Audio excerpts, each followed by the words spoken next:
Penguin Audio presents How to Prosper in Hard Times, Blueprints for Abundance by the Greatest Motivation Teachers of All Time, by Napoleon Hill, James Allen, Joseph Murphy, George S. Clayson, and others. Read by Joel Futinos.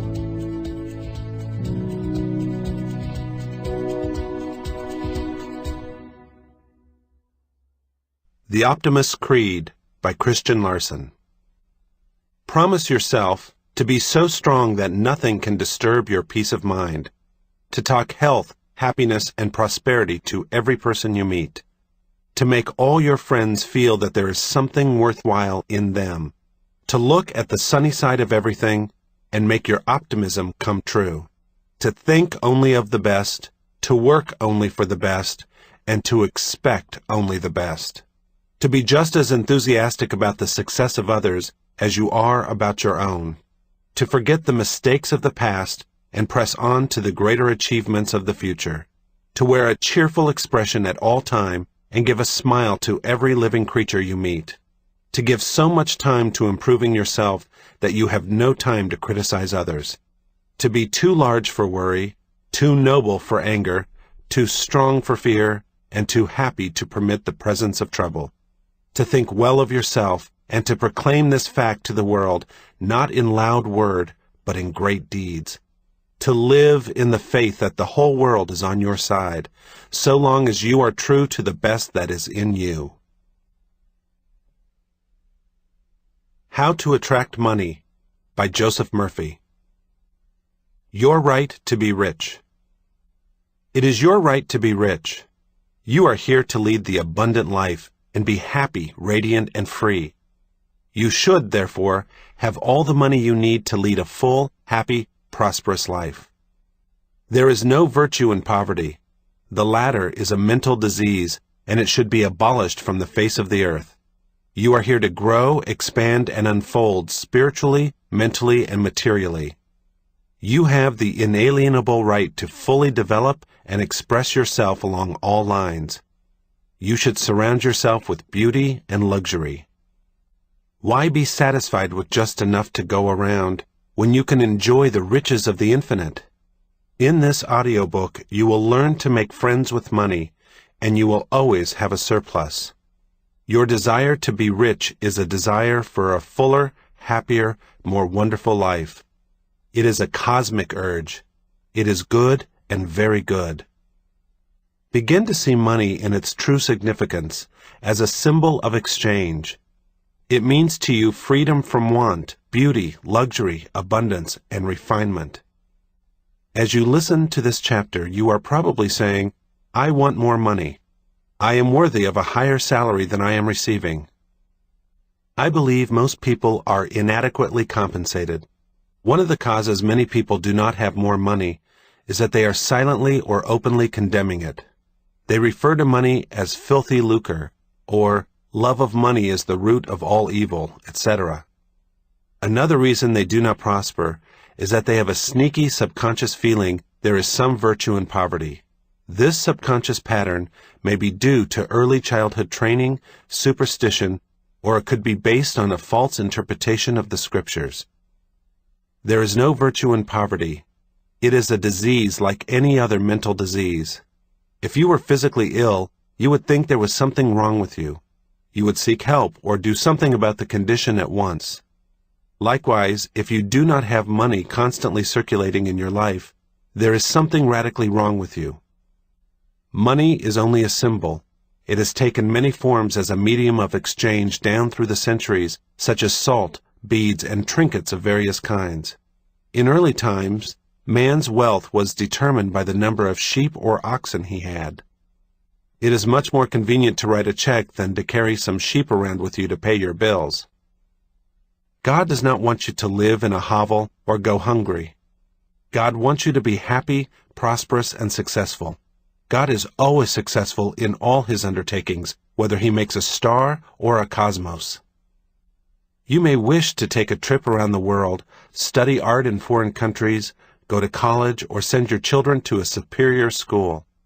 You certainly wish to bring your children up in lovely surroundings so that they might learn to appreciate beauty, order, symmetry, and proportion. You were born to succeed, to win, to conquer all difficulties, and have all your faculties fully developed. If there is financial lack in your life, do something about it. Get away immediately from all superstitious beliefs about money. Do not ever regard money as evil or filthy. If you do, you cause it to take wings and fly away from you. Remember that you lose what you condemn. Suppose, for example, you found gold, silver, lead, copper, or iron in the ground. Would you pronounce these things evil? God pronounced all things good. The evil comes from man's darkened understanding, from his unillumined mind, from his false interpretation of life, and his misuse of divine power. Uranium, lead, or some other metal could have been used as a medium of exchange. We use paper bills, checks, etc. Surely the piece of paper is not evil, neither is the check. Physicists and scientists know today that the only difference between one metal and another is the number and rate of motion of the electrons revolving around a central nucleus. They are now changing one metal into another through a bombardment of the atoms in the powerful cyclotron. God, under certain conditions, becomes mercury. It will only be a little while until gold, silver, and other metals will be made synthetically in the chemical laboratory. I cannot imagine seeing anything evil in electrons, neutrons, protons, and isotopes. The piece of paper in your pocket is composed of electrons and protons arranged differently. Their number and rate of motion is different. That is the only way the paper differs from the silver in your pocket. Some people will say, "Oh, people kill for money. They steal for money." It has been associated with countless crimes, but that does not make it evil. A man may give another $50 to kill someone. He has misused money in using it for a destructive purpose. You can use electricity to kill someone or light the house. You can use water to quench the baby's thirst or use it to drown the child. You can use fire to warm the child or burn it to death. Another illustration would be if you brought some earth from your garden, put it in your coffee cup for breakfast. That would be your evil. Yet the earth is not evil, neither is the coffee. The earth is displaced. It belongs in your garden. Similarly, if a needle were stuck in your thumb, it would be your evil. The needle or pin belongs in the pin cushion, not in your thumb. We know the forces or the elements of nature are not evil. It depends on our use of them whether they bless or hurt us. A man said to me one time, "I am broke. I do not like money. It is the root of all evil." Love of money to the exclusion of everything else will cause you to become lopsided and unbalanced. You are here to use your power or authority wisely. Some men crave power. Others crave money. If you set your heart on money and say, "That is all I want. I am going to give all my attention to amassing money. Nothing else matters." You can get money and attain a fortune, but you have forgotten that you are here to lead a balanced life. Man does not live by bread alone. For example, if you belong to some cult or religious group and become fanatical about it, excluding yourself from your friends, society, and social activities, you will become unbalanced, inhibited, and frustrated. Nature insists on a balance. If all your time is devoted to external things and possessions, you will find yourself hungry for peace of mind, harmony, love, joy, or perfect health. You will find you cannot buy anything that is real. You can amass a fortune or have millions of dollars. This is not evil or bad. Love of money to the exclusion of everything else results in frustration, disappointment, and disillusionment. In that sense, it is the root of your evil. By making money your sole aim, you simply made a wrong choice. You thought that was all you wanted, but you found after all your efforts that it was not only the money you needed. What you really desired was true place, peace of mind, and abundance. You could have millions if you wanted them, and still have peace of mind, harmony, perfect health, and divine expression. Everyone wants enough money, and not just enough to go around. He wants abundance and to spare. He should have it. The urges, desires, and impulses we have for food, clothing, homes, better means of transportation, expression, procreation, and abundance are all God-given, divine, and good. But we may misdirect these impulses, desires, and urges, resulting in evil or negative experiences in our lives. Man does not have an evil nature. There is no evil nature in you. It is God, the universal wisdom or life seeking expression through you. For example, a boy wants to go to college, but he does not have enough money. He sees other boys in the neighborhood going off to college and the university. His desire increases. He says to himself, I want an education too. Such a youth may steal and embezzle money for the purpose of going to college. The desire to go to college was basically and fundamentally good. He misdirected that desire or urge by violating the laws of society, the cosmic law of harmony, or the golden rule. Then he finds himself in trouble. However, if this boy knew the laws of mind and his unqualified capacity through the use of the spiritual power to go to college, he would be free and not in jail. Who put him in jail? He placed himself there. The policeman who locked him up in prison was an instrument of the man-made laws which he violated. He first imprisoned himself in his mind by stealing and hurting others. Fear and a guilt consciousness followed. This is the prison of the mind, followed by the prison walls made of bricks and stones. Money is a symbol of God's opulence, beauty, refinement, and abundance, and it should be used wisely, judiciously, and constructively to bless humanity in countless ways. It is merely a symbol of the economic health of the nation. When your blood is circulating freely, you are healthy. When money is circulating freely in your life, you are economically healthy.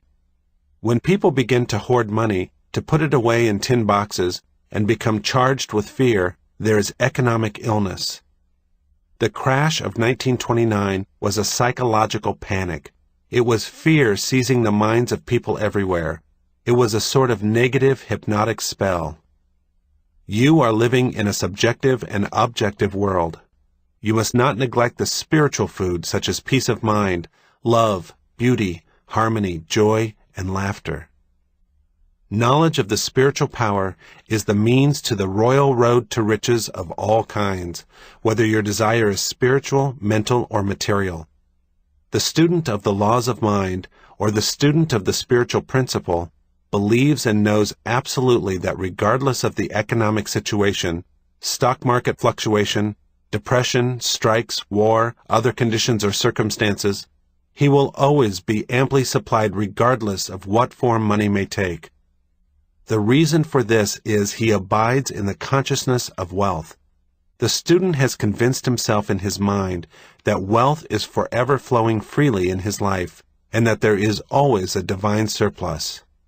Should there be a war tomorrow and all the student's present holdings become valueless, as the German marks did after the First World War, he would still attract wealth and be cared for regardless of the form the new currency took. Wealth is a state of consciousness. It is a mind conditioned to divine supply forever flowing. The scientific thinker looks at money or wealth like the tide. It goes out, but it always comes back. The tides never fail. Neither will man supply when he trusts the tireless, changeless, immortal presence, which is omnipresent and flows ceaselessly. The man who knows the workings of the subconscious mind is never, therefore, worried about the economic situation, stock market panics, devaluation, or inflation of currency, since he abides in the consciousness of God's eternal supply. Such a man is always supplied and watched over by an overshadowing presence. Behold the birds of the air, for they sow not, neither do they reap, yet your heavenly Father feedeth them. Are you not much better than they? As you consciously commune with the divine presence, claiming and knowing that it leads and guides you in all your ways, that it is a lamp unto your feet and a light on your path, you will be divinely prospered and sustained beyond your wildest dreams. Here is a simple way for you to impress your subconscious mind with the idea of constant supply or wealth. Quiet the wheels of your mind. Relax. Let go. Immobilize the attention. Get into a sleepy, drowsy, meditative state of mind. This reduces effort to the minimum. Then, in a quiet, relaxed, passive way, reflect on the following simple truths. Ask yourself, where do ideas come from? Where does wealth come from? Where did you come from? Where did your brain and your mind come from? You will be led back to the one source. You find yourself on a spiritual working basis now. It will no longer insult your intelligence to realize that wealth is a state of mind. Take this little phrase, repeat it slowly 4 or 5 minutes, 3 or 4 times a day, quietly to yourself, particularly before you go to sleep. Money is forever circulating freely in my life, and there is always a divine surplus. As you do this regularly and systematically, the idea of wealth will be conveyed to your deeper mind, and you will develop a wealth consciousness. Idle mechanical repetition will not succeed in building the consciousness of wealth. Begin to feel the truth of what you affirm. You know what you are doing and why you are doing it. You know your deeper self is responsive to what you consciously accept as true. In the beginning, people who are in financial difficulties do not get results with such affirmations as, I am wealthy, I am prosperous, I am successful. Such statements may cause their conditions to get worse. The reason is the subconscious mind will only accept the dominant of 2 ideas, or the dominant mood of feeling. When they say, I am prosperous, their feeling of lack is greater, and something within them says, no, you are not prosperous, you are broke. The feeling of lack is dominant, so that each affirmation calls forth the mood of lack, and more lack becomes theirs. The way to overcome this for beginners is to affirm what the conscious and subconscious mind will agree on. Then there will be no contradiction. Our subconscious mind accepts our beliefs, feelings, convictions, and what we consciously accept as true. A man could engage the cooperation of his subconscious mind by saying, I am prospering every day. I am growing in wealth and in wisdom every day. Every day my wealth is multiplying. I am advancing, growing, and moving forward financially. These and similar statements would not create any conflict in the mind. For instance, if a salesman has only 10 cents in his pocket, he could easily agree that he would have more tomorrow.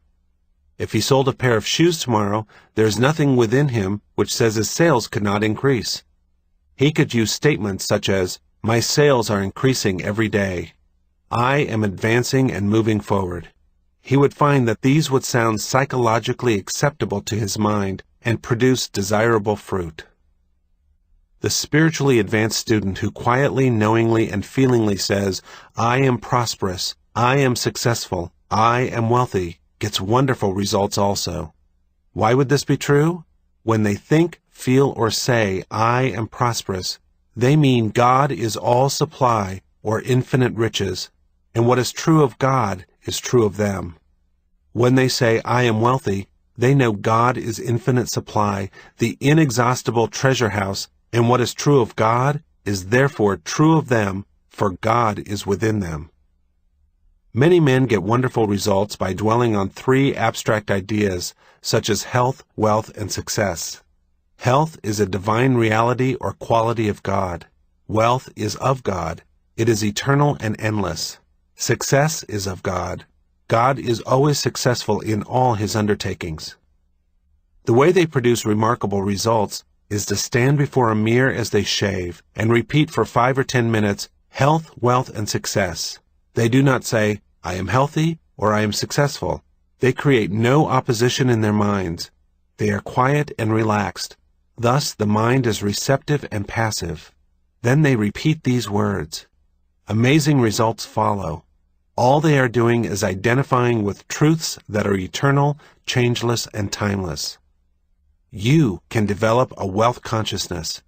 Put the principles enunciated and elaborated on in this audiobook to practice, and your desert will rejoice and blossom as the rose. I worked with a young boy in Australia many years ago who wanted to become a physician and surgeon, but he had no money, nor had he graduated from high school. For expenses, he used to clean out doctors' offices, wash windows, and do odd repair jobs. He told me that every night as he went to sleep, he used to see a diploma on a wall with his name in big bold letters. He used to clean and shine the diplomas in the medical building where he worked. It was not hard for him to engrave the diploma in his mind and develop it there. I do not know how long he continued this imagining, but it must have been for some months. Results followed as he persisted. One of the doctors took a great liking to this young boy, and after training him in the art of sterilizing instruments, giving hypodermic injections, and other miscellaneous first aid work, he became a technical assistant in his office. The doctor sent him to high school and also to college at his expense. Today, this man is a prominent doctor in Montreal, Canada. He had a dream, a clear image in his mind. His wealth was in his mind. Wealth is your idea, desire, talent, urge for service, capacity to give to mankind, your ability for usefulness to society, and your love for humanity in general. This young boy operated a great law unconsciously. Troward says, "Having seen the end, you have willed the means to the realization of the end." The end in this boy's case was to be a physician. To imagine, see, and feel the reality of being a doctor now, to live with that idea, sustain it, nourish it, and to love it until through his imagination it penetrated the layers of the subconscious, becoming a conviction, paved the way to the fulfillment of his dreams. He could have said, "I have no education. I do not know the right people. I am too old to go to school now. I have no money. It would take years, and I'm not intelligent." He would then be beaten before he started. His wealth was in his use of the spiritual power within him which responded to his thought. The means or the way in which our prayer is answered is always hidden from us, except that occasionally we may intuitively perceive a part of the process. My ways are past finding out. The ways are not known. The only thing man has to do is to imagine and accept the end in his mind and leave its unfoldment to the subjective wisdom within. Oftentimes the question is asked, what should I do after meditating on the end and accepting my desire in consciousness? The answer is simple. You will be compelled to do whatever is necessary for the unfoldment of your ideal. The law of the subconscious is compulsion. The law of life is action and reaction. What we do is the automatic response to our inner movements of the mind, inner feeling, and conviction. A few months ago, as I went to sleep, I imagined I was reading one of my most popular books, Magic of Faith, in French. I began to realize and imagine this book going into all French-speaking nations. For several weeks I did this every night, falling asleep with the imaginary French edition of Magic of Faith in my hands. Just before Christmas 1954, I received a letter from a leading publisher in Paris, France, enclosing a contract drawn up, asking me to sign it, giving him permission to publish and promote abroad to all French-speaking countries the French edition of Magic of Faith. You might ask me what did I do about the publishing of this book after prayer? I would have to say nothing. The subjective wisdom took over and brought it to pass in its own way, which was a far better way than any method I could consciously desire. All of our external movements, motions, and actions follow the inner movements of the mind. Inner action precedes all outer action. Whatever steps you take physically, or what you seem to do objectively, will all be part of a pattern which you were compelled to fulfill. Accepting the end wills the means to the realization of the end. Believe that you have it now, and you shall receive it. We must cease denying our good. Realize that the only thing that keeps us from the riches that lie all around us is our mental attitude, or the way we look at God, life, and the world in general. Know, believe, and act on the positive assumption that there is no reason why you cannot have, be, and do whatever you wish to accomplish through the great laws of God. Your knowledge of how your mind works is your Savior and Redeemer. Thought and feeling are your destiny. You possess everything by right of consciousness. The consciousness of health produces health. The consciousness of wealth produces wealth. The world seems to deny or oppose what you pray for. Your senses sometimes mock and laugh at you. If you say to your friend you are opening up a new business for yourself, he may proceed to give you all the reasons why you are bound to fail. If you are susceptible to his hypnotic spell, he may instill fear of failure in your mind.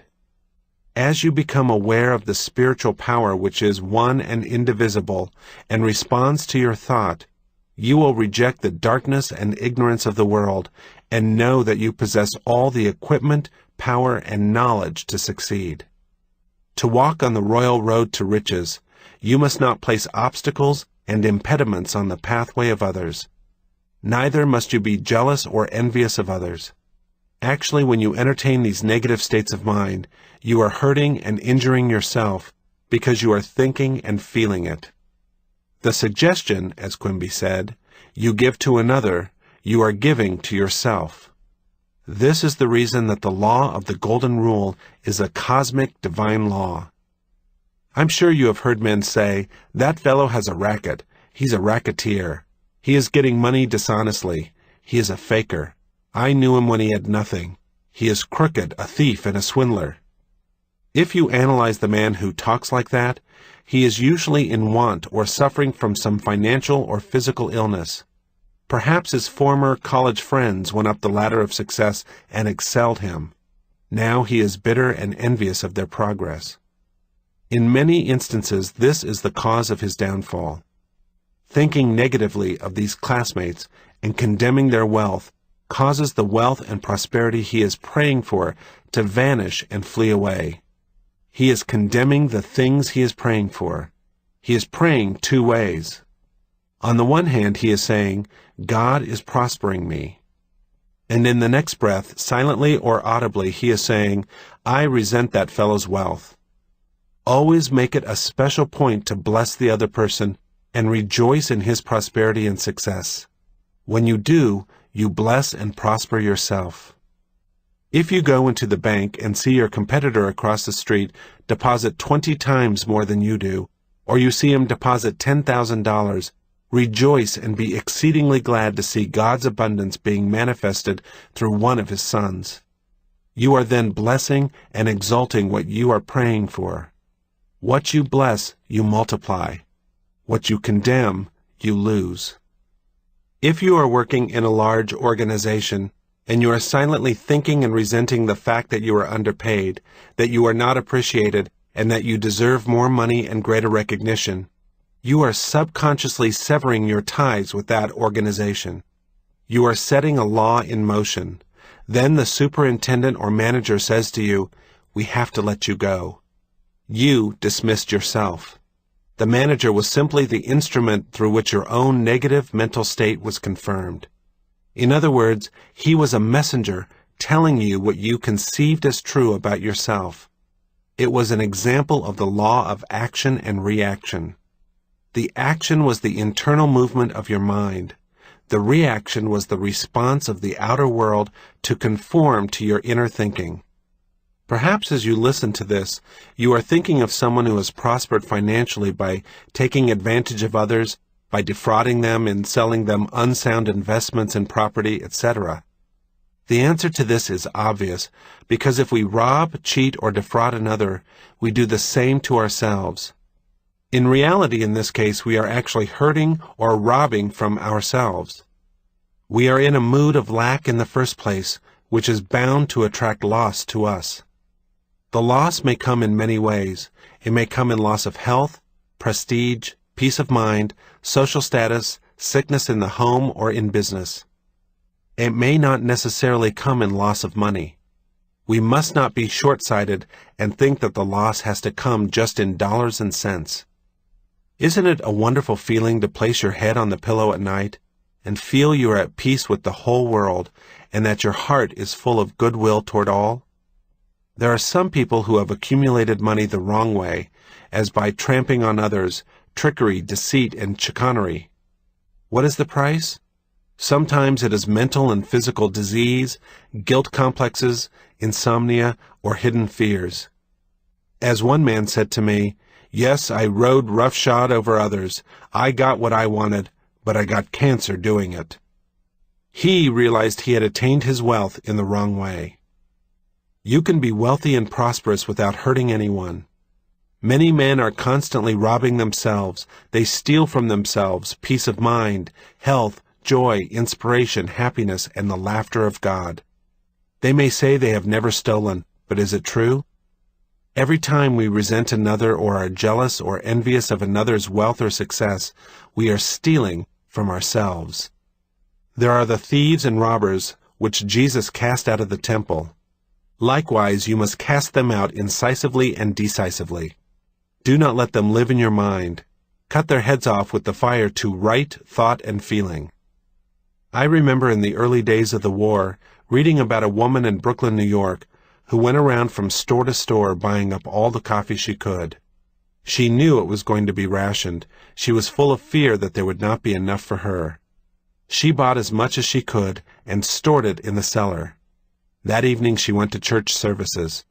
When she came home, burglars had broken down the door, stolen not only the coffee, but silverware, money, jewelry, and other things. This good woman said what they all say. Why did this happen to me when I was at church? I never stole from anyone. Is this true? Was she not in the consciousness of lack and fear when she began to hoard supplies of coffee? Her mood and fear of lack was sufficient to bring about loss in her home and possessions. She did not have to put her hand on the cash register or rob a bank. Her fear of lack produced lack. This is the reason that many people, who are what society calls good citizens, suffer loss. They are good in the worldly sense, i.e., they pay their taxes, they obey the laws, vote regularly, and are generous to charities, but they are resentful of others' possessions, their wealth or social position. If they would like to take money when no one was looking, such an attitude is definitely and positively a state of lack, and may cause the person who indulges in such mental state to attract charlatans or knaves who may swindle or cheat them in some business transaction. Before the outer thief robs us, we have first robbed ourselves. There must be an inner thief before the outer one appears. A man can have a guilt complex and be accusing himself constantly. I knew such a man. He was very honest as a teller in a bank. He never stole any money, but he had an illicit romance. He was supporting another woman and denying his family. He lived in fear that he would be discovered. A deep sense of guilt resulted. Fear follows guilt. Fear causes a contraction of the muscles and mucous membranes. Acute sinusitis developed. Medication only gave him temporary relief. I explained to this client the cause of his trouble and told him the cure was to give up his outside affair. He said he couldn't. She was his soulmate and that he had tried. He was always condemning and accusing himself. One day he was accused by one of the officials of the bank of having embezzled some money. It looked serious for him as the evidence was circumstantial. He became panic-stricken and realized that the only reason he was wrongfully accused was that he had been accusing and condemning himself. He saw how mind operates. Inasmuch as he was always accusing himself on the inner plane, he would be accused on the outer. He broke off the relationship immediately with the other woman due to the shock of being accused of embezzling, and began to pray for divine harmony and understanding between himself and the bank official. He began to claim, "There is nothing hidden that is not revealed. The peace of God reigns supreme in the minds and hearts of all concerned." Truth prevailed. The whole matter was dissolved in the light of truth. Another young man was discovered as the culprit. The bank teller knew that only through prayer was he saved from a jail sentence. The great law is, as you would that men should think about you, think you about them in the same manner. As you would that men should feel about you, feel you also about them in like manner. Say from your heart, I wish for every man who walks the earth what I wish for myself. The sincere wish of my heart is, therefore, peace, love, joy, abundance, and God's blessings to all men everywhere. Rejoice and be glad in the progression, advancement, and prosperity of all men. Whatever you claim is true for yourself, claim it for all men everywhere. If you pray for happiness and peace of mind, let your claim be peace and happiness for all. Do not ever try and deprive another of any joy. If you do, you deprive yourself. When the ship comes in for your friend, it comes in for you also. If someone is promoted in your organization, be glad and happy. Congratulate him, rejoice in his advancement and recognition. If you are angry or resentful, you are demoting yourself. Do not try and withhold from another his God-given birthright to happiness, success, achievement, abundance, and all good things. Jesus said, "Sow up for yourselves treasures in heaven, where the moth and the rust doth not consume, and where thieves cannot break through and steal." Hatred and resentment rot and corrode the heart, causing us to become full of scars, impurities, toxins, and poisons. The treasures of heaven are the truths of God which we possess in our soul. Fill your minds with peace, harmony, faith, joy, honesty, integrity, loving kindness, and gentleness. Then you will be sowing for yourself treasures in the heavens of your own mind. If you are seeking wisdom regarding investments, or if you're worried about your stocks or bonds, quietly claim, "Infinite intelligence governs and watches over all my financial transactions, and whatsoever I do shall prosper." Do this frequently, and you will find that your investments will be wise. Moreover, you will be protected from loss, as you will be prompted to sell your securities or holdings before any loss accrues to you. Let the following prayer be used daily by you regarding your home, business, and possessions. The overshadowing presence, which guides the planets on their course and causes the sun to shine, watches over all my possessions, home, business, and all things that are mine. God is my fortress and vault. All my possessions are secure in God. It is wonderful. By reminding yourself daily of this great truth, and by observing the laws of love, you will always be guided, watched over, and prospered in all your ways. You will never suffer from loss, for you have chosen the Most High as your counselor and guide. The envelope of God's love surrounds, enfolds, and encompasses you at all times. You rest in the everlasting arms of God. All of us should seek an inner guidance for our problems. If you have a financial problem, repeat this before you retire at night. "Now I shall sleep in peace. I have turned this matter over to the God wisdom within. It knows only the answer. As the sun rises in the morning, so will my answer be resurrected. I know the sunrise never fails." Then go off to sleep. Do not fret, fuss, or fume over a problem. Night brings counsel. Sleep on it. Your intellect cannot solve all your problems. Pray for the light that is to come. Remember the dawn always comes, then the shadows flee away. Let your sleep every night be a contented bliss. You are not a victim of circumstances except you believe you are. You can rise and overcome any circumstance or condition. You will have different experiences as you stand on the rock of spiritual truth, steadfast and faithful to your deeper purposes and desires. In large stores, the management employs store detectives to prevent people from stealing. They catch a number every day trying to get something for nothing. All such people are living in the consciousness of lack and limitation, and are stealing from themselves, attracting at the same time all manner of loss. These people lack faith in God and the understanding of how their minds work. If they would pray for true place, divine expression, and supply, they would find work. Then by honesty, integrity, and perseverance, they would become a credit to themselves and society at large. Jesus said, "For ye have the poor always with you, but me ye have not always." The poor states of consciousness are always with us in this sense, that no matter how much wealth you now have, there is something you want with all your heart. It may be a problem of health. Perhaps a son or daughter needs guidance, or harmony is lacking in the home. At that moment, you are poor. We could not know what abundance was except we were conscious of lack. I have chosen 12, and one of you is a devil. Whether it be the King of England or the boy in the slums, we are all born into limitation and into the race belief. It is through these limitations we grow. We could never discover the inner power except through problems and difficulties. These are our poor states which prod us in seeking the solution. We could not know what joy was except we could shed a tear of sorrow. We must be aware of poverty to seek liberation and freedom and ascend into God's opulence. The poor states, such as fear, ignorance, worry, lack, and pain, are not bad when they cause you to seek the opposite.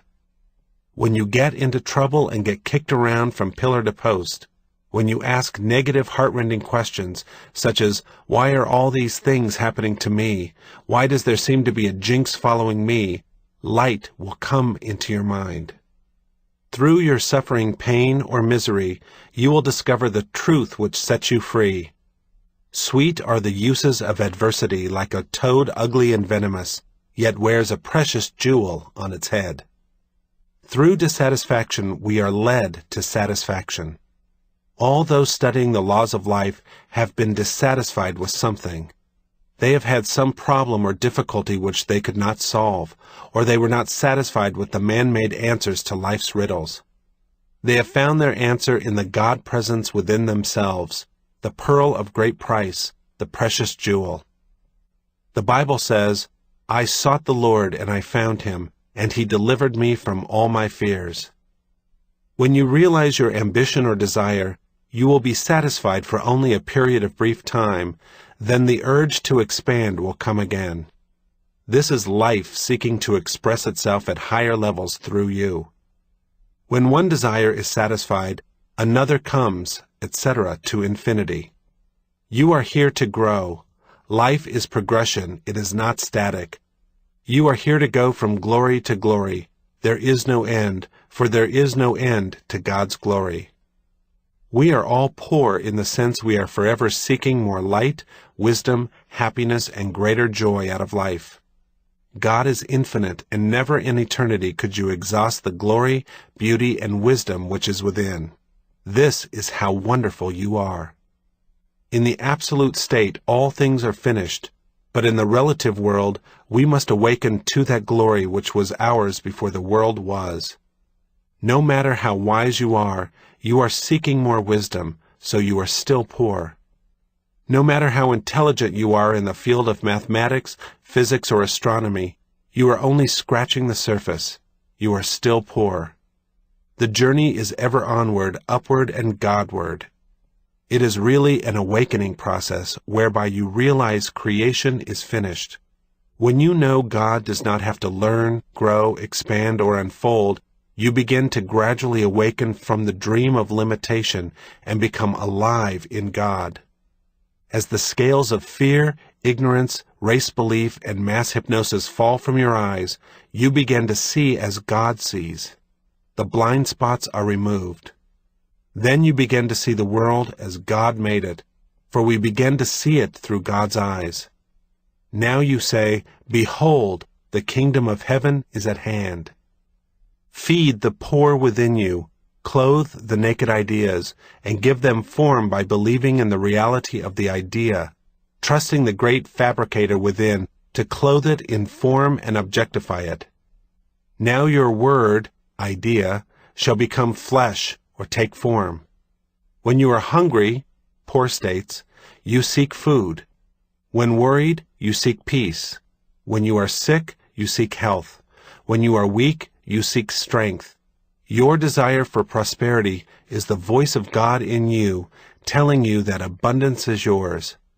Therefore, through your poor state, you find the urge to grow, to expand, to unfold, to achieve, and to accomplish your desires. A pain in your shoulder is a blessing in disguise. It tells you to do something about it at once. If there were no pain and no indication of trouble, your arm might fall off on the street. Your pain is God's alarm system telling you to seek His peace and His healing power, and move from darkness to light. When cold, you build a fire. When you are hungry, you eat. When you are in lack, enter into the mood of opulence and plenty. Imagine the end, rejoice in it. Having imagined the end and felt it is true, you have willed the means to the realization of the end. When you are fearful and worried, feed your mind with the great truths of God that have stood the test of time and will last forever. You can receive comfort by meditating on the great Psalms. For example, "The Lord is my shepherd, I shall not want. God is my refuge, my salvation, whom shall I fear? God is an ever-present help in time of trouble. My God, in him will I trust. He shall cover me with his feathers, and under his wings shall I rest." One with God is a majority. If God be for me, who can be against me? I do all things through Christ which strengthen me. Let the healing vibrations of these truths flood your mind and heart. Then you will crowd out of your mind all your fears, doubts, and worries through this meditative process. Imbibe another great spiritual truth. A merry heart maketh a cheerful countenance. A merry heart hath a continual feast. A merry heart doeth good like a medicine. A broken spirit drieth the bones. Therefore I put thee in remembrance, that thou stir up the gift of God within thee. Begin now to stir up the gift of God by completely rejecting the evidence of senses, the tyranny and despotism of the race mind, and give complete recognition to the spiritual power within you as the only cause, the only power, and the only presence. Know that it is a responsive and beneficent power. Draw nigh unto it, and it will draw nigh unto you. Turn to it devotedly with assurance, trust, and love. It will respond to you as love, peace, guidance, and prosperity. It will be your comforter, guide, counselor, and your heavenly Father. You will then say, "God is love. I have found him, and he truly has delivered me from all my fears." Furthermore, you will find yourself in green pastures where abundance and all of God's riches flow freely through you. Say to yourself freely and joyously during the day, "I walk in the consciousness of the presence of God all day long. His fullness flows through me at all times, filling up all the empty vessels in my life." When you are filled full of the feeling of being what you long to be, your prayer is answered. Are all the vessels full in your life? Look under health, wealth, love, and expression. Are you fully satisfied on all levels? Is there something lacking in one of these four? All that you seek, no matter what it is, comes under one of these classifications. If you say, "All I want is truth or wisdom," you are expressing the desire of all men everywhere. That is what everyone wants, even though he or she may word it differently. Truth or wisdom is the overall desire of every man. This comes under the classification of expression. You wish to express more and more of God here and now. Through your lack, limitation, and problems, you grow in God's light and you discover yourself. There is no other way whereby you could discover yourself. If you could not use your powers two ways, you would never discover yourself, neither would you ever deduce a law governing you. If you were compelled to be good or compelled to love, that would not be love. You would then be an automaton. You have freedom to love because you can give it or retain it. If compelled to love, there is no love. Aren't you flattered when some woman tells you she loves you and wants you? She has chosen you from all the men in the world. She does not have to love you. If she were forced to love you, you would not be flattered or happy about it. You have freedom to be a murderer or a holy man. This is the reason we praise such men as Lincoln and others. They decided to choose the good. We praise them for their choice. If we believe that circumstances, conditions, events, age, race, religious training, or early environment can preclude the possibility of our attaining a happy, prosperous life, we are thieves and robbers.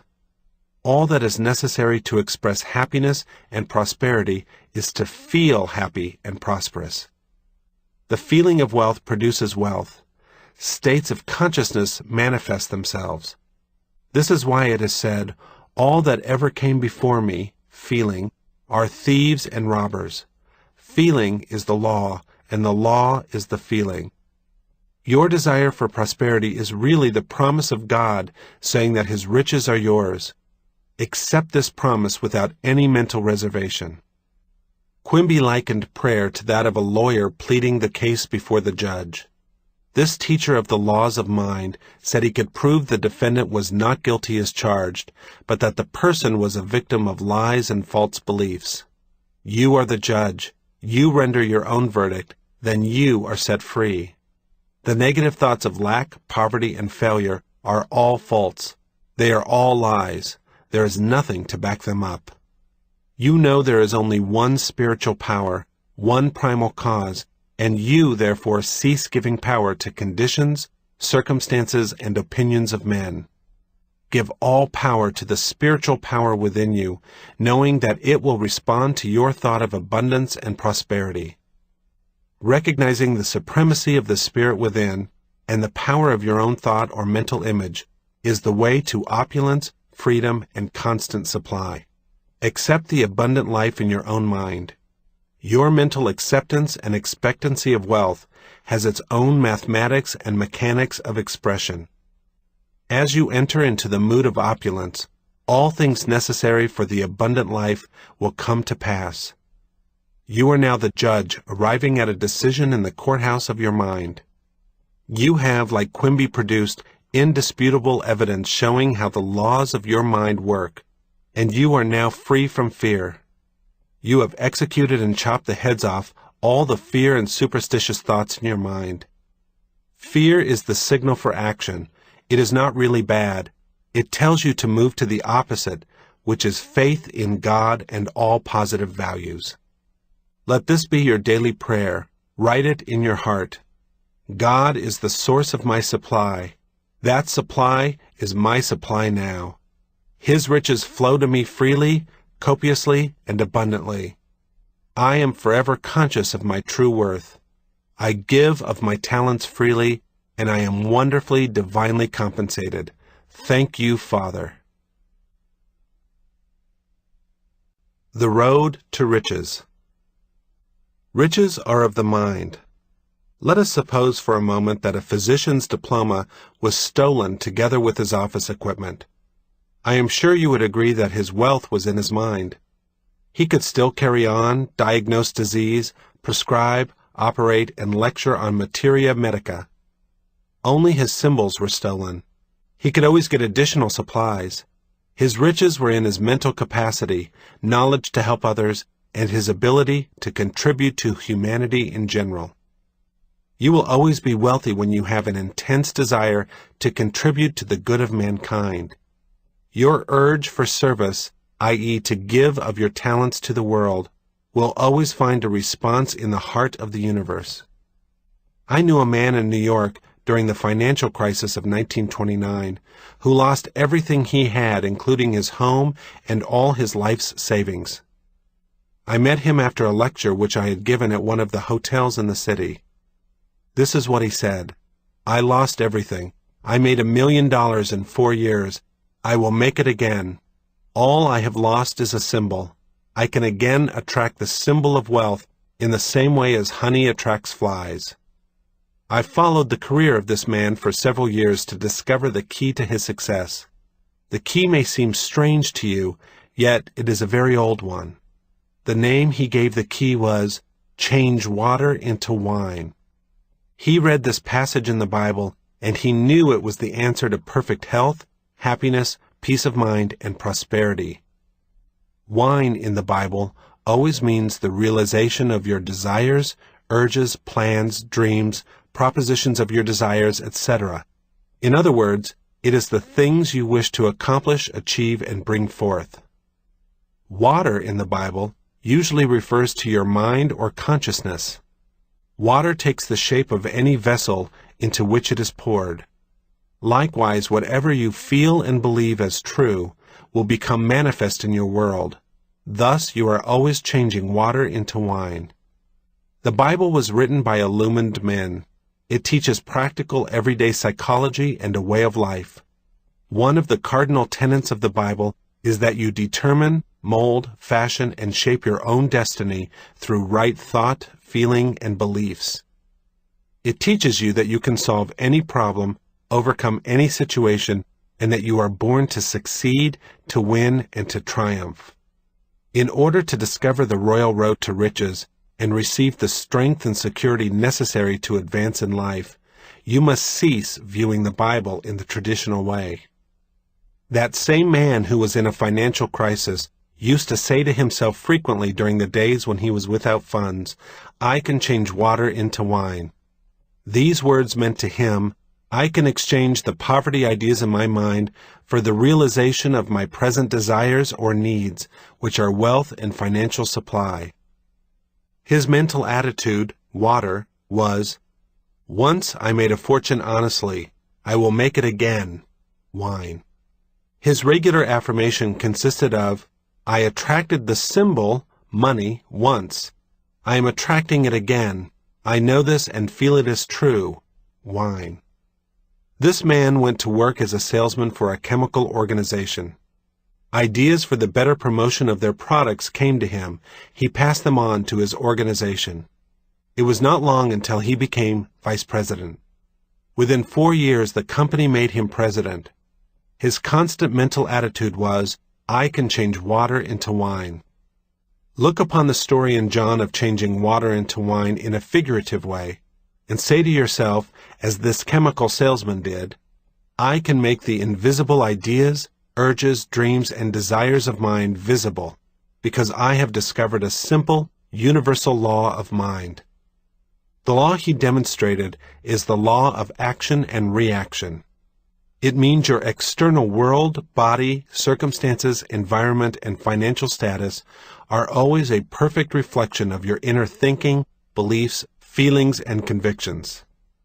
This being true, you can now change your inner pattern of thought by dwelling on the idea of success, wealth, and peace of mind. As you busy your mind with these latter concepts, these ideas will gradually seep into your mentality like seeds planted in the ground. As all seeds, thoughts, and ideas grow after their kind, so will your habitual thinking and feeling manifest in prosperity, success, and peace of mind. Wise thought, action, is followed by right action, reaction. You can acquire riches when you become aware of the fact that prayer is a marriage feast. The feast is a psychological one. You meditate, mentally eat of, on your good or your desire until you become one with it. I will now cite a case history from my files relating how a young girl performed her first miracle in transforming water into wine. She operated a very beautiful hair salon. Her mother became ill, and she had to devote considerable time at home, neglecting her business. During her absence, 2 of her assistants embezzled funds. She was forced into bankruptcy, losing her home and finding herself deeply in debt. She was unable to pay hospital bills for her mother, and she was now unemployed. I explained to this woman the magic formula of changing water into wine. Again, we made it clear to her that wine means answered prayer or the objectification of her ideal. She was quarreling with the outside world. She said, look at the facts. I have lost everything. It is a cruel world. I cannot pay my bills. I do not pray, for I have lost hope. She was so absorbed and engrossed in the material world that she was completely oblivious to the internal cause of her situation. As we talked, she began to understand that she had to resolve the quarrel in her mind. No matter what your desire or your ideal is as you listen to this book, you will also find some thought or idea in your mind opposed to it. For example, your desire may be for health. Perhaps there are several thoughts such as these in your mind simultaneously. I can't be healed. I have tried, but it's no use. It's getting worse. I don't know enough about spiritual mind healing. As you study yourself, don't you have a tug of war in your mind? Like this girl, you find environment and external affairs challenging your desire of expression, wealth, and peace of mind. True prayer is a mental marriage feast, and it teaches us all how to resolve the mental conflict. In prayer, you write what you believe in your own mind. Emerson said, "A man is what he thinks all day long." By your habitual thinking, you make your own mental laws of belief. By repeating a certain train of thought, you establish definite opinions and beliefs in the deeper mind, called the subconscious. Then such mental acceptances, beliefs, and opinions direct and control all the outer actions. To understand this and begin to apply it is the first step in changing water into wine, or changing lack and limitation into abundance and opulence. The man who is unaware of his own inner spiritual powers is, therefore, subject to race beliefs, lack, and limitation. Open your Bible now and perform your first miracle as this beauty operator did. You can do it. If you merely read the Bible as a historical event, you will miss the spiritual, mental, scientific view of the laws of mind with which we are concerned in this audiobook. Let us take this passage. "And the third day there was a marriage in Cana of Galilee, and the mother of Jesus was there." Galilee means your mind or consciousness. Cana means your desire. The marriage is purely mental or the subjective embodiment of your desire. This whole beautiful drama of prayer is a psychological one in which all the characters are mental states, feelings, and ideas within you. One of the meanings of Jesus is illumined reason. The mother of Jesus means the feeling, moods, or emotions which possess us. And both Jesus was called and his disciples to the marriage. Your disciples are your inner powers and faculties enabling you to realize your desires. When they wanted wine, the mother of Jesus saith unto him, They have no wine. Wine, as we have stated, represents the answered prayer or the manifestation of your desire and ideals in life. You can now see this is an everyday drama taking place in your own life. When you wish to accomplish something as this girl did, namely finding work, supply, and a way out of your problem, suggestions of lack come to you such as, "There is no hope, all is lost, I can't accomplish it, it is hopeless." This is the voice from the outside world saying to you, "They have no wine," or "Look at the facts." This is your feeling of lack, limitation, or bondage speaking. How do you meet the challenge of circumstances and conditions? By now you are getting acquainted with the laws of mind, which are as follows. As I think and feel inside, so is my outside world, i.e., my body, finances, environment, social position, and all phases of my external relationship to the world and man. Your internal mental movements and imagery govern, control, and direct the external plane in your life. The Bible says, "As he thinketh in his heart, so is he." The heart is a Chaldean word meaning the subconscious mind. In other words, your thought must reach subjective levels by engaging the power of your subliminal self. Thought and feeling are your destiny. Thought, charged with feeling and interest, is always subjectified and becomes manifest in your world. Prayer is a marriage of thought and feeling, or your idea and emotion. This is what the marriage feast relates. Any idea or desire of the mind felt as true comes to pass, whether it is good, bad, or indifferent. Knowing the law now that what you imagine and feel in your mind you will express, manifest, or experience in the outside enables you to begin to discipline your mind. When the suggestion of lack, fear, doubt, or despair, "They have no wine," come to your mind, immediately reject it mentally by focusing your attention at once on the answered prayer or the fulfillment of your desire.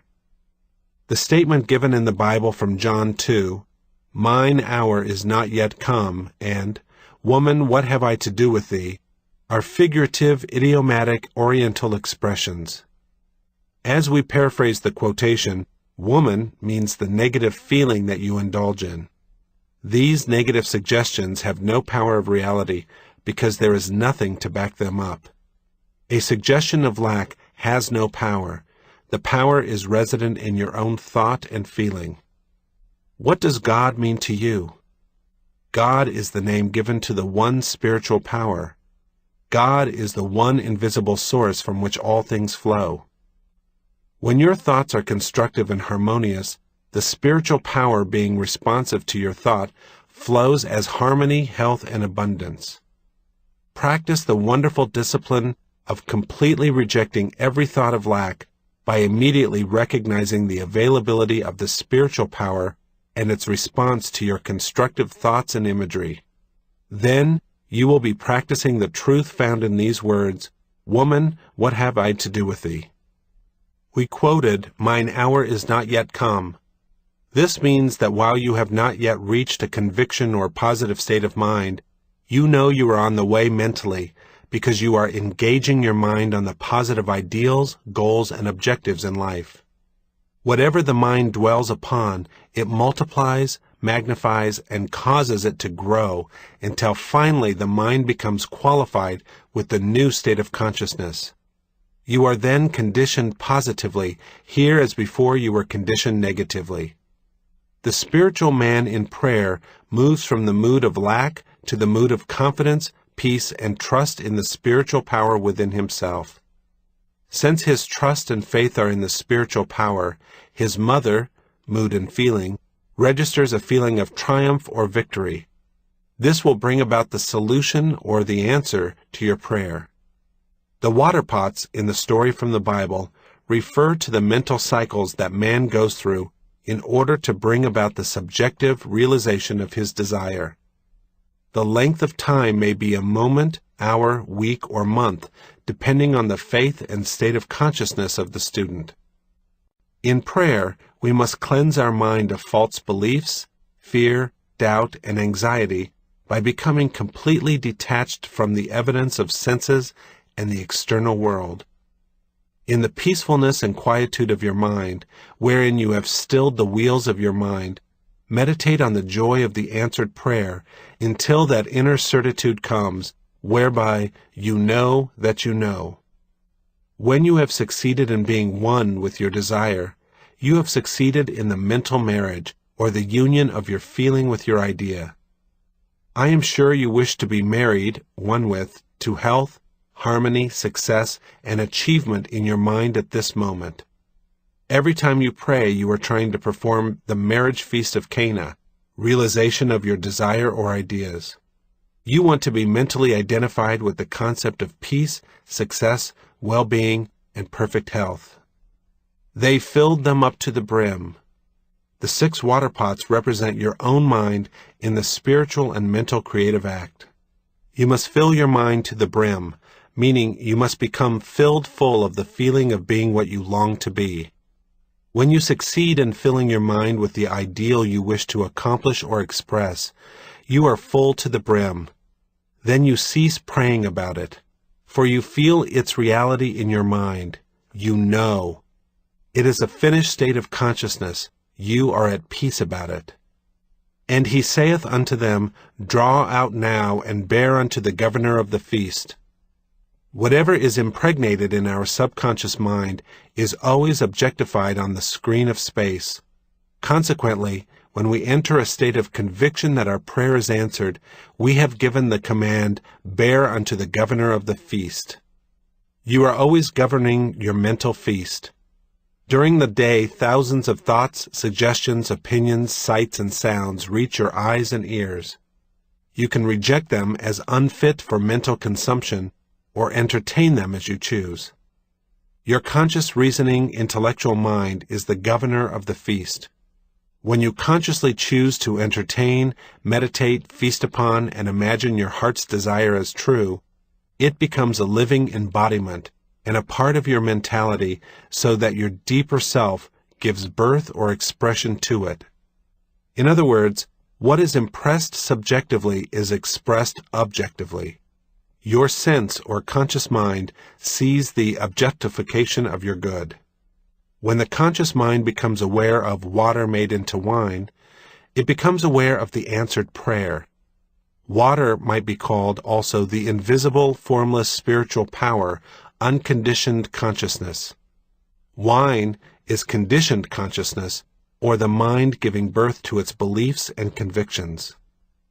The servants which draw the water for you represent the mood of peace, confidence, and faith. According to your faith or feeling, your good is attracted or drawn to you. Imbibe, cherish, fall in love with these spiritual principles which are discussed in this audiobook. In the first recorded miracle of Jesus, you are told that prayer is a marriage feast, or the mind uniting with its desire. Love is the fulfilling of the law. Love is really an emotional attachment, a sense of oneness with your good. You must be true to that which you love. You must be loyal to your purpose or to your ideal. We are not being true to the one we love when we are flirting or mentally entertaining other marriages with fear, doubt, worry, anxiety, or false beliefs. Love is a state of oneness, a state of fulfillment. When this simple drama was explained to the beauty operator mentioned about, she became rich mentally. She understood this drama, and she put it into practice in her life. This is how she prayed.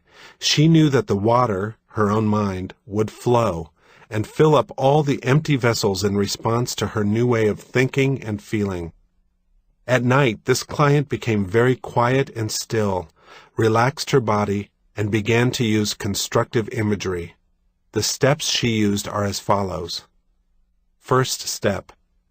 She began to imagine the local bank manager was congratulating her on her wonderful deposits in the bank. She kept imagining that for about 5 minutes. The second step. In her imagination, she heard her mother saying to her, "I am so happy about your wonderful new position." She continued to hear her say, "This is a happy, joyous way," for about 3 to 5 minutes. The third step. Vividly she imagined the writer was in front of her, performing her marriage ceremony. This woman heard me saying as the officiating minister, "I now pronounce you man and wife." Completing this routine, she went off to sleep, feeling filled full, sensing and feeling within herself the joy of the answered prayer. Nothing happened for 3 weeks. In fact, things got much worse, but she persevered, refusing to take no for her answer. She knew that in order to grow spiritually, she too had to perform her first miracle by changing her fear to faith, her mood of lack to a mood of opulence and prosperity, by changing consciousness, water, into the conditions, circumstances, and experiences she wished to express. Consciousness, awareness, beingness, principle, spirit, or whatever name you give, it is the cause of all. It is the only presence and power. The spiritual power or spirit within us is the cause and substance of all things. All things, birds, trees, stars, sun, moon, earth, gold, silver, and platinum, are its manifestations. It is the cause and substance of all things. There is none else. Understanding this, she knew that water, consciousness, could become supply in the form of money, true place, or true expression for herself, health for her mother, as well as companionship and fullness of life. She saw this simple yet profound truth in the twinkling of an eye and said to me, "I accept my good." She knew that nothing is hidden from us. All of God is within us, waiting for our discovery and inquiry. In less than a month, this young girl got married. The writer performed the ceremony. I pronounced the words she heard me say over and over again in her meditative, relaxed state. I now pronounce you man and wife. Her husband gave her a check for $24,000 as a wedding present, as well as a trip around the world. Her new expression as a beauty operator was to beautify her home and garden, and make the desert of her mind rejoice and blossom as the rose. She changed water into wine. Water, or her consciousness, became charged or conditioned by her constant, true, happy imagery. These images, when sustained regularly, systematically, and with faith in the developing powers of the deeper mind, will come out of the darkness, subconscious mind, into light, objectified on the screen of space. There is one important rule. Do not expose this newly developed film to the shattering light of fear, doubt, despondency, and worry. Whenever worry or fear knocks at your door, immediately turn to the picture you developed in your mind and say to yourself, "A beautiful picture is being developed now in the dark house of my mind." Mentally pour on that picture your feeling of joy, faith, and understanding. You know you have operated a psychological spiritual law, for what is impressed shall be expressed. It is wonderful. The following is a sure, certain way for developing and manifesting all the material riches and supply you need all the days of your life. If you apply this formula sincerely and honestly, you should be amply rewarded on the external plane. I will illustrate this by telling you of a man who came to see me in London in desperate financial straits. He was a member of the Church of England and had studied the working of the subconscious mind to some extent. I told him to say frequently during the day, "God is the source of my supply, and all my needs are met at every moment of time and point of space." Think also of all the animal life in this world, and in all the galaxies of space which are now being taken care of by an infinite intelligence. Notice how nature is lavish, extravagant, and bountiful. Think of the fish of the sea which are all being sustained, as well as the birds of the air. He began to realize that since he was born, he had been taken care of, fed by his mother, clothed by his father, and watched over by tender, loving parents. This man got a job and was paid in a wonderful way. He reasoned that it was illogical to assume that the principle of life, which gave him life and always took care of him, would suddenly cease to respond to him. He realized that he had cut off his own supply by resenting his employer, self-condemnation, criticism of himself, and by his own sense of unworthiness. He had psychologically severed the cord which joined him to the infinite source of all things, the indwelling spirit or life principle called by some consciousness or awareness. Man is not fed like the birds. He must consciously commune with the indwelling power and presence, and receive guidance, strength, vitality, and all things necessary for the fulfillment of his needs. This is the formula which he used to change water into the wine of abundance and financial success. He realized God, or the spiritual power within him, was the cause of all. Furthermore, he realized that if he could sell himself the idea that wealth was his by divine right, he would manifest abundance of supply. The affirmation he used was, "God is the source of my supply. All my financial and other needs are met at every moment of time and point of space. There is always a divine surplus." This simple statement, repeated frequently, knowingly, and intelligently, conditioned his mind to a prosperity consciousness. All he had to do was to sell himself this positive idea in the same way a good salesman has to sell himself on the merits of his product. Such a person is convinced of the integrity of his company, the high quality of the product, the good service which it will give the customer, and the fact that the price is right, etc. I told him whenever negative thoughts came to his mind, which would happen, not to fight them, quarrel with them in any way, but simply go back to the spiritual mental formula and repeat it quietly and lovingly to himself. Negative thoughts came to him in avalanches at times in the form of a flood of negativity. Each time he met them with the positive, firm, loyal conviction, "God supplies all my needs. There is a divine surplus in my life." He said as he drove his car and went through his day's routine that a host of sundry miscellaneous negative concepts crowded his mind from time to time, such as, "There is no hope," "You are broke." Each time such negative thoughts came, he refused their mental admission by turning to the eternal source of wealth, health, and all things which he knew to be his own spiritual awareness. Definitely and positively he claimed, "God is the source of my supply, and that supply is mine now." Or, "There is a divine solution. God's wealth is my wealth." And other affirmative positive statements which charged his mind with hope, faith, expectancy, and ultimately a conviction in an ever-flowing fountain of riches, supplying all his needs copiously, joyously, and endlessly. The negative flood of thoughts came to him as often as 50 times in an hour. Each time he refused to open the door of his mind to these gangsters, assassins, and thieves, which he knew would only rob him of peace, wealth, success, and all good things. Instead, he opened the door of his mind to the idea of God's eternal life principle of supply flowing through him as wealth, health, energy, power, and all things necessary to lead a full and happy life here. As he continued to do this, the second day not so many thieves knocked at his door. The third day, the flow of negative visitors was less. The fourth day, they came intermittently, hoping for admission but receiving the same mental response. No entrance. I accept only thoughts and concepts which activate, heal, bless, and inspire my mind. He reconditioned his consciousness or mind to a wealth consciousness. The prince of this world cometh and hath nothing in me.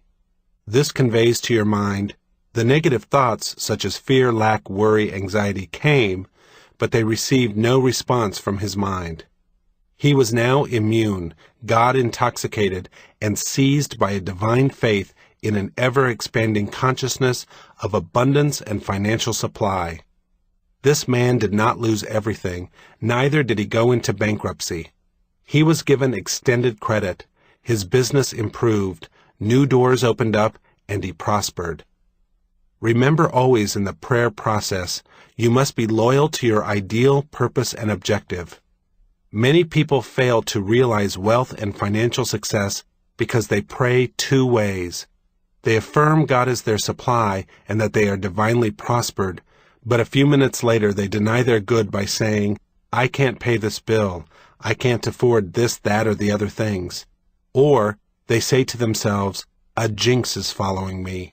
I can't ever make ends meet. I never have enough to go around. All such statements are highly destructive and neutralize your positive prayers. This is what is called praying two ways.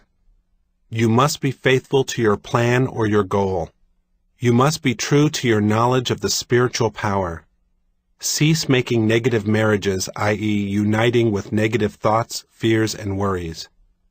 Prayer is like a captain directing the course of his ship. You must have a destination. You must know where you are going. The captain of the ship, knowing the laws of navigation, regulates his course accordingly. If the ship is turned from its course by storms or unruly waves, he calmly redirects it along its true course.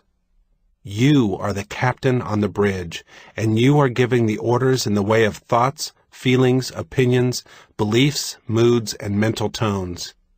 Keep your eye on the beam. You go where your vision is. Cease, therefore, looking at all the obstacles, delays, and impediments that would cause you to go off your course. Be definite and positive. Decide where you are going. Know that your mental attitude is the ship which will take you from the mood of lack and limitation to the mood and feeling of opulence, and to the belief in the inevitable law of good working for you. Quimby, who was a doctor, a wonderful student, and teacher of the mental and spiritual laws of mind, said, "Man acts as he is acted upon." What moves you now? What is it that determines your response to life? The answer is as follows. Your ideas, beliefs, and opinions activate your mind and condition you to the point that you become, as Quimby stated, an expression of your beliefs. This illustrates the truth of Quimby's statement, man is belief expressed. Another popular statement of Quimby's was, our minds mingle like atmospheres, and each person has his identity in that atmosphere. When you were a child, you were subject to the moods, feelings, beliefs, and general mental atmosphere of the home. The fears, anxieties, superstitions, as well as the religious faith and convictions of the parents were impressed on your mind. Let us say the child had been brought up in a poverty-stricken home in which there was never enough to go around, financially speaking. He heard constantly the complaint of lack and limitation. You could say, like Salter in his conditioned reflex therapy, that the child was conditioned to poverty. The young man may have a poverty complex based on his early experiences, training, and beliefs, but he can rise above any situation and become free. This is done through the power of prayer. I knew a young boy, age 17, who was born in a place called Hell's Kitchen in New York.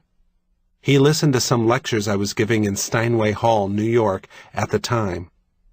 This boy realized that he had been the victim of negative, destructive thinking, and that if he did not redirect his mind along constructive channels, the world mind, with its fears, failures, hates, and jealousies, would move in and control him.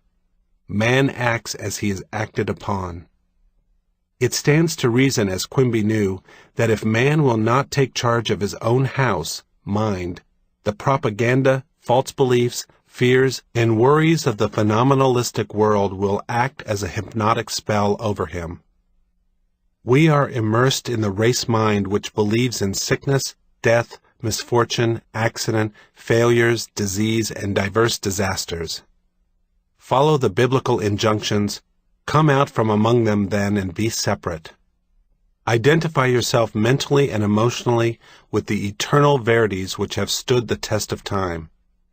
This young man decided to think and plan for himself. He decided to take the royal road to riches by accepting God's abundance here and now and to fill his mind with spiritual concepts and perceptions. He knew, as he did this, he would automatically crowd out of his mind all negative patterns.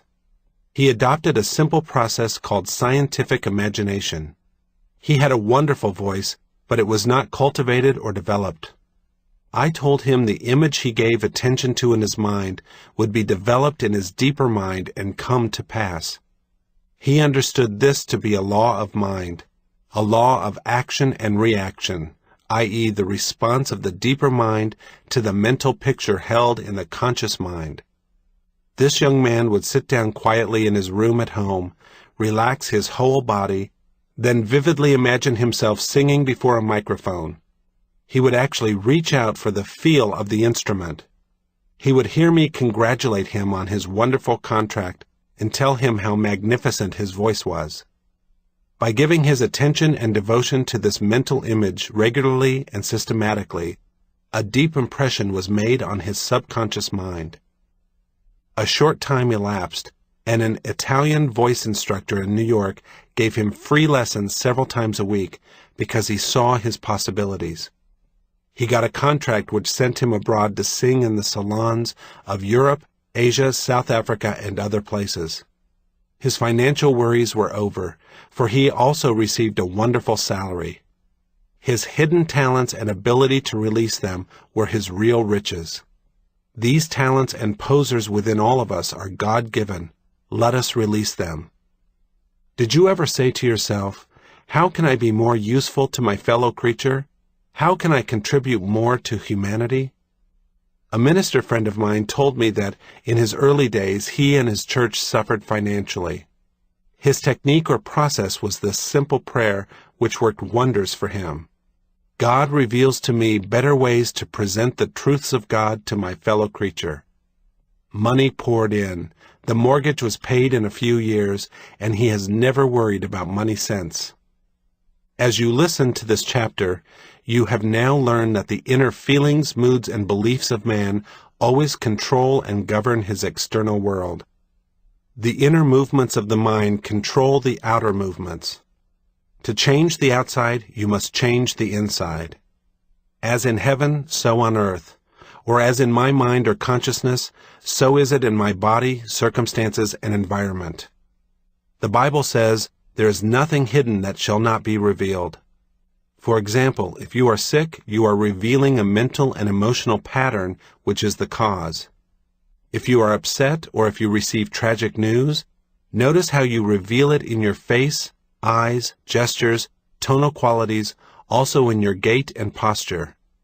As a matter of fact, your whole body reveals your inner distress. You could, of course, through mental discipline and prayer, remain absolutely poised, serene, and calm, refusing to betray your hidden feelings or mental states.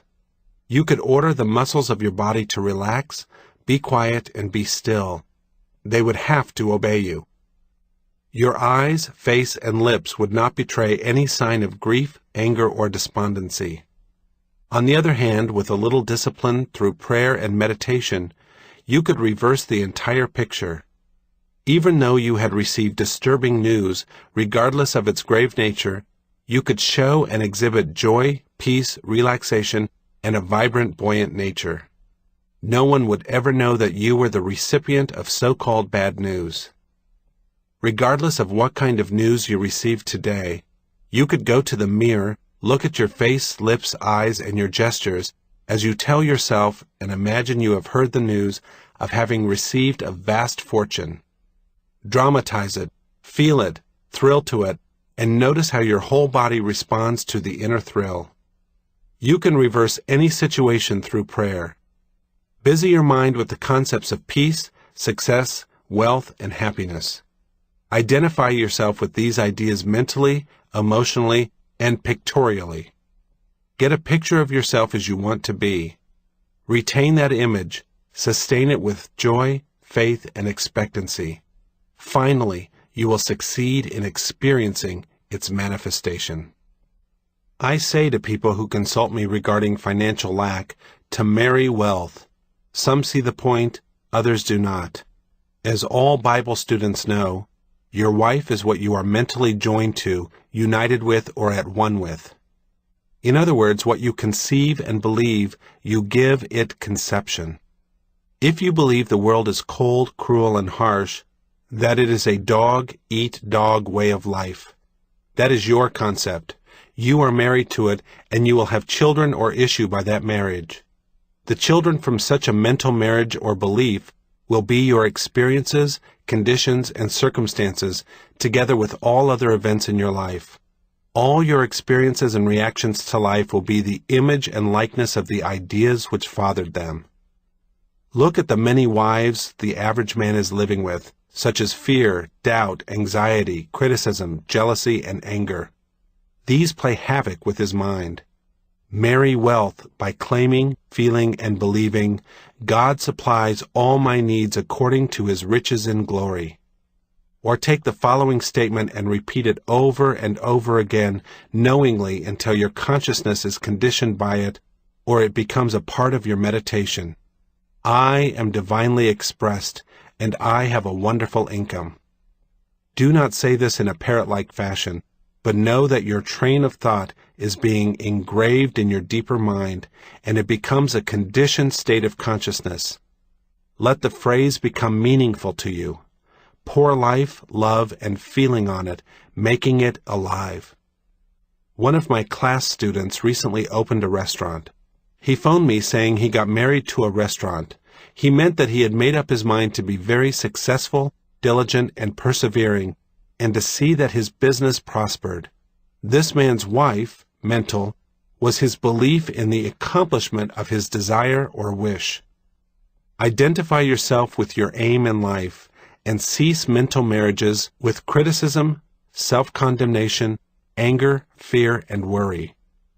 Give attention to your chosen ideal, being full of faith and confidence in the inevitable law of prosperity and success.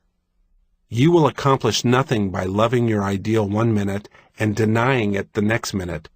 This is like mixing acid and an alkali, for you will get an inert substance. In going along the royal road to riches, you must be faithful to your chosen ideal, your wife. We find illustrations in the Bible relating to these same truths. For example, Eve came out of Adam's rib. Your rib is your concept, desire, idea, plan, goal, or aim in life. Eve means the emotion, feeling, nature, or the inner tone. In other words, you must mother the idea. The idea must be mothered, loved, and felt as true in order to manifest your aim in life. The idea is the father, the emotion is the mother. This is the marriage feast which is always taking place in your mind. Ouspensky spoke of the third element which entered in or was formed following the union of your desire and feeling. He called it the neutral element. We may call it peace, for God is peace. The Bible says, "And the government shall be on his shoulders." In other words, let divine wisdom be your guide. Let the subjective wisdom within you lead, guide, and govern you in all your ways. Turn over your request to this indwelling presence, knowing in your heart and soul that it will dissipate the anxiety, heal the wound, and restore your soul to equanimity and tranquility. Open your mind and heart and say, "God is my pilot. He leads me. He prospers me. He is my counselor." Let your prayer be night and morning, "I am a channel through which God's riches flow ceaselessly, copiously, and freely." Write that prayer in your heart, inscribe it in your mind, keep on the beam of God's glory. The man who does not know the inner workings of his own mind is full of burdens, anxieties, and worries, for he has not learned how to cast his burden on the indwelling presence and go free. The Zen monk was asked by his disciple, "What is truth?" He replied in a symbolic way by taking the bag off his back and placing it on the ground. The disciple then asked him, "Master, how does it work?"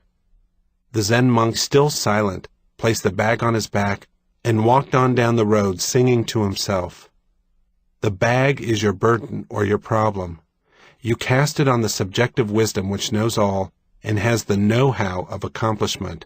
It knows only the answer.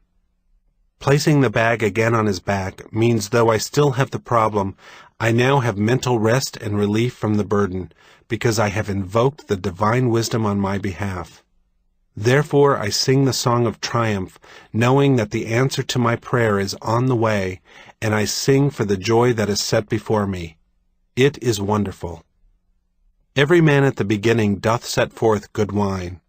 And when men have well drunk, then that which is worse, but thou hast kept the good wine until now. This is true of every man when he first enters a knowledge of the laws of mind. He sets out with high spirits and ambitions. He is the new broom which sweeps clean, and he is full of good intentions. Oftentimes he forgets the source of power. He does not remain faithful to the principle within him, which is scientific and effectual, that would lift him out of his negative experiences and set him on the high road to freedom and peace of mind. He begins to indulge mentally and emotionally with ideas and thoughts extraneous to his announced aim and goal. In other words, he is not faithful to his ideal or wife. Know that the subjective or deep self within you will accept your request, and being the great fabricator, it will bring it to pass in its own way. All you do is release your request with faith and confidence, in the same way you would cast a seed on the ground, or mail a letter to a friend, knowing the answer would come. Did you ever go between two great rocks and listen to the echo of your voice? This is the way the life principle within you answers. You will hear the echo of your own voice. Your voice is your inner mental movement of the mind, your inner psychological journey where you feasted mentally on an idea until you were full. Then you rested. Knowing this law and how to use it, be sure you never become drunk with power, arrogance, pride, or conceit. Use the law to bless, heal, inspire, and lift up others as well as yourself. Man misuses the law by selfishly taking advantage of his fellow man. If you do, you hurt and attract loss to yourself. Power, security, and riches are not to be obtained externally. They come from the treasure house of eternity within. We should realize that the good wine is always present, for God is the eternal now. Regardless of present circumstances, you can prove your good is ever present by detaching yourself mentally from the problem, going on the high watch, and go about your Father's business.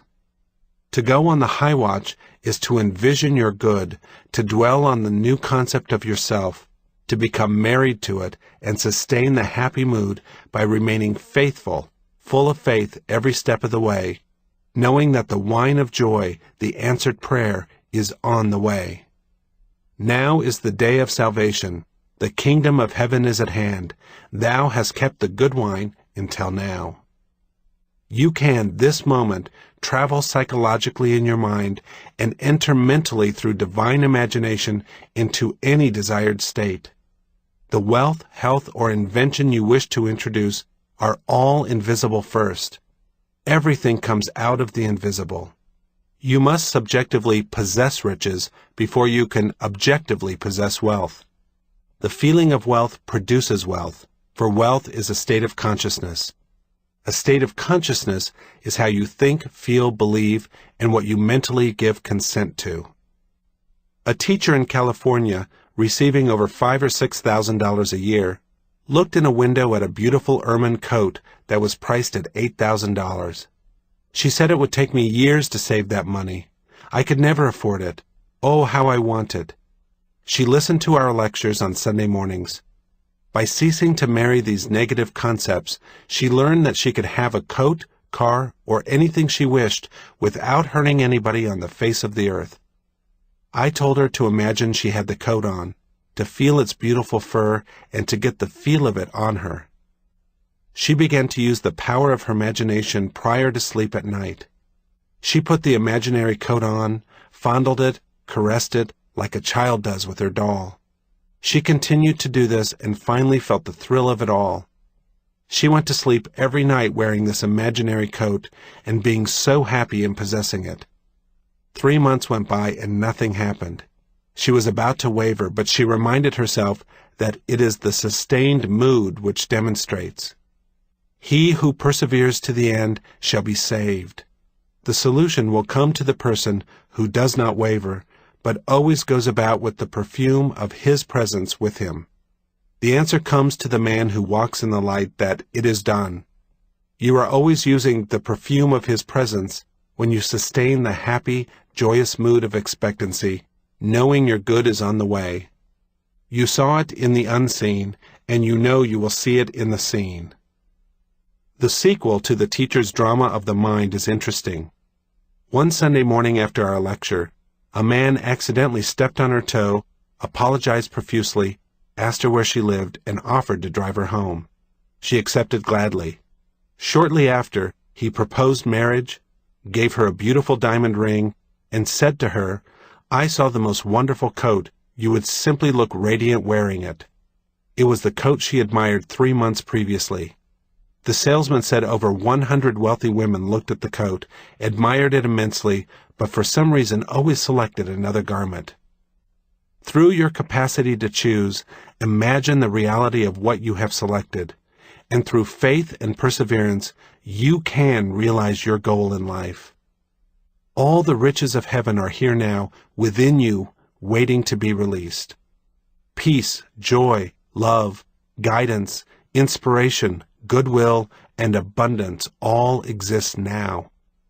All that is necessary in order to express God's riches is for you to leave the present now, your limitation, enter into the mental vision or picture, and in a happy, joyous mood, become one with your ideal.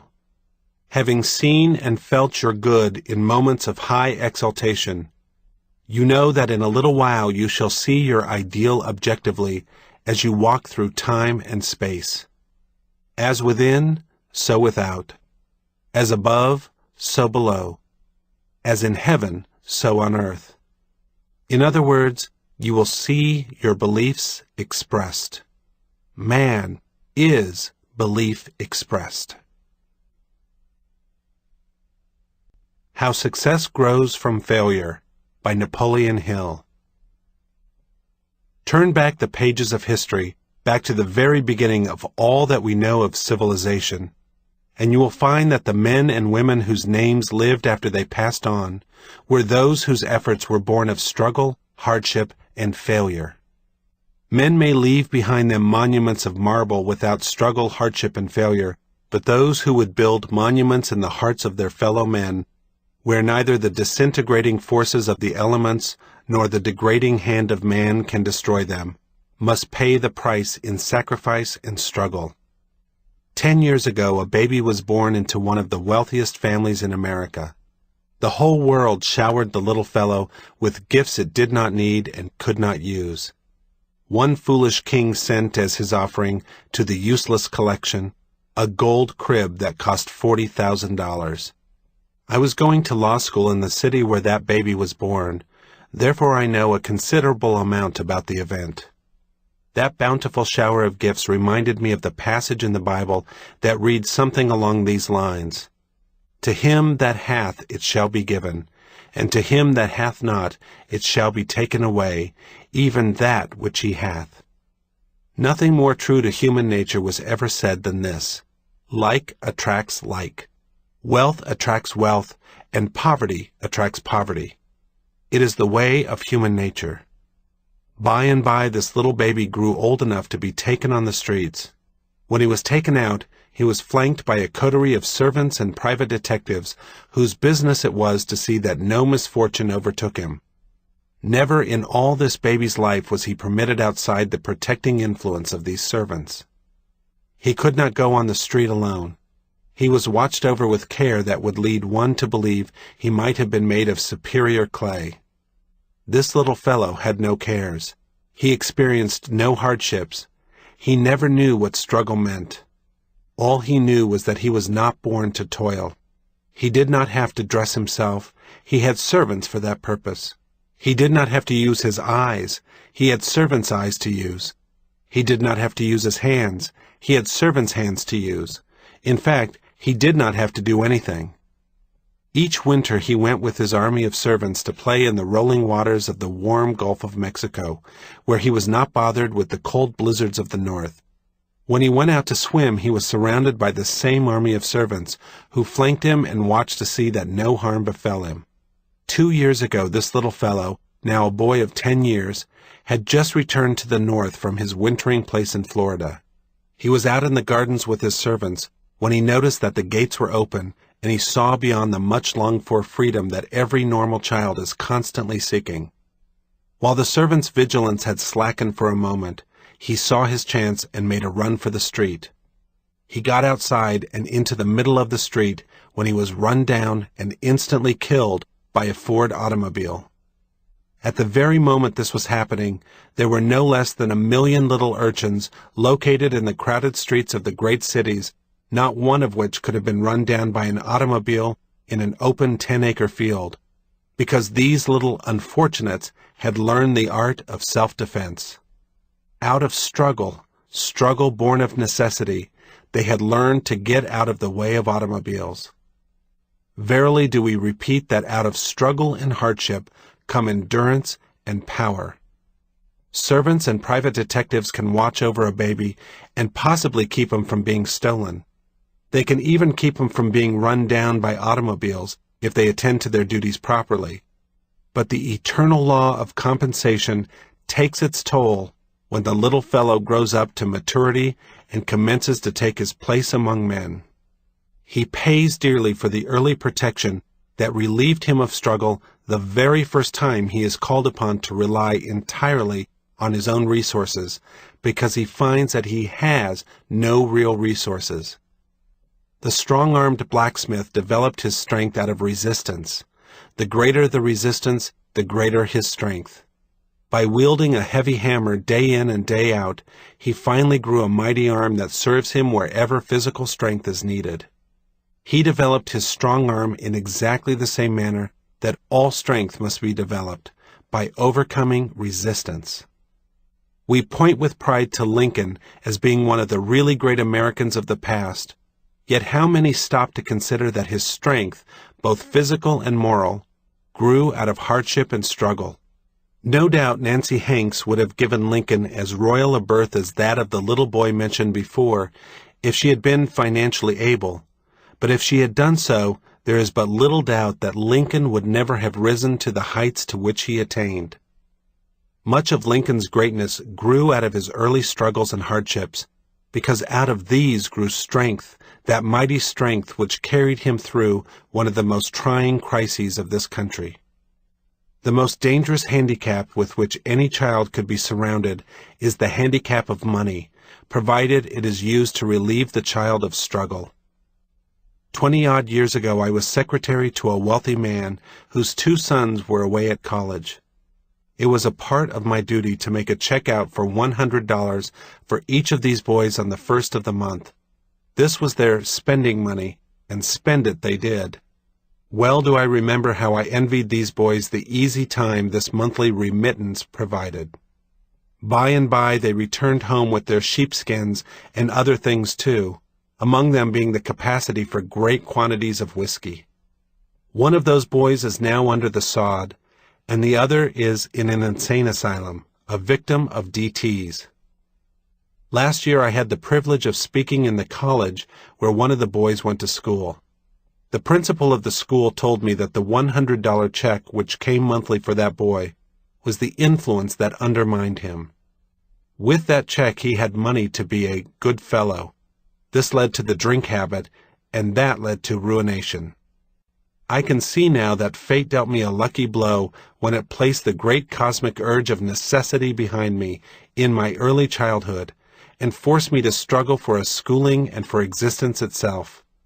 That struggle seemed hard then, but I know now that it was the strengthening process I needed to prepare me for a man's work in life. My own boys are coming along now, and in spite of the powerful moral which I have drawn from my own experience and from my observation of the two boys mentioned, I see myself inclined to make it easy for my boys when I can. This is a common tendency, a human sort of tendency perhaps, which can lead nowhere but to distress and grief when the child is called upon for the reserve strength that is not there because he has never met with the necessary resistance. It may seem like a trite statement, but it is nonetheless true on that account to say the only permanent good that can come to a child comes out of what he does for himself. The greatest service that can be rendered to any person on earth is the service which causes that person to rely upon himself. When you pitch a dime to the beggar, you may benefit him temporarily, but in the long run you have done him a decided injury because you have taken away from him the necessity of struggle. I met a man in Lawton, Oklahoma on my recent tour of the country who gave me much food for thought. I had ridden around with him all afternoon in an automobile before I learned that he was stone blind. His dark glasses covered his eyes, and not a sign of his affliction was to be seen on his face or detected from his voice. He laughingly carried on one of the most interesting conversations I have ever listened to, and entertained me so splendidly that I did not notice his blindness. Afterward I learned of this man's early struggles. He had lost his eyes at the age of 4. Several years ago he presented himself at Northwestern University in the city of Chicago for matriculation as a student. The officials refused to accept him, urging him not to undertake a stiff course such as tried the strength of able-bodied young men and women to the utmost. But this young fellow knew no defeat. He was persistent. Finally, the university officials asked him how much money he had with which to pay his way through school, and he replied, $35. They told him he would only be wasting his time to start in to try it. He went out and walked around the block a time or two, and then came back and said, "Now look here, let me enter for the first semester, and if I do not keep up with my classes and pay my way, you can turn me out." They consented largely, I suspect, because they did not have the heart to refuse. This young man not only completed the first semester with honors at the head of his classes, but he finished the entire course, leading all the way through.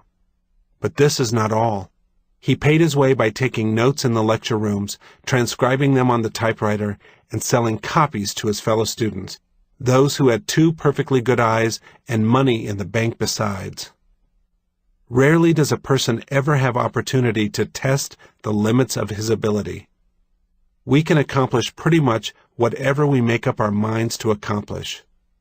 If we are not forced to test our strength through dire necessity, through struggle, through hardships, we seldom discover our possibilities.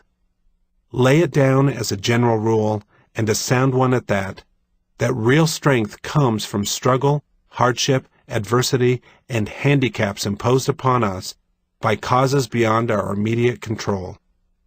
If we could control these causes, they would not exist because we would eliminate them, thereby depriving ourselves of the most beneficial experience that can come to a human being. 20-odd years ago, I found myself forced to work as a laborer in the coal mines. Nothing short of necessity would have induced me to perform such work, yet out of that very work came experience that has played and is now playing no small part in the very best service I have rendered and will continue to render my fellow men.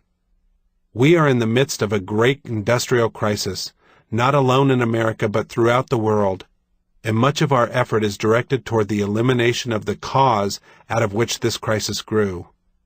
These efforts have not been without visible results, something that would not have been possible except for the forced service rendered in the coal mines years ago. This brought me close to the people who labor in those mines and gave me a splendid chance to study the conditions under which they word the grievances of which they complain, their faults and their virtues. Now, when I presume to write for or about those who perform the most lowly sort of labor, I write not as one whose hands were never covered with the grime and dust of honest toil, but as one who has worked shoulder to shoulder with these men whose voices are now crying out for justice and fair treatment. And when I send back the message to the laborers out of which ranks I came, urging them to perform more work and better work than actually paid for, I know that I am not leading them astray or counseling them unwisely, because it has been this one practice more than any other that has helped me throw off an undesirable, unprofitable environment and get into the work that I love. The reason why this is a sound practice is obvious. It develops greater and greater ability, and finally, a man just naturally bursts out of his cramped environment, attracting the attention of men in a more desirable walk of life. Out of effort and resistance comes strength. The greater the effort, the greater the compensating strength. And the man who foolishly withholds the best service he is capable of rendering, because he may not be receiving what it is worth, is only prolonging the time of failure. I know of no other single quality that has paid me greater dividends and carried me further toward my ultimate goal in life than is the habit of performing more service and better service than is actually paid for. But lay stress on that word habit. This practice must become a habit, and recognition must be gained before the real results begin to show. To merely perform better service than is paid for one day, and refrain from doing it the other 5 working days of the week, would be something like training 1 hour a week for a prize fight and resting the remainder of the time. Out of resistance comes strength. A man may be born to the weary treadmill of toil, but if he understands that out of toil, out of resistance, out of effort, out of adversity comes strength, he will not long remain a victim of this handicap. Instead, he will soon burst the cords of circumstances and environment, no matter how strong they may seem, and rise to claim his own that is born of struggle and hardship. A toast to the man who fails. As my fingers begin to play upon the keyboard of my typewriter, I look and see before me a great army of men whose faces show the lines of care and despair. Some are in rags, having reached the last stage of that long, long trail which all men fight to avoid, failure. Others are in better circumstances, but the fear of starvation shows plainly on their faces. The smile of courage has left their lips, and they, too, seem to have given up the fight. The scene shifts.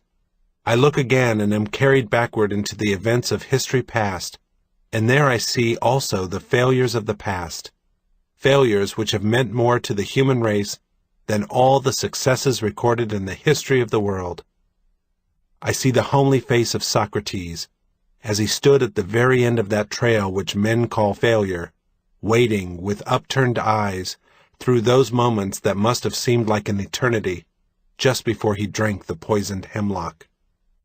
I see Christopher Columbus, standing in a Spanish dungeon, a prisoner in chains, the tribute paid him for his sacrifice, when he set sail on an unknown ocean to discover an unknown world, knowing that the chances were greatly in favor of his never returning to his native land. I see the face of Thomas Paine, the man whom the English sought to capture and put to death as the real instigator of the American Revolution. I see him lying in a filthy prison in France, waiting calmly under the shadow of the guillotine, a reprieve from death, and writing, as he waited, many pages dedicated to the advancement of human liberty. And I see, also, the face of the man from Galilee, suffering on the cross at Calvary, the reward for his efforts to interest men in being decent with one another here on earth. Failures all. Oh, to be such a failure. Oh, to go down in history, as these men did, as being brave enough to place humanity above the individual, and principle above pecuniary gain. On such failures rest the hopes of the world. The test of a man. The measure of a real man is in his ability to see with clear eyes all the beauty and the good and all the injustice and the wrong there is in the world, and still maintain an even sense of proportion in all things toward all people. I bow to the man who can see the imperfections of mankind without becoming cynical, who can temper justice with mercy, who can see the good there is in men who disagree with him, who can work in harmony with those whom he does not admire, who exercises self-control and lets reason instead of emotion govern his actions toward others. Such a man was the immortal Lincoln. He was a man with a message when he had sufficient provocation to have become a man with a grievance instead. As reward for his greatness, the world has erected an everlasting monument to Lincoln's name, a monument that the elements can never disintegrate, that no depredating hand can destroy, a monument built in the heart of the people, built not of stone but of love, sympathy, patience, tolerance, and forgiveness for mankind, those gentle qualities that memory attaches to his name and which are now the real test of a man. The damaging effects of subterfuge and deceit. Nothing really seems so very bad until someone tries to cover it up through subterfuge and deceit. We may not agree with the man who boldly admits his shortcomings, but we cannot withhold from him a certain healthy respect on account of his boldness. On the other hand, the moment a person resorts to secrecy or to subterfuge, even in connection with matters of small importance, that person becomes immediately marked as unworthy of trust. If there is a skeleton in the closet which is apt to crawl out to plague one of the most inopportune time, a mighty good plan is to voluntarily drag it out and say, "There it is. What are you going to do about it?" People will forgive most anything unless there is an attempt to cover it up and clothe it in secrecy. In that event, forgiveness comes reluctantly, if at all. Many a solid friend has been made by open frankness in connection with matters that, within themselves, were of small importance, while on the other hand lifelong enemies have been made by lack of this frankness. If a person is secretive and resorts to deceit and subterfuge in small matters, the supposition is that in matters of greater import, the same tactics will prevail. Deliver more service and better service than you are paid for. This simple injunction comes from a man who started at the very bottom, in the most lowly sort of labor. It constitutes the keynote of almost every public address this man delivers. It permeates nearly everything he writes. It creeps into his everyday conversation.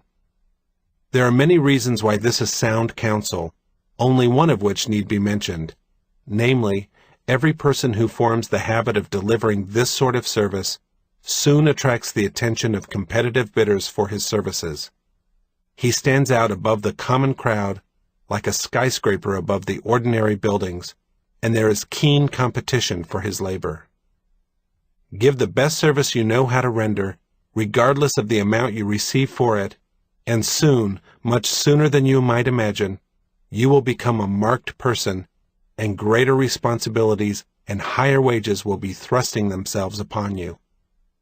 Deliver the best services you can, not necessarily out of consideration for the purchaser, but out of consideration for yourself. Failure to practice this habit is the chief obstacle that stands between 95% of the people and success, But of course, this does not apply to you. Or does it? Aimlessness is a sin, and it leads straight to poverty, misery, want, and failure. A man without a definite, constructive purpose in life is simply one of nature's mistakes, because she did not intend to create such a being in all probability. 7 Remedies for a Lean Purse by George S. Clason. Note to the listener: the following story is a parable devised by Clason. His teaching method was to render financial advice in the form of mythical stories. The glory of Babylon endures. Down through the ages, its reputation comes to us as the richest of cities, its treasures as fabulous. Yet it was not always so. The riches of Babylon were the results of the money wisdom of its people. They first had to learn how to become wealthy. When the good king Sargon returned to Babylon after defeating his enemies, the Elamites, he was confronted with a serious situation. The royal chancellor explained it to the king thus: "After many years of great prosperity brought to our people because your majesty built the great irrigation canals and the mighty temples to the gods, now that these works are completed, the people seem unable to support themselves. The laborers are without employment. The merchants have few customers. The farmers are unable to sell their produce. The people have not enough gold to buy food." "But where has all the gold gone that we spent for all these great improvements?" demanded the king. "It has found its way, I fear," responded the chancellor, "into the possession of a few very rich men of our city. It filtered through the fingers of most of our people as quickly as the goat's milk goes through the strainer.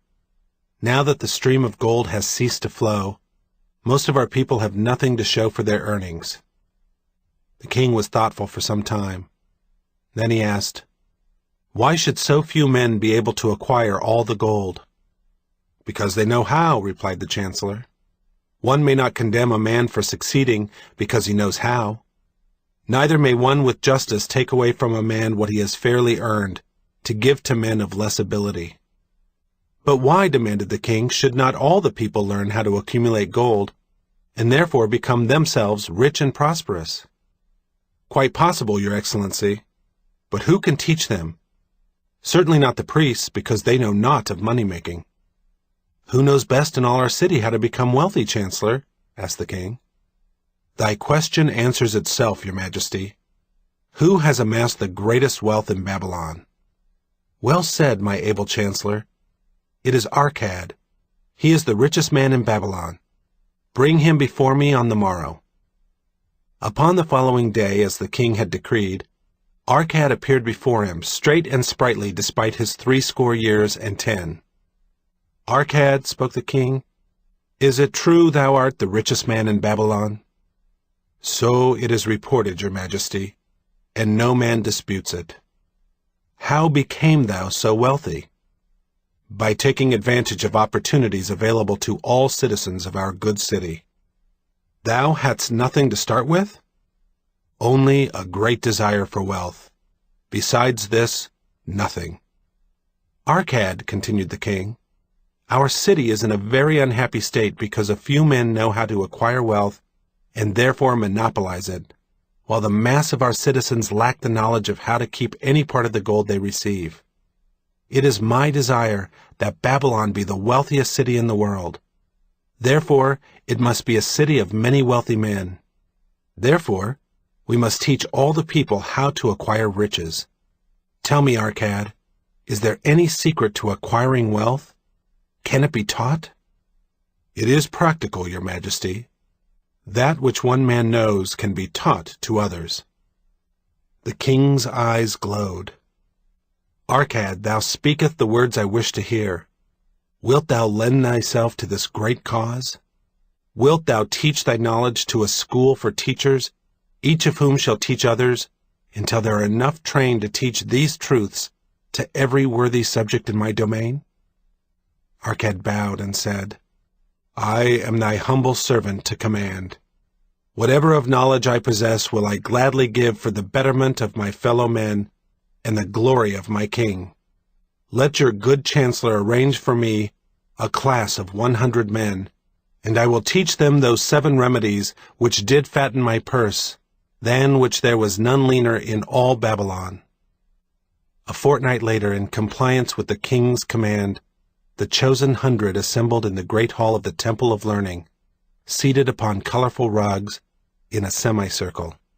Arcad sat beside a small taboret upon which smoked a sacred lamp, sending forth a strange and pleasing odor. "Behold the richest man in Babylon," whispered a student, nudging his neighbor as Arcad rose. "He is but a man even as the rest of us."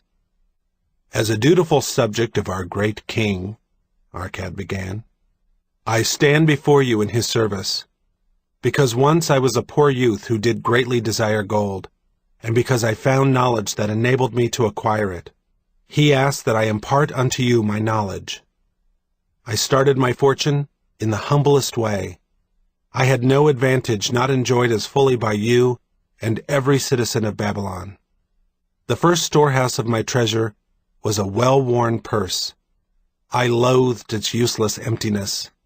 I desired that it be round and full, clinking with the sound of gold. Therefore, I sought every remedy for a lean purse.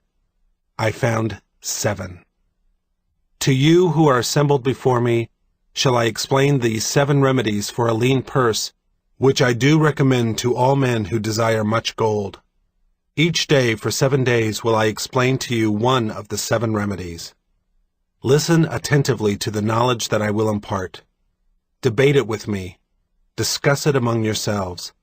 Learn these lessons thoroughly, that you may also plant in your own purses the seed of wealth. First must each of you start wisely to build a fortune of his own.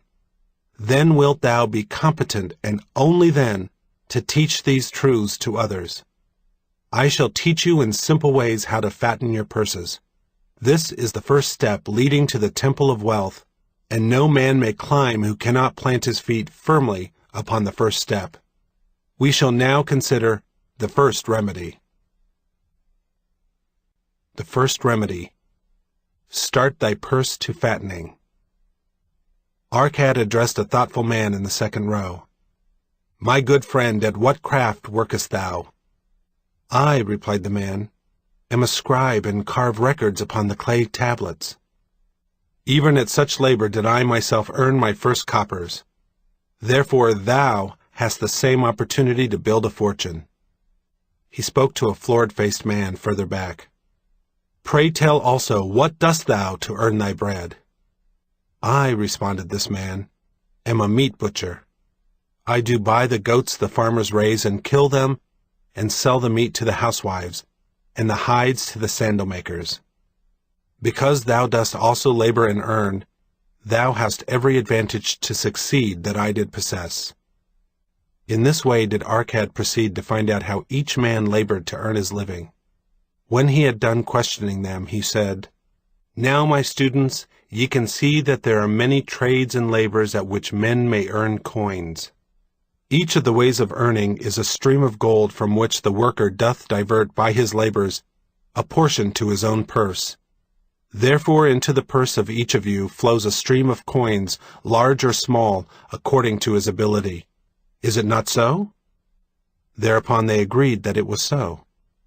"Then," continued Arcad, "if each of you desireth to build for himself a fortune, is it not wise to start by utilizing that source of wealth which he already has established?" To this they agreed. Then Arcad turned to a humble man who had declared himself an egg merchant. "If thou select one of thy baskets and put into it each morning 10 eggs, and take out from it each evening 9 eggs, what will eventually happen?" "It will become in time overflowing." "Why?" "Because each day I put in 1 more egg than I take out." Arcad turned to the class with a smile. "Does any man here have a lean purse?" First they looked amused. Then they laughed. Lastly they waved their purses in jest. "All right," he continued. "Now I shall tell thee the first remedy I learned to cure a lean purse. Do exactly as I have suggested to the egg merchant. For every 10 coins thou placest within thy purse, take out for use but 9. Thy purse will start to fatten at once, and its increasing weight will feel good in thy hand, and bring satisfaction to thy soul. Deride not what I say because of its simplicity. Truth is always simple. I told thee I would tell how I built my fortune. This was my beginning. I too carried a lean purse and cursed it, because there was naught within to satisfy my desires. But when I began to take out from my purse but 9 parts of 10 I put in, it began to fatten. So will thine. Now I will tell a strange truth, the reason for which I know not. When I ceased to pay out more than 9/10 of my earnings, I managed to get along just as well. I was not shorter than before. Also, ere long, did coins come to me more easily than before. Surely it is a law of the gods that unto him who keepeth and spendeth not a certain part of all his earnings shall gold come more easily. Likewise him whose purse is empty does gold void. Which desirest thou the most? Is it the gratification of thy desires of each day, a jewel, a bit of finery, better raiment, more food, things quickly gone and forgotten? Or is it substantial belongings, gold, lands, herds, merchandise, income-bringing investment? The coins thou takest from thy purse bring the first. The coins thou leavest within it will bring the latter. This, my students, was the first remedy I did discover for my lean purse. For each 10 coins I put in, to spend but 9. Debate this amongst yourselves. If any man proves it untrue, tell me upon the morrow when we shall meet again. The second remedy. Control thy expenditures. Some of your members, my students, have asked me this. How can a man keep 1/10 of all he earns in his purse when all the coins he earns are not enough for his necessary expenses? So did Arcad address his students upon the second day. Yesterday, how many of thee carried lean purses? All of us, answered the class. Yet thou do not all earn the same. Some earn much more than others. Some have much larger families to support. Yet all purses were equally lean. Now I will tell thee an unusual truth about men and sons of men. It is this, that what each of us calls our necessary expenses will always grow to equal our incomes unless we protest to the contrary. Confuse not thy necessary expenses with thy desires. Each of you, together with your good families, have more desires than your earnings can gratify. Therefore, are thy earnings spent to gratify these desires insofar as they will go? Still thou retainest many ungratified desires. All men are burdened with more desires than they can gratify. Because of my wealth, thinkest thou I may gratify every desire? 'Tis a false idea. There are limits to my time. There are limits to my strength. There are limits to the distance I may travel. There are limits to what I may eat. There are limits to the zest with which I may enjoy. I say to you that just as weeds grow in a field wherever the farmer leaves space for their roots, even so freely do desires grow in men whenever there is a possibility of their being gratified. Thy desires are a multitude, and those that thou mayest gratify are but few. Study thoughtfully thy accustomed habits of living. Herein may be most often found certain accepted expenses that may wisely be reduced or eliminated. Let thy motto be 100% of appreciated value demanded for each coin spent. Therefore, engrave upon the clay each thing for which thou desireth to spend. Select those that are necessary and others that are possible through the expenditures of 9/10 of thy income. Cross out the rest, and consider them but a part of that great multitude of desires that must go unsatisfied, and regret them not.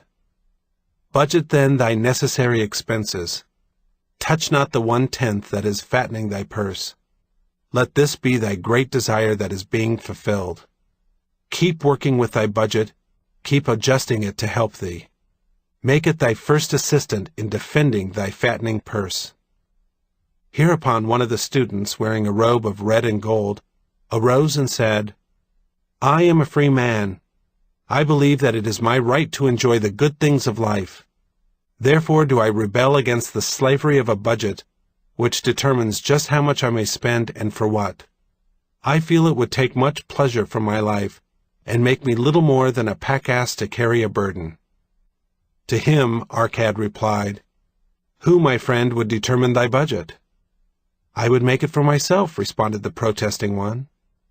"In that case, were a pack-ass to budget his burden, would he include therein jewels and rugs and heavy bars of gold? Not so. He would include hay and grain and a bag of water for the desert trail. The purpose of a budget is to help thy purse to fatten. It is to assist thee to have thy necessities, and insofar as attainable, thy other desires. It is to enable thee to realize thy most cherished desires by defending them from thy casual wishes. Like a bright light in a dark cave, thy budget shows up the leaks from thy purse and enables thee to stop them and control thy expenditures for definite and gratifying purposes. This, then, is the second remedy for a lean purse. Budget thy expenses that thou mayest have coins to pay for thy necessities, to pay for thy enjoyments, and to gratify thy worthwhile desires without spending more than 9/10 of thy earnings.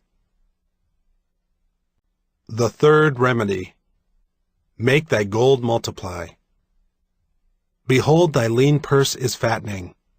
Thou hast disciplined thyself to leave therein 1/10 of all thou earnest.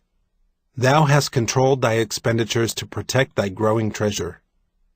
Next, we will consider means to put thy treasure to labor and to increase.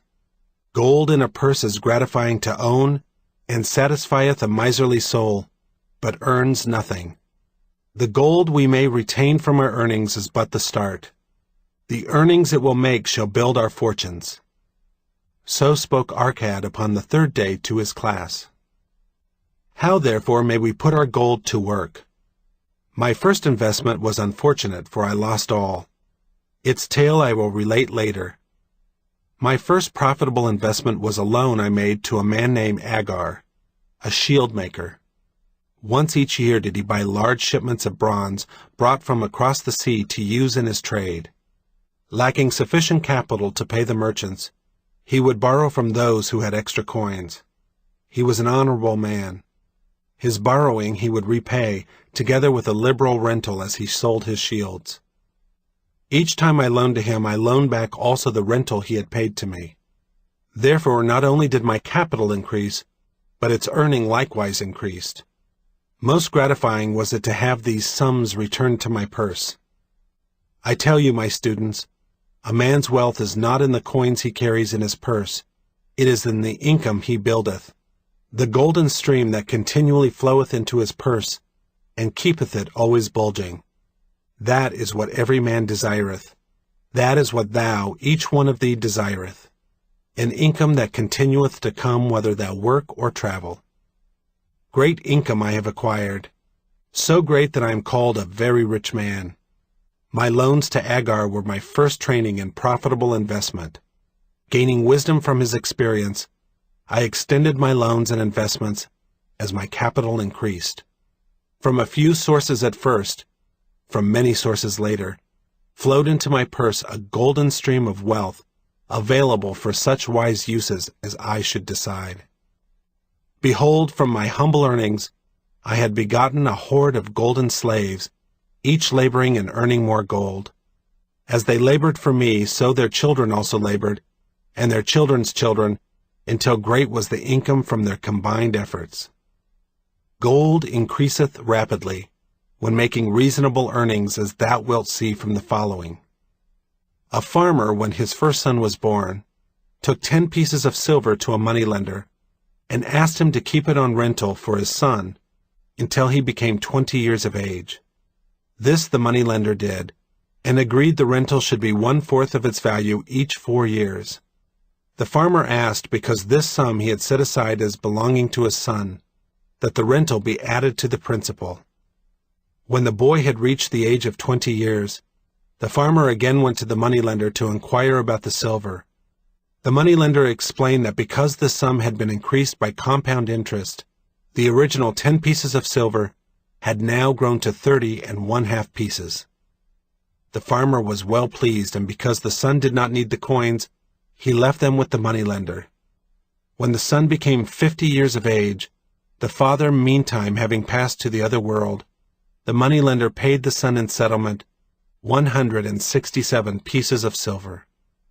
Thus in 50 years had the investment multiplied itself at rental almost 17 times. This then is the third remedy for a lean purse, to put each coin to laboring, that it may reproduce its kind even as the flocks of the field, and help bring to thee income, a stream of wealth that shall flow constantly into thy purse. The fourth remedy: guard thy treasures from loss. Misfortune loves a shining mark. Gold in a man's purse must be guarded with firmness, else it be lost. Thus it is wise that we must first secure small amounts and learn to protect them before the gods entrust us with larger. So spoke Arcad upon the 4th day to his class. Every owner of gold is tempted by opportunities whereby it would seem that he could make large sums by its investment in most plausible projects. Often friends and relatives are eagerly entering each investment and urge him to follow. The first sound principle of investment is security for thy principal.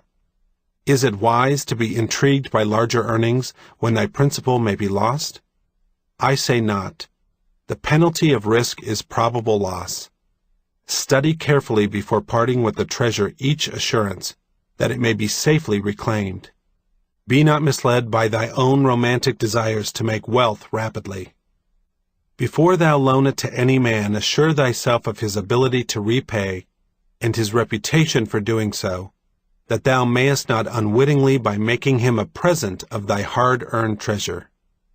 Before thou entrust it as an investment in any field, acquaint thyself with the dangers which may beset it. My own first investment was a tragedy to me at the time. The guarded savings of a year I did entrust to a brickmaker named Osmore, who was traveling over the far seas and in Tyre agreed to buy for me the rare jewels of the Phoenicians. These we would sell upon his return and divide the profits. The Phoenicians were scoundrels and sold him bits of glass. My treasure was lost. Today my training would show me at once the folly of entrusting a brickmaker to buy jewels. Therefore, do I advise thee from the wisdom of my experiences, be not too confident of thy own wisdom in entrusting thy treasures to the possible pitfalls of investments. Better far consult the wisdom of those experienced in handling money for profit. Such advice is freely given for the asking, and may readily possess a value equal in gold to the sum thou considerest investing. In truth, such is its actual value if it save thee from loss. This, then, is the fourth remedy for a lean purse, and of great importance if it prevent thy purse from being emptied once it has become well filled. Guard thy treasure from loss by investing only where thy principal is safe, where it may be reclaimed if desirable, and where thou wilt not fail to collect a fair rental. Consult with wise men. Secure the advice of men experienced in the profitable handling of gold. Let their wisdom protect thy treasure from unsafe investment. The fifth remedy: make of thy dwelling a profitable investment. If a man setteth aside 9 parts of his earnings upon which to live and enjoy life, and if any part of this 9 parts he can turn into a profitable investment, without detriment to his well-being, then so much faster will his treasures grow.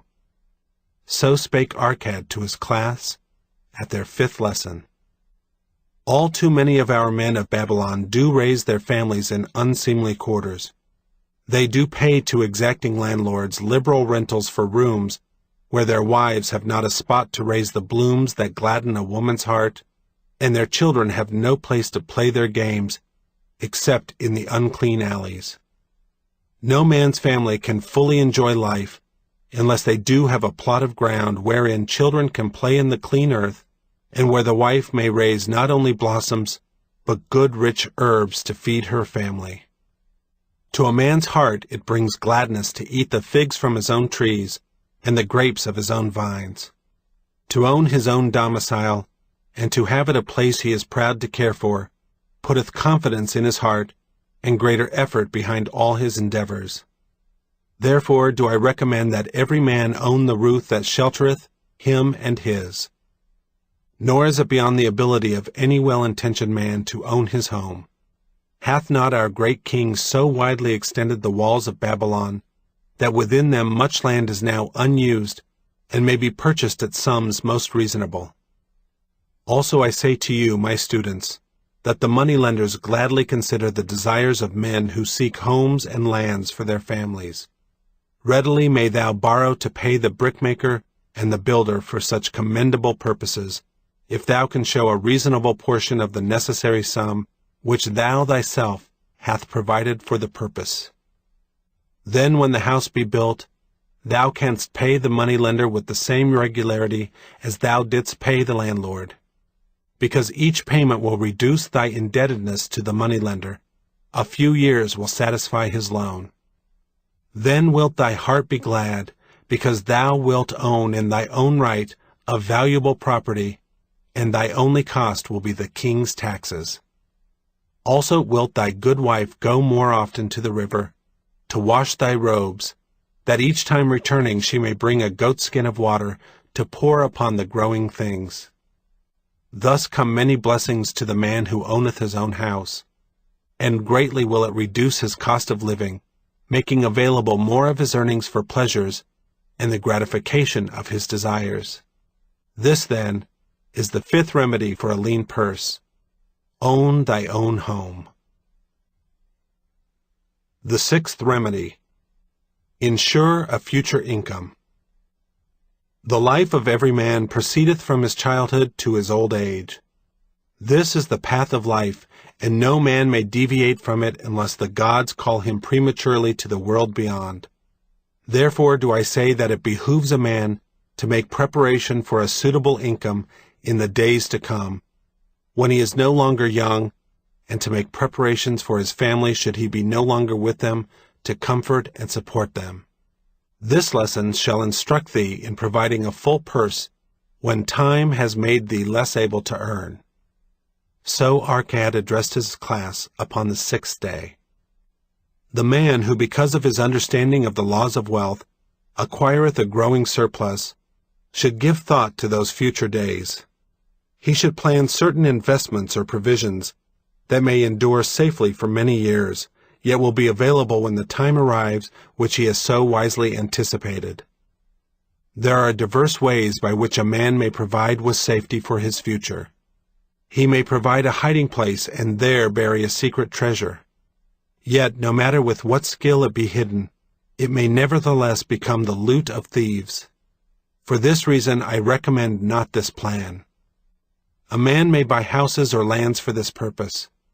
If wisely chosen as to their usefulness and value in the future, they are permanent in their value, and their earnings or their sale will provide well for his purpose. A man may loan a small sum to the moneylender and increase it at regular periods. The rental which the moneylender adds to this will largely add to its increase. I do know a sandal maker named Onsen, who explained to me not long ago that each week for 8 years he had deposited with his moneylender 2 pieces of silver. The moneylender had but recently given him an accounting over which he greatly rejoiced. The total of his small deposits with their rental at the customary rate of 1/4 their value for each 4 years had now become 1,040 pieces of silver. I did gladly encourage him further by demonstrating to him, with my knowledge of the numbers, that in 12 years more, if he would keep his regular deposits of but 2 pieces of silver each week, the moneylender would then owe him 4,000 pieces of silver, a worthy competence for the rest of his life. Surely when such a small payment made with regularity doth produce such profitable results, no man can afford not to insure a treasure for his old age, and the protection of his family, no matter how prosperous his business and his investments may be. I would that I might say more about this. In my mind rests the belief that someday wise-thinking men will devise a plan to insure men against death, whereby many men pay in but a trifling sum regularly, the aggregate making a handsome sum for the family of each member who passeth to the beyond. This do I see as something desirable, and which I could highly recommend. But today it is not possible, because it must reach beyond the life of any man or any partnership to operate. It must be as stable as the king's throne. Some day do I feel that such a plan shall come to pass, and be a great blessing to many men, because even the first small payment will make available a snug fortune for the family of a member should he pass on. But because we live in our own day, and not in the days which are to come, we must take advantage of those means and ways of accomplishing our purposes. Therefore do I recommend to all men that they, by wise and well thought-out methods, do provide against a lean purse in their mature years. For a lean purse to a man no longer able to earn, or to a family without its head, is a sore tragedy. This, then, is the sixth remedy for a lean purse. Provide in advance for the needs of thy growing age and the protection of thy family. The seventh remedy: increase thy ability to earn. This day do I speak to thee, my students, of one of the most vital remedies for a lean purse. Yet I will talk not of gold, but of yourselves, of the men beneath the robes of many colors who do sit before me. I will talk to you of those things within the minds and lives of men, which do work for or against their success. So did Arcad address his class upon the seventh day. Not long ago came to me a young man seeking to borrow. When I questioned him the cause of his necessity, he complained that his earnings were insufficient to pay his expenses. Thereupon I explained to him, this being the case, he was a poor customer for the moneylender, as he possessed no surplus earning capacity to repay the loan. What you need, young man, I told him, is to earn more coins. What dost thou to increase thy capacity to earn? All that I can do, he replied. 6 times within 2 moons have I approached my master to request my pay be increased, but without success. No man can go oftener than that. We may smile at his simplicity, yet he did possess one of the vital requirements to increase his earnings. Within him was a strong desire to earn more, a proper and commendable desire. Preceding accomplishment must be desire. Thy desires must be strong and definite. General desires are but weak longings. For a man to wish to be rich is of little purpose. For a man to desire 5 pieces of gold is a tangible desire which he can press to fulfillment. After he has backed his desire for 5 pieces of gold with strength of purpose to secure it, next he can find similar ways to obtain 10 pieces, and then 20 pieces, and later 1,000 pieces, and behold, he has become wealthy.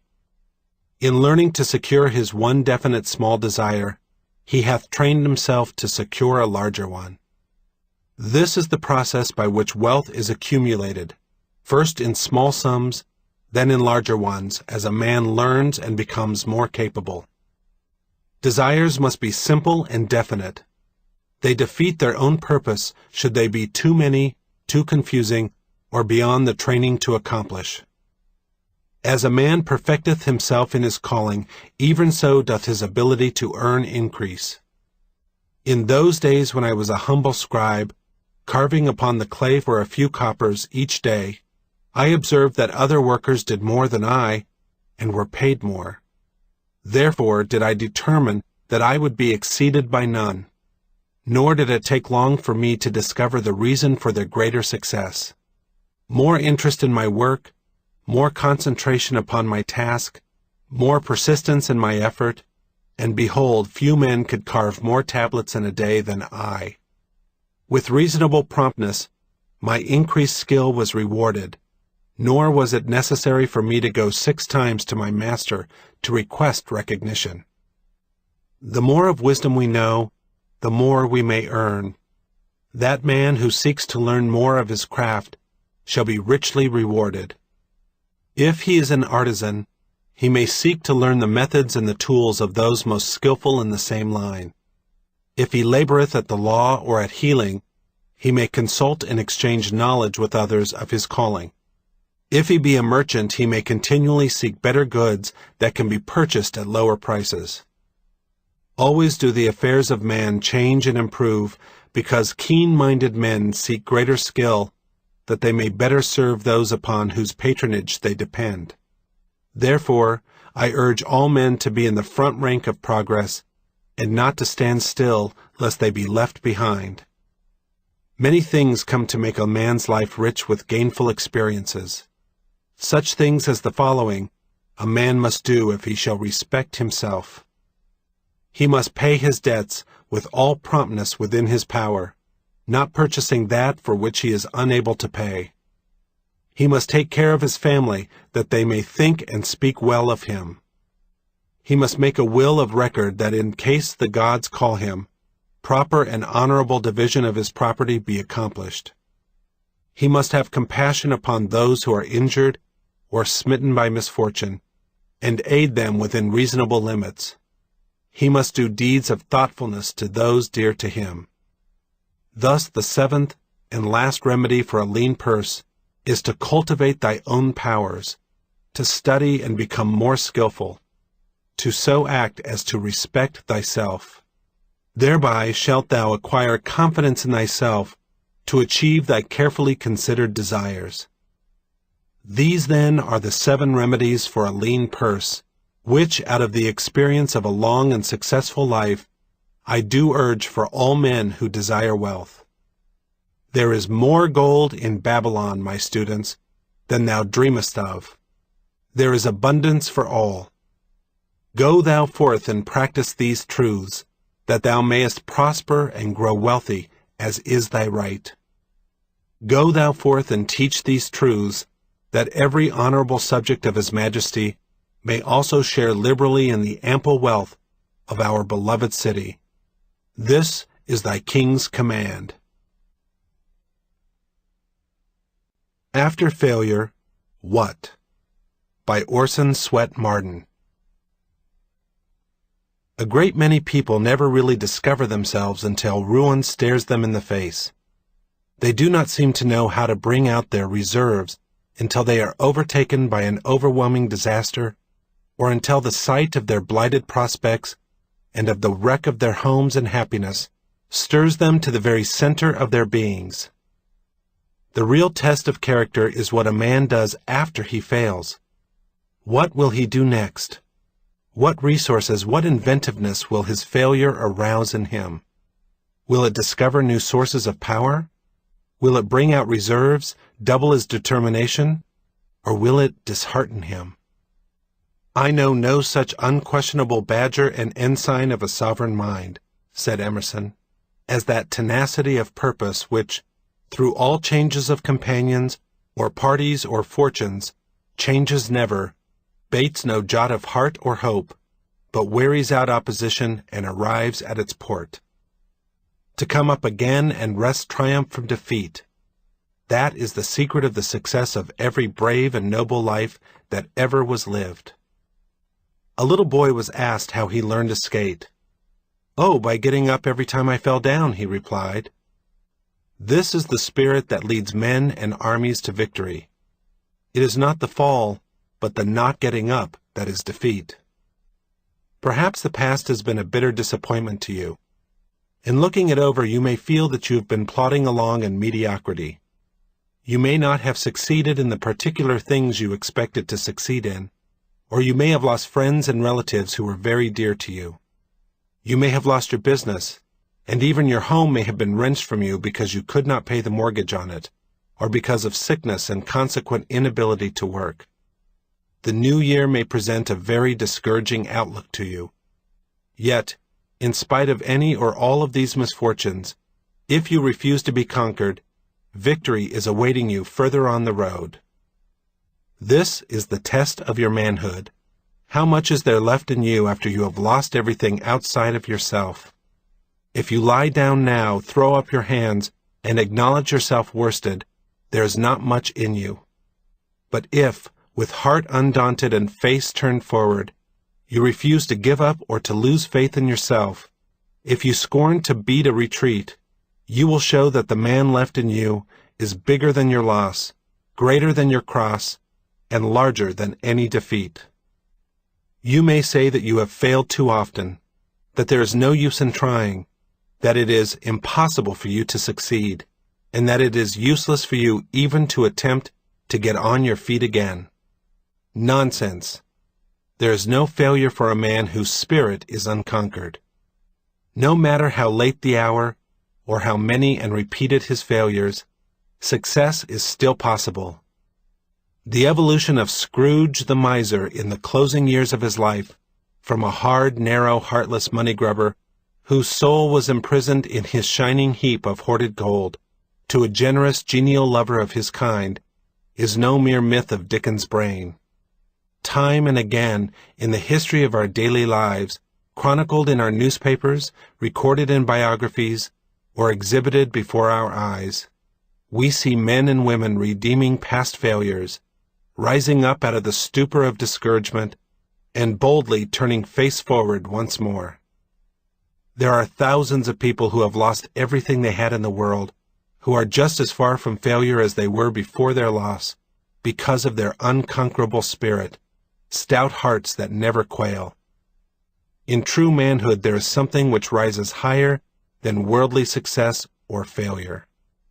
No matter what reverses come to him, what disappointments or failures, a really great man rises superior to them. He never loses his equanimity.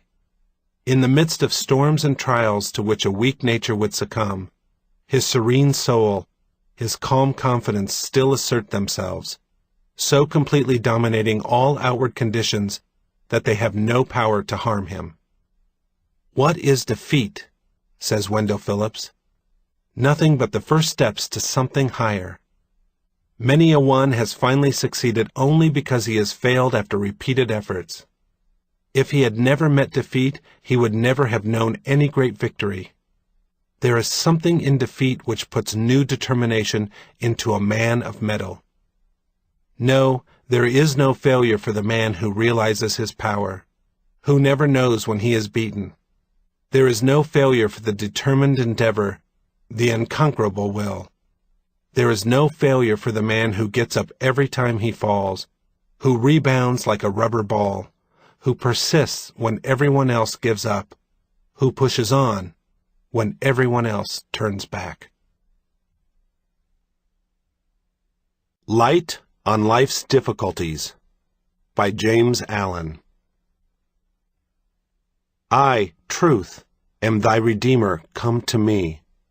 Lay down thy sin and pain and wild unrest, and I will calm thy spirit's stormy sea, pouring the oil of peace upon thy breast. Friendless and lone, lo, I abide with thee. Defeated and deserted, cast away, what refuge hast thou?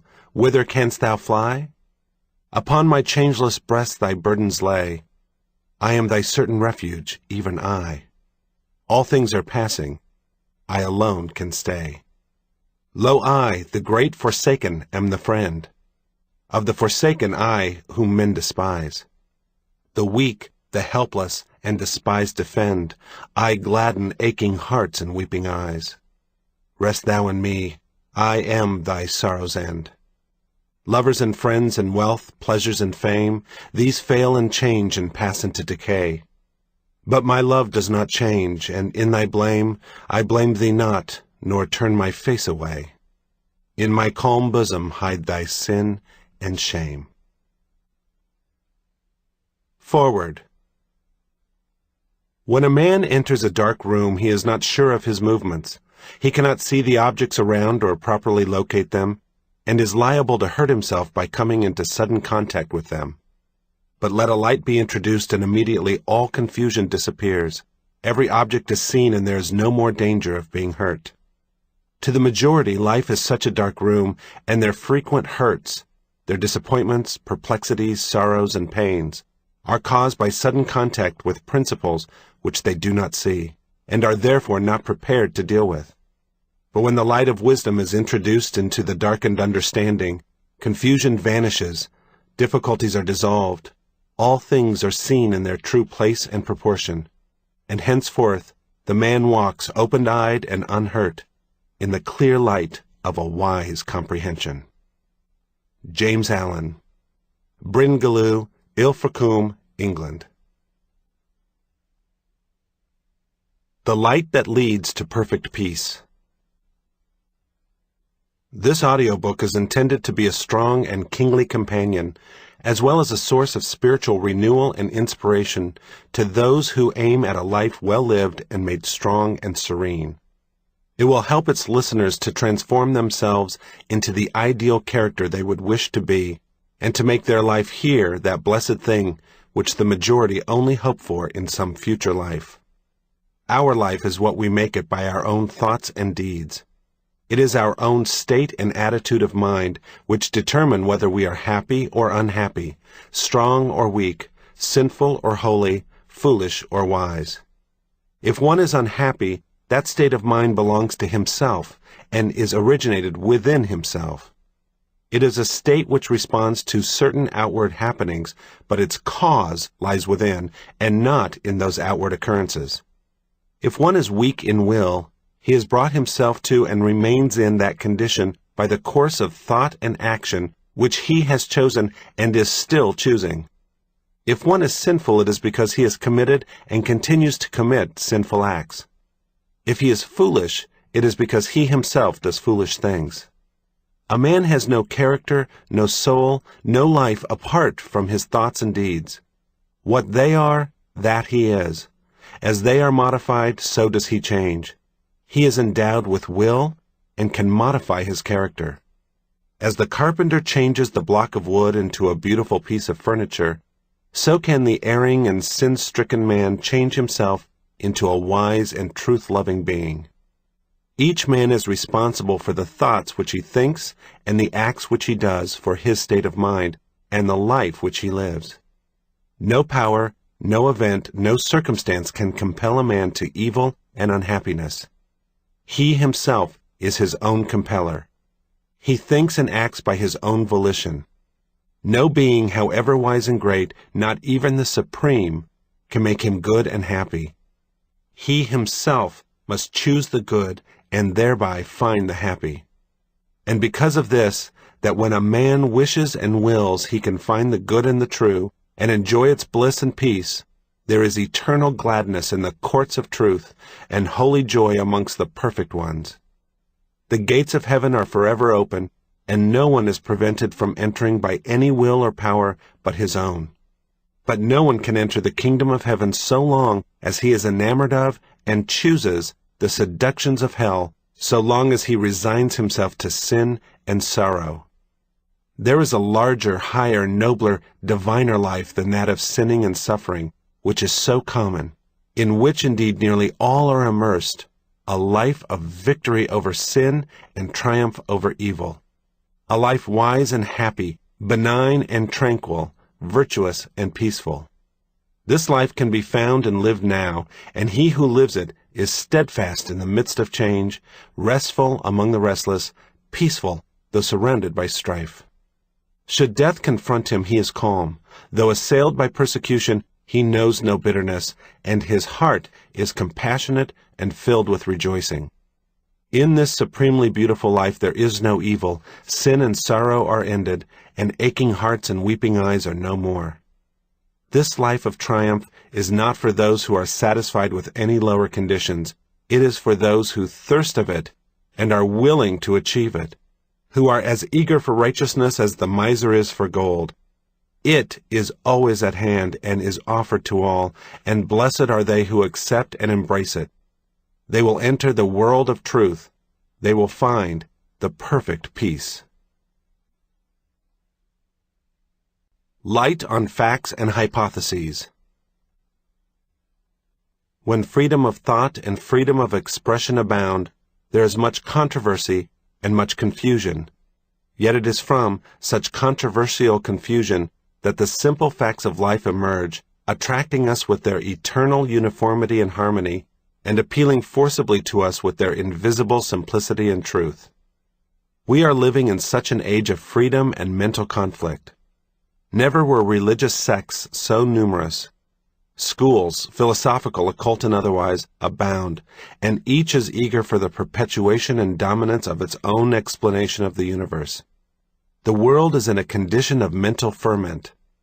Contradiction has reached the point of confusion, so that the earnest seeker for truth can find no solid rock of refuge in the opposing systems which are presented to him, and is thereby thrown back upon himself, upon those incontrovertible facts of his own being which are ever with him, which are indeed himself, his life.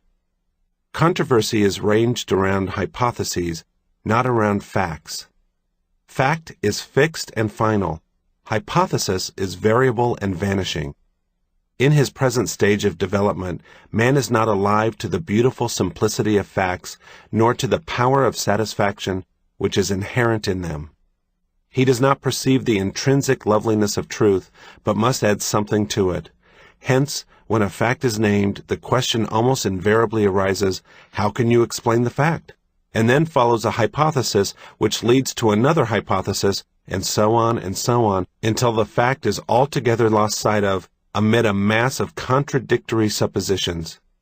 Thus arise the sects and controversial schools. The clear perception of one fact will lead to the perception of other facts, but a supposition, while appearing to elucidate a fact, does in reality cover it up. We cannot realize the stately splendor of truth while playing with the gaudy and attractive toys of pretty hypotheses. Truth is not an opinion, nor can any opinion enlarge or adorn it. Fact and supposition are eternally separate, and the cleverest intellectual jugglery, while it may entertain and deceive even the elect, cannot in the slightest degree alter a fact or affect the future of things as they are. Because of this, the true teacher abandons the devious path of hypothesis, and deals only with the simple facts of life, fixing the attention of men upon these, instead of increasing confusion and intensifying wordy warfare by foisting another assumption upon a world already lost and bewildered in a maze of hypotheses. The facts of life are ever before us, and can be understood and known if we but abandon our egotism and the blinding delusions which that egotism creates. Man need not go beyond his own being to find wisdom, and the facts of that being afford a sufficient basis on which to erect a temple of knowledge of such beauty and dimensions that it shall at once emancipate and glorify. Man is, and as he thinks, so he is. A perception and realization of these two facts alone, of man's being and thinking, lead into a vast avenue of knowledge which cannot stop short of the highest wisdom and perfection. One of the reasons why men do not become wise is that they occupy themselves with interminable speculations about a soul separate from themselves, that is, from their own mind, and so blind themselves to their actual nature and being. The supposition of a separate soul veils the eyes of man so that he does not see himself, does not know his mentality, is unaware of the nature of his thoughts, without which he would have no conscious life. Man's life is actual, his thoughts are actual, his life is actual. To occupy ourselves with the investigation of things that are is the way of wisdom. Man considered as above, beyond, and separate from mind and thought is speculative and not actual, and to occupy ourselves with the study of things that are not is the way of folly. Man cannot be separated from his mind. His life cannot be separated from his thoughts. Mind, thought, and life are as inseparable as light, radiance, and color, and are no more in need of another factor to elucidate them than are light, radiance, and color. The facts are all sufficient and contain within themselves the groundwork of all knowledge concerning them.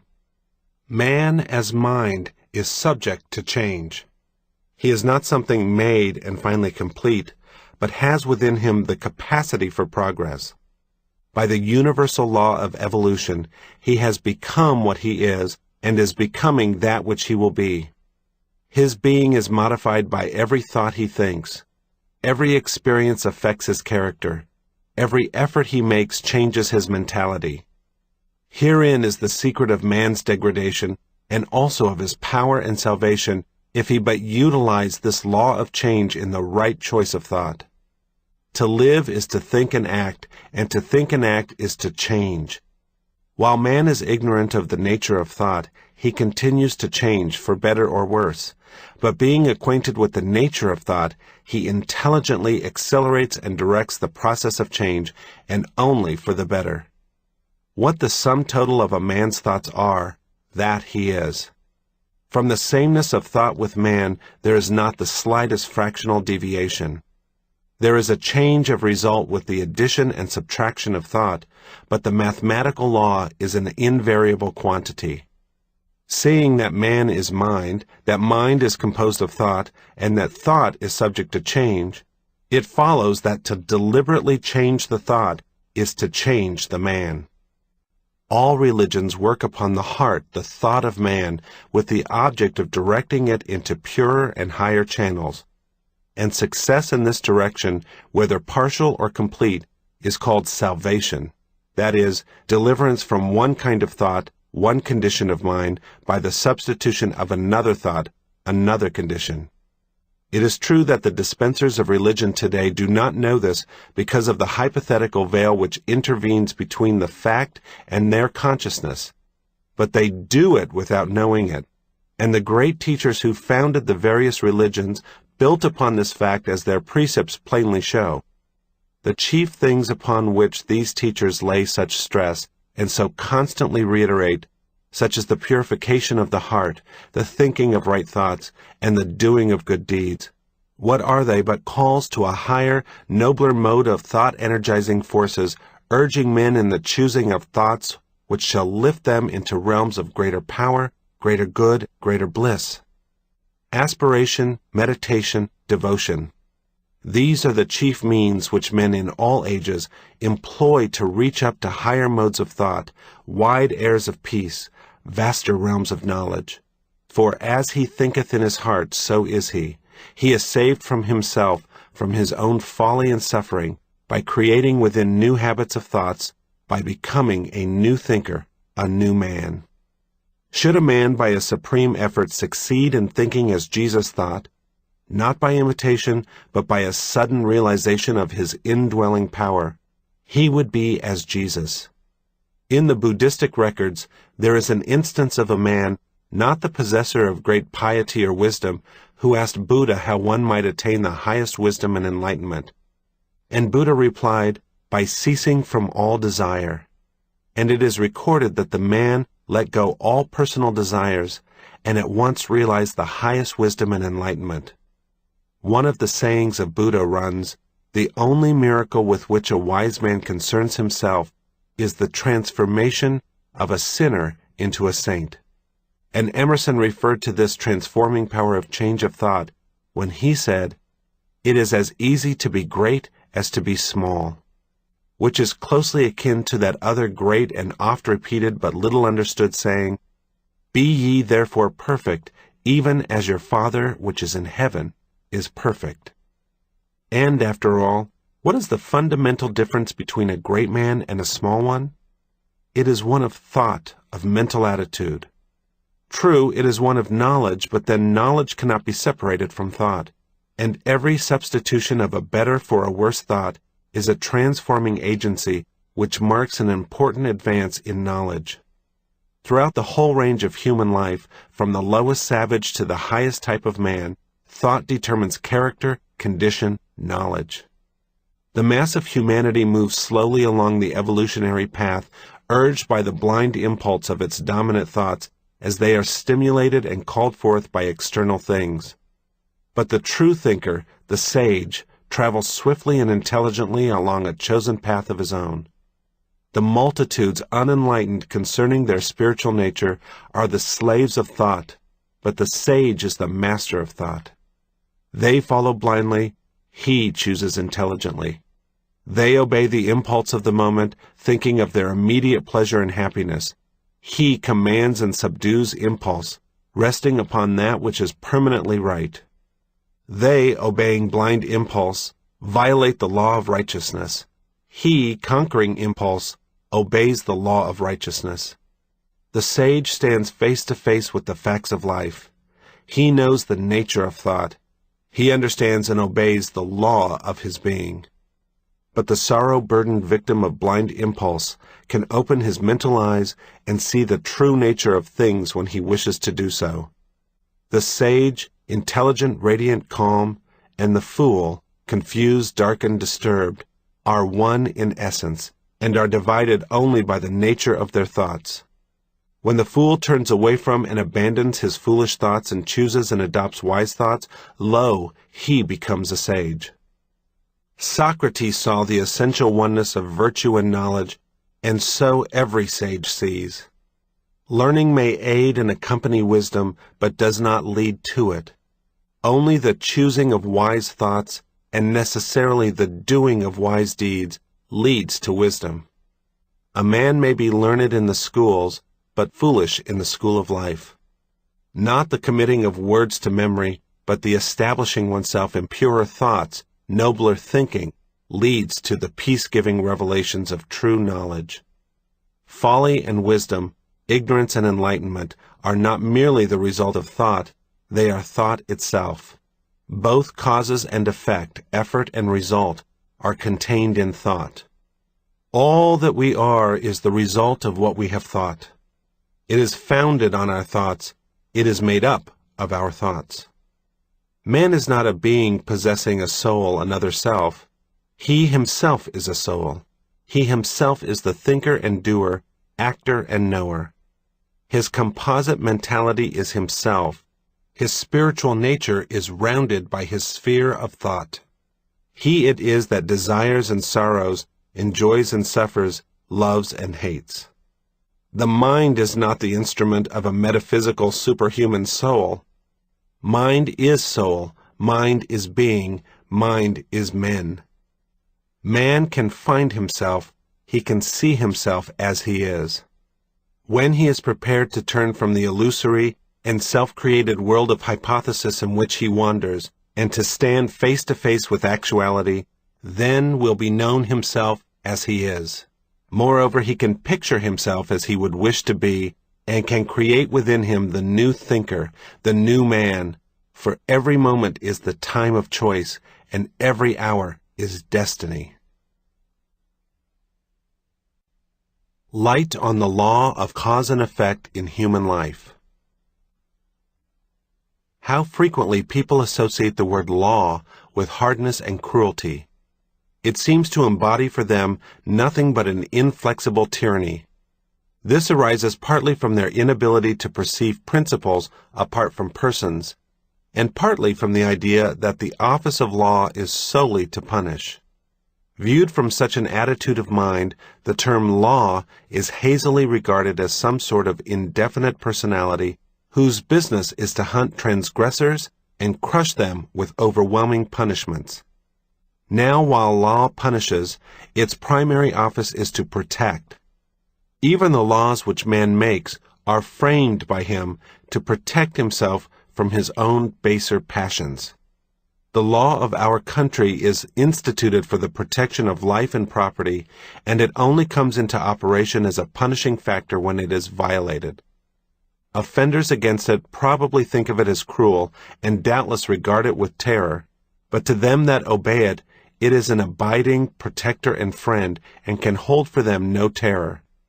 So with the divine law, which is the stay of the universe, the heart and life of the cosmos, it is that which protects and upholds, and it is no less protective in its penalties than in its peaceful blessings. It is indeed an eternal protection which is never for one moment withheld, and it shields all beings against themselves by bringing all violations of itself, whether ignorant or willful, through pain to nothingness. Law cannot be partial. It is an unvarying mode of action, disobeying which we are hurt. Obeying, we are made happy. Neither protestation nor supplication can alter it. For if it could be altered or annulled, the universe would collapse and chaos would prevail. It is not less kind that we should suffer the penalty of our wrongdoing than that we should enjoy the blessedness of our right doing. If we could escape the effects of our ignorance and sin, all security would be gone, and there would be no refuge, for we could then be equally doubtful of the result of our wisdom and goodness. Such a scheme would be one of caprice and cruelty, whereas law is a method of justice and kindness. Indeed, the supreme law is the principle of eternal kindness, faultless in working and infinite in application. It is none other than that eternal love forever full, forever flowing free, of which the Christian sings, and the boundless compassion of Buddhistic precepts and poetry. The law which punishes us is the law which preserves us. When, in their ignorance, men would destroy themselves, its everlasting arms are thrown about them in loving, albeit sometimes painful protection. Every pain we suffer brings us nearer to the knowledge of the divine wisdom. Every blessing we enjoy speaks to us of the perfection of the great law and of the fullness of bliss that shall be man's when he has come to his heritage of divine knowledge. We progress by learning, and we learn up to a certain point by suffering. When the heart is mellowed by love, the law of love is perceived in all its wonderful kindness. When wisdom is acquired, peace is assured. We cannot alter the law of things, which is of sublime perfection, but we can alter ourselves so as to comprehend more and more of that perfection and make its grandeur ours. To wish to bring down the perfect to the imperfect is the height of folly, but to strive to bring the imperfect up to the perfect is the height of wisdom. Seers of the cosmos do not mourn over the scheme of things. They see the universe as a perfect whole and not as an imperfect jumble of parts. The great teachers are men of abiding joy and heavenly peace. The blind captive of unholy desire may cry, "Ah, love, could you and I with him conspire to grasp this sorry scheme of things entire? Would we not shatter it to bits and then remold it nearer to the heart's desire?" This is the wish of the voluptuary, the wish to enjoy unlawful pleasures to any extent and not reap any painful consequences. It is such men who regard the universe as a sorry scheme of things. They want the universe to bend to their will and desire, want lawlessness, not law, but the wise man bends his will and subjects his desires to the divine order, and he sees the universe as the glorious perfection of an infinitude of parts. Buddha always referred to the moral law of the universe as the good law, and indeed it is not rightly perceived if it is thought of as anything but good. For in it there can be no grain of evil, no element of unkindness. It is no iron-hearted monster crushing the weak and destroying the ignorant, but a soothing love and brooding compassion, shielding the tenderest from harm and protecting the strongest from a too destructive use of their strength. It destroys all evil, it preserves all good. It enfolds the tiniest seedling in its care, and it destroys the most colossal wrong with a breath. To perceive it is the beatific vision, to know it is the beatific bliss, and they who perceive and know it are at peace, they are glad for evermore. Such is the law which moves to righteousness, which none at last can turn aside or stay. The heart of it is love, the end of it is peace and consummation sweet, obey. Light on values, spiritual and material. It is an old-time axiom that everything has its price. Everybody knows this commercially, but how few know it spiritually. Business consists of a mutual interchange of equitable values. The customer gives money and receives goods, and the merchant gives goods and receives money. This method is universal and is regarded by all as just. In spiritual things, the method is the same, but the form of interchange is different. For material things, a material thing is given in exchange, but for spiritual things, a spiritual thing is given in exchange. Now, these two forms of exchange cannot be transposed. They are of reverse natures and remain eternally separate. Thus, a man may take a sovereign to a shop and ask for £1 worth of food or clothing or literature, and he will receive goods to the value of his sovereign. But if he were to take a sovereign to a teacher of truth and ask to be supplied with a pound's worth of religion or righteousness or wisdom, he would be told that those things cannot be purchased with money, that their spiritual nature excludes them from material business transactions. The wise teacher, however, would also tell him that these spiritual necessities must be purchased, that though money cannot buy them, yet they have their price, that something must be parted with before they can be received, that, in a word, instead of offering money, he must offer up self or selfishness. For so much selfishness given up, so much religion, righteousness, and wisdom would be immediately received, and this without fail, and with perfect equity. For if a man is sure of receiving perishable, material food and clothing for the money he puts down, how much more surely will he receive the imperishable spiritual sustenance and protection for the selfishness which he lays down? Shall the law operate in the lesser and fail in the greater? Man may fail to observe the law, but the law is infallible. A man may love his money, but he must part with it before he can receive the material comforts of life. Likewise, a man may love his selfish gratifications, but he must give them up before he can receive the spiritual comforts of religion. Now, when a tradesman gives goods for money, it is not that he may keep the money, but that he may give it in exchange for other goods. The primary function of business is not to enable everybody to hoard up money, but to facilitate the interchange of commodities. The miser is the greatest of all failures, and he may die of starvation and exposure while being a millionaire, because he is a worshipper of the letter of money, and an ignorer of its spirit, the spirit of mutual interchange. Money is a means, not an end. Its exchange is a sign that goods are being justly given and received. Thus commerce, with all its innumerable ramifications of detail, is reducible to one primary principle, namely, mutual interchange of the material necessities of life. Now let us follow this principle into the spiritual sphere and trace there its operation.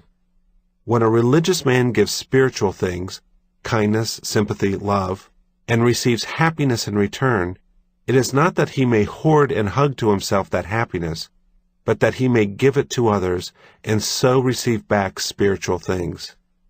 The primary function of religion is not to enable all to hoard up personal pleasure, but to render actual the interchange of spiritual blessings. The most selfish man, he whose chief object is the getting of happiness for himself, is a spiritual miser, and his mind may perish of spiritual destitution, though he be surrounded with the objects which he has obtained to pander to his pleasure, because he is worshipping the letter of happiness and is ignoring its spirit, the spirit of unselfish interchange.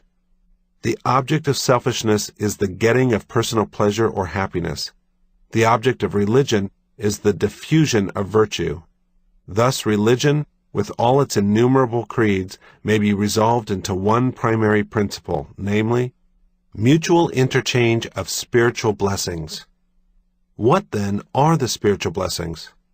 They are kindness, brotherliness, goodwill, sympathy, forbearance, patience, trustfulness, peacefulness, love unending, and compassion unlimited.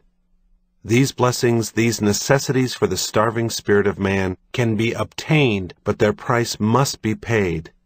Unkindness, uncharitableness, ill will, hardness, ill temper, impatience, suspicion, strife, hatred, and cruelty. All these, along with the happiness, the personal satisfaction which they give, must be yielded up. These spiritual coins, dead in themselves, must be parted with, and when parted with, there will be immediately received their spiritual counterparts, the living and imperishable blessings to which they are a means and of which they are a sign. To conclude, when a man gives money to a merchant and receives goods in return, he does not wish to have his money again. He has willingly parted with it forever and is satisfied with the exchange. So when a man gives up unrighteousness in exchange for righteousness, he does not wish to have his selfish pleasures back again. He has given them up forever and is satisfied and in peace. Thus also, when one bestows a gift, even though it be a material gift, he does not look for the receiver to send him back its value in money, because it is a religious deed and not a business transaction. The material thing thus given represents the interchange of a spiritual blessing and its accompanying bliss, the bliss of a gift bestowed and that of a gift received. Are not 2 sparrows sold for a farthing? Everything in the universe, every object and every thought is valued. Material things have a material value, spiritual things have a spiritual value, and to confound these values is not wise. To seek to purchase spiritual blessings with money, or material luxuries with virtue, is the way of selfishness and folly. It is to confound barter with religion, and to make a religion of barter. Sympathy, kindness, and love cannot be bought and sold. They can only be given and received. When a gift is paid for, it ceases to be a gift. Because everything has a value, that which is freely given is gained with accumulation. He who gives up the lesser happiness of selfishness gains the greater happiness of unselfishness. The universe is just, and its justice is so perfect that he who once has perceived it can no more doubt or be afraid. He can only wonder and be glad. Light on the sense of proportion. In a nightmare, there is no relation of one thing to another. All things are haphazard, and there is general confusion and misery. Wise men have likened the self-seeking life to a nightmare, and there is a close resemblance between a selfish life, in which the sense of proportion is so far lost that things are only seen as they affect one's own selfish aims, and in which there are feverish excitements and overwhelming troubles and disasters, and that state of troubled sleep known as nightmare. In a nightmare, too, the controlling will and perceiving intelligence are asleep, and in a selfish life the better nature and spiritual perceptions are locked in profound slumber. The uncultivated mind lacks the sense of proportion. It does not see the right relation of one natural object to another, and is therefore dead to the beauty and harmony with which it is surrounded. And what is this sense of proportion but the faculty of seeing things as they are? It is a faculty which needs cultivating, and its cultivation, when applied to natural objects, embraces the entire intelligence and refines the moral nature. It enters, however, into spiritual things as well as things natural, and here is more lacking and more greatly needed. For to see things as they are in the spiritual sphere is to find no ground for grief, no lodging place for lamentation. Whence spring all this grief and anxiety and fear and trouble? Is it not because things are not as men wish them to be? Is it not because the multiplicity of desires prevents them from seeing things in their true perspective and right proportion? When one is overwhelmed with grief, he sees nothing but his loss. Its nearness to him blots out the whole view of life. The thing in itself may be small, but to the sufferer it assumes a magnitude which is out of all proportion to the surrounding objects of life. All who have passed the age of 30 can look back over their lives at times when they were perplexed with anxiety, overwhelmed with grief, or even perhaps on the verge of despair, over incidents which, seen now in their right proportion, are known to be very small. If the would-be suicide will today stay his hand and wait, he will at the end of 10 years marvel at his folly over so comparatively small a matter. When the mind is possessed by passion or paralyzed with grief, it has lost the power of judgment. It cannot weigh and consider. It does not perceive the relative values and proportions of the things by which it is disturbed. Awake and acting, it yet moves in a nightmare which holds its faculties in thrall. The passionate partisan lacks this sense of proportion to such an extent that to him his own side or view appears all that is right and good, and his opponents all that is bad and wrong. To this partiality his reason is chained, so that whatever reason he may bring to bear upon the matter is enlisted in the service of bias, and is not exercised in order to find the just relation which exists between the two sides. He is so convinced that his own party is all right, and the other equally intelligent party is all wrong, that it is impossible for him to be impartial and just. The only thing he understands as justice is that of getting his own way or placing some ruling power in the hands of his party. Just as the sense of proportion in things material puts an end to the spirit of repugnance, so in things spiritual it puts an end to the spirit of strife. The true artist does not see ugliness anywhere, he sees only beauty. That which is loathsome to others fills to him its rightful place in nature, and it appears in his picture as a thing of beauty. The true seer does not see evil anywhere, he sees universal good. That which is hateful to others, he sees in its rightful place in the scheme of evolution, and it is held dispassionately in his mind as an object of contemplation. Men worry and grieve and fight because they lack this sense of proportion, because they do not see things in their right relations. The objects of their turbulence are not things in themselves, but their own opinions about things, self-created shadows, the unreal creations of an egoistic nightmare. The cultivation and development of the ethical sense of proportion converts the heated partisan into the gentle peacemaker, and gives the calm and searching eye of the prophet to the hitherto blind instrument in the clashing play of selfish forces. The spiritual sense of proportion gives sanity. It restores the mind to calmness.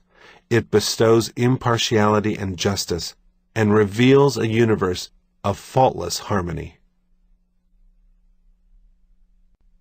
Light on adherence to principle. The man of truth never departs from the divine principles which he has espoused. He may be threatened with sickness, poverty, pain, loss of friends and position, yea, even with immediate death. Yet he does not desert the principles which he knows to be eternally true. To him there is one thing more grievous, more to be feared and shunned than all the above evils put together, and that is the desertion of principle. To turn coward in the hour of trial, to deny conscience, to join the rabble of passions, desires, and fears in turning upon, accusing, and crucifying the eternal Christ of divine principle, because, forsooth, that principle has not given him personal health, affluence, and ease, this, to the man of truth, is the evil of evils, the sin of sins. We cannot escape sickness and death. Though we avoid them for a long time, in the end they will overtake us. But we can escape wrongdoing, we can avoid fear and cowardice, and when we eschew wrongdoing and cast out fear, the evils of life will not subdue us when they overtake us, for we shall have mastered them. Instead of avoiding them for a season, we shall have conquered them on their own ground. There are those who teach that it is right to do wrong when that wrong is to protect another, that it is good, for instance, to tell a lie when its object is the well-being of another.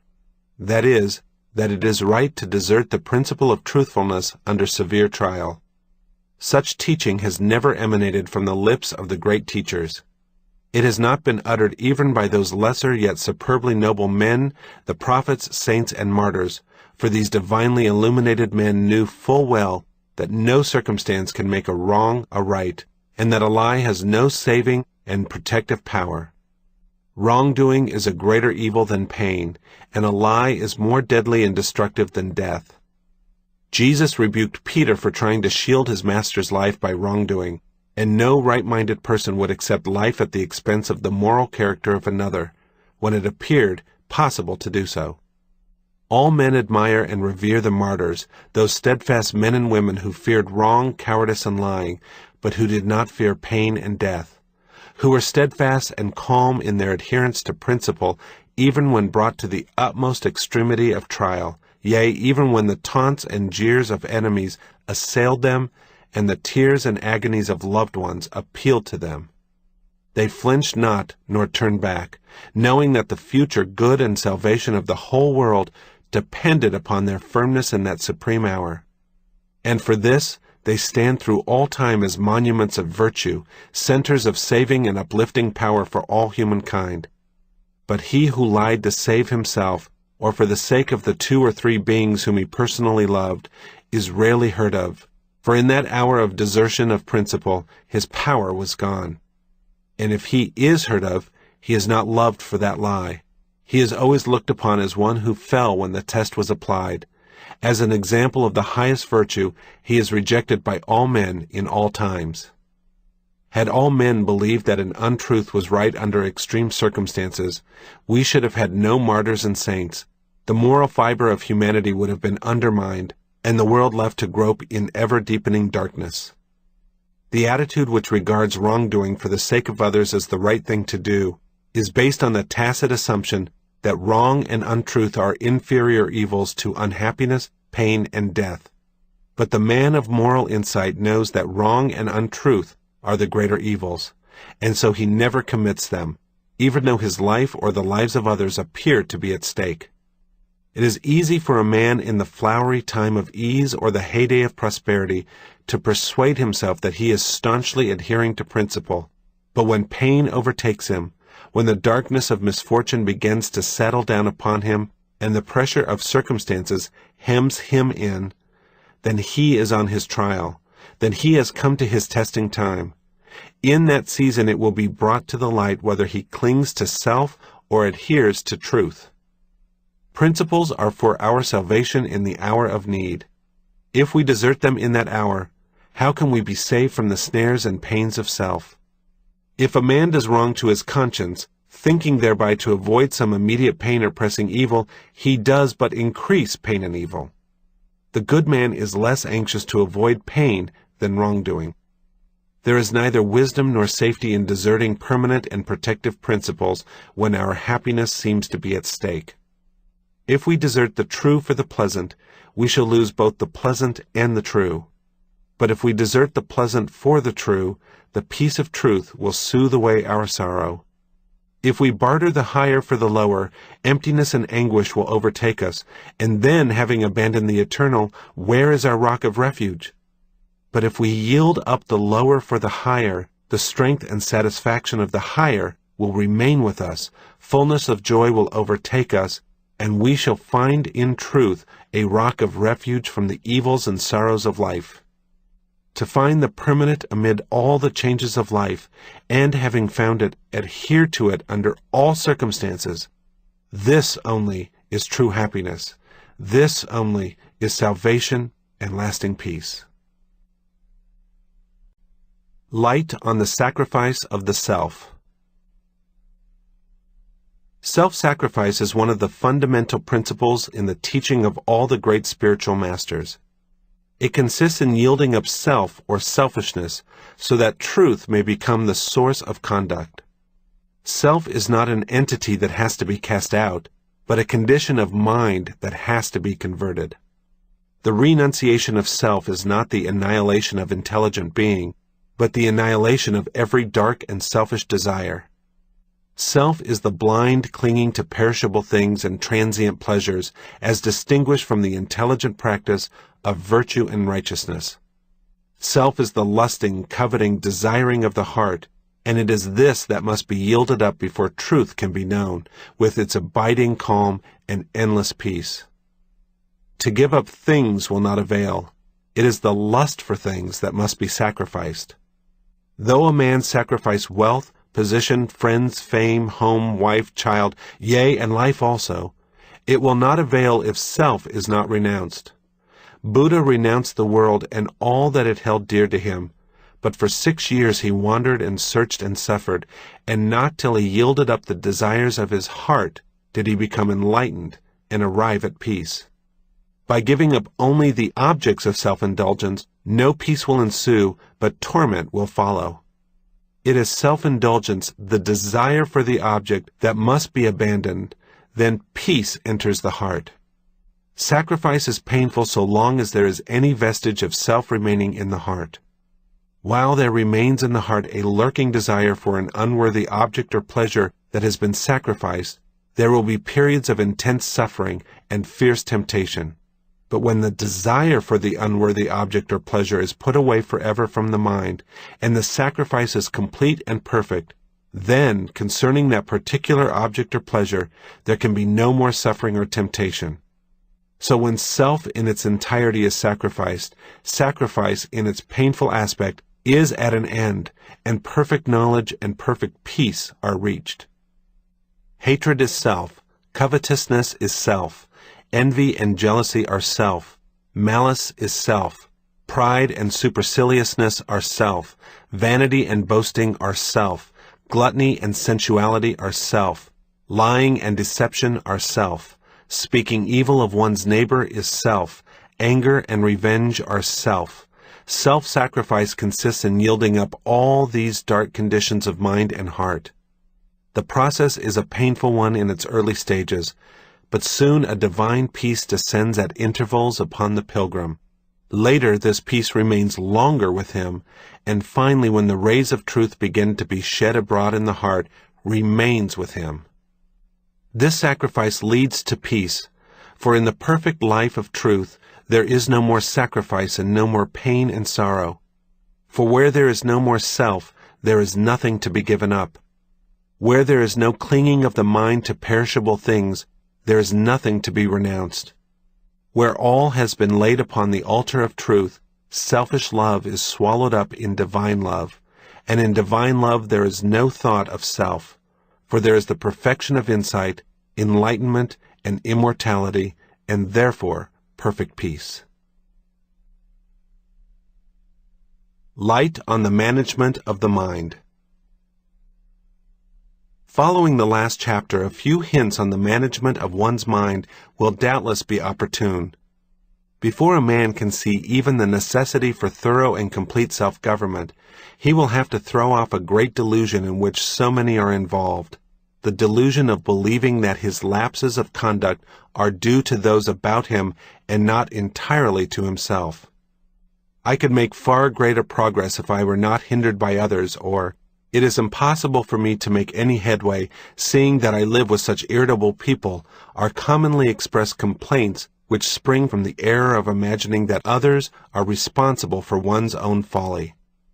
The violent or irritable man always blames those about him for his fits of anger, and by continually living in this delusion, he becomes more and more confirmed in his rashness and perturbations. For how can a man overcome, nay, how can he even try to overcome, his weakness, if he convinces himself that it springs entirely from the actions of others?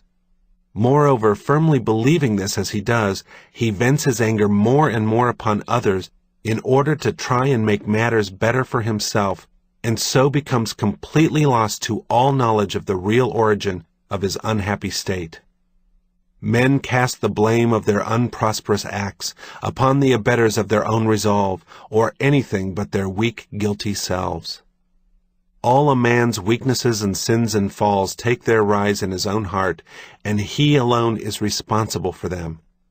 It is true there are tempters and provokers, but temptations and provocations are powerless to him who refuses to respond to them.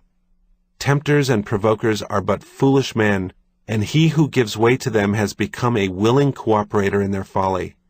He is unwise and weak, and the source of his troubles is in himself. The pure man cannot be tempted, the wise man cannot be provoked. Let a man fully realize that he is absolutely responsible for his every action, and he has already gone a considerable distance along the path which leads to wisdom and peace, for he will then commence to utilize temptation as a means of growth, and the wrong conduct of others he will regard as a test of his own strength. Socrates thanked the gods for the gift of a shrewish wife, in that it enabled him the better to cultivate the virtue of patience, and it is a simple and easily perceived truth that we can the better grow patient by living with the impatient, better grow unselfish by living with the selfish. If a man is impatient with the impatient, he is himself impatient. If he is selfish with the selfish, then he is himself selfish. The test and measure of virtue is trial, and, like gold and precious stones, the more it is tested, the brighter it shines. If a man thinks he has a virtue, yet gives way when its opposing vice is presented to him, let him not delude himself. He has not yet attained to the possession of that virtue. If a man would rise and become a man indeed, let him cease to think the weak and foolish thought, I am hindered by others, and let him set about to discover that he is hindered only by himself.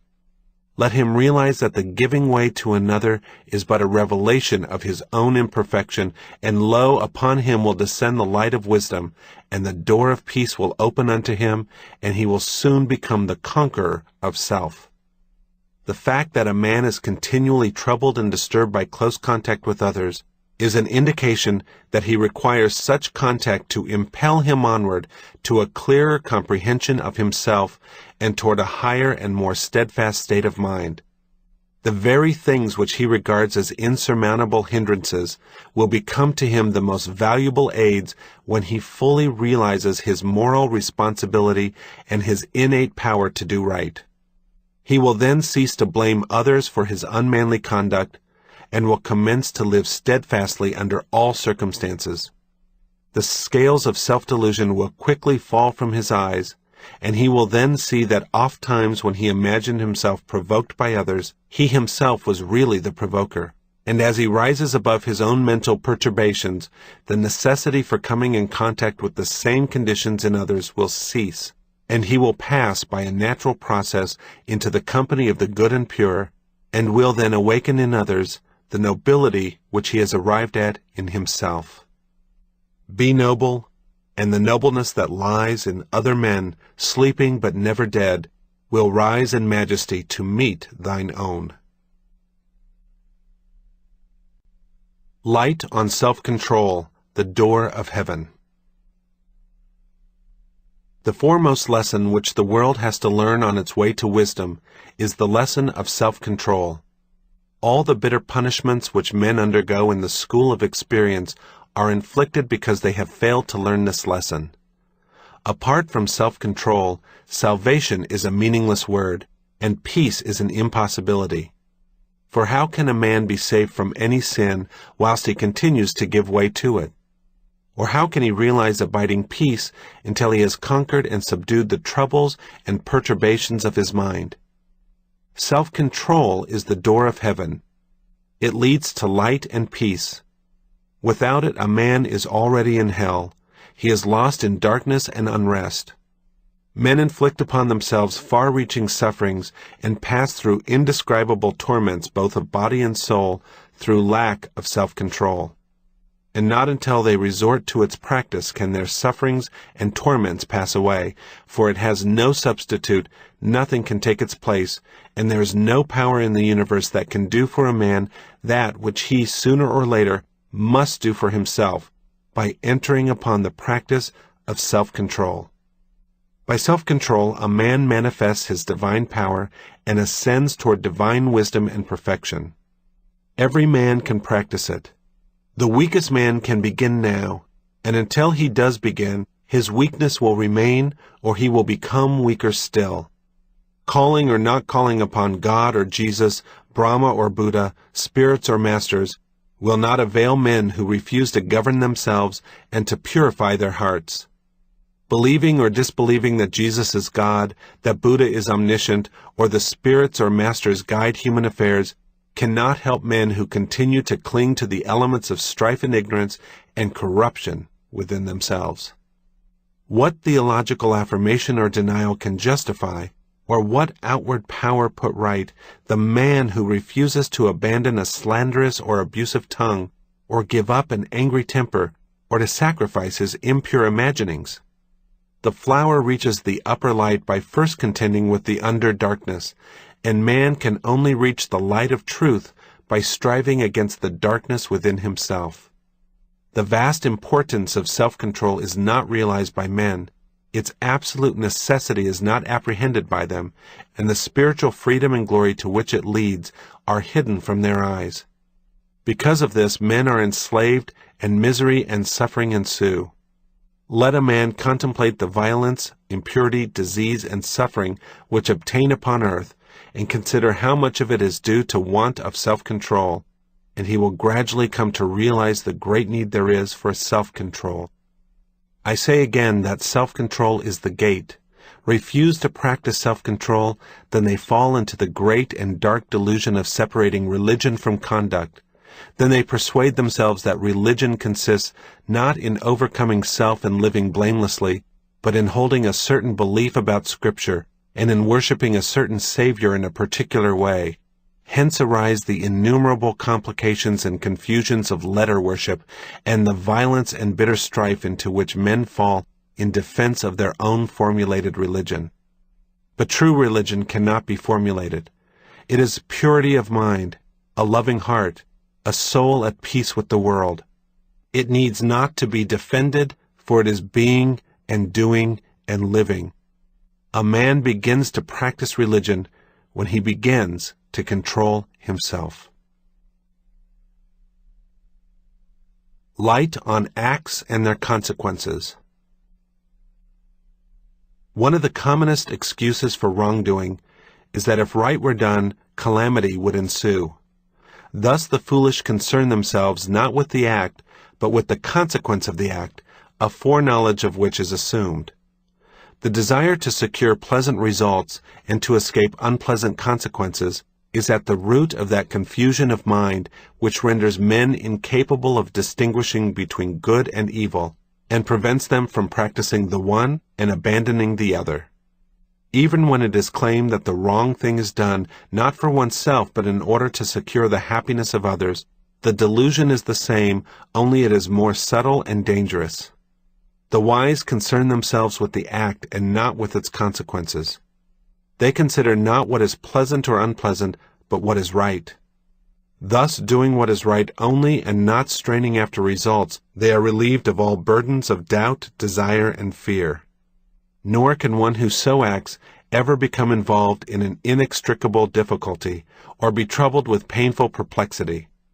His course is so simple, straight, and plain, that he can never be confused with misgivings and uncertainties.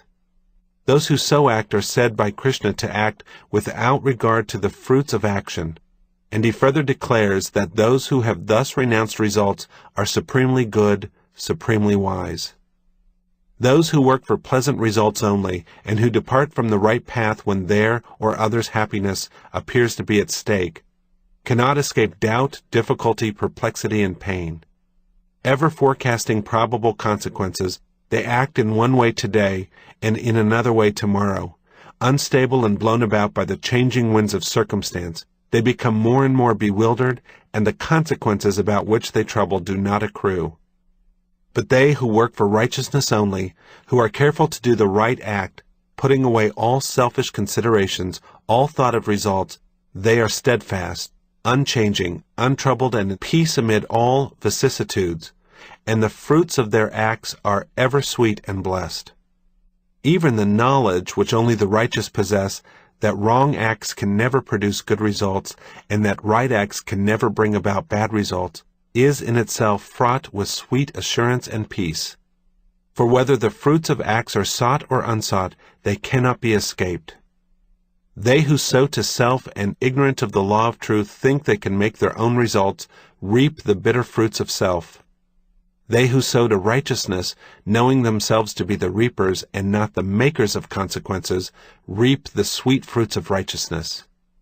Right is supremely simple and is without complexity. Error is interminably complex and involves the mind in confusion. To put away self and passion and establish oneself in right doing, this is the highest wisdom.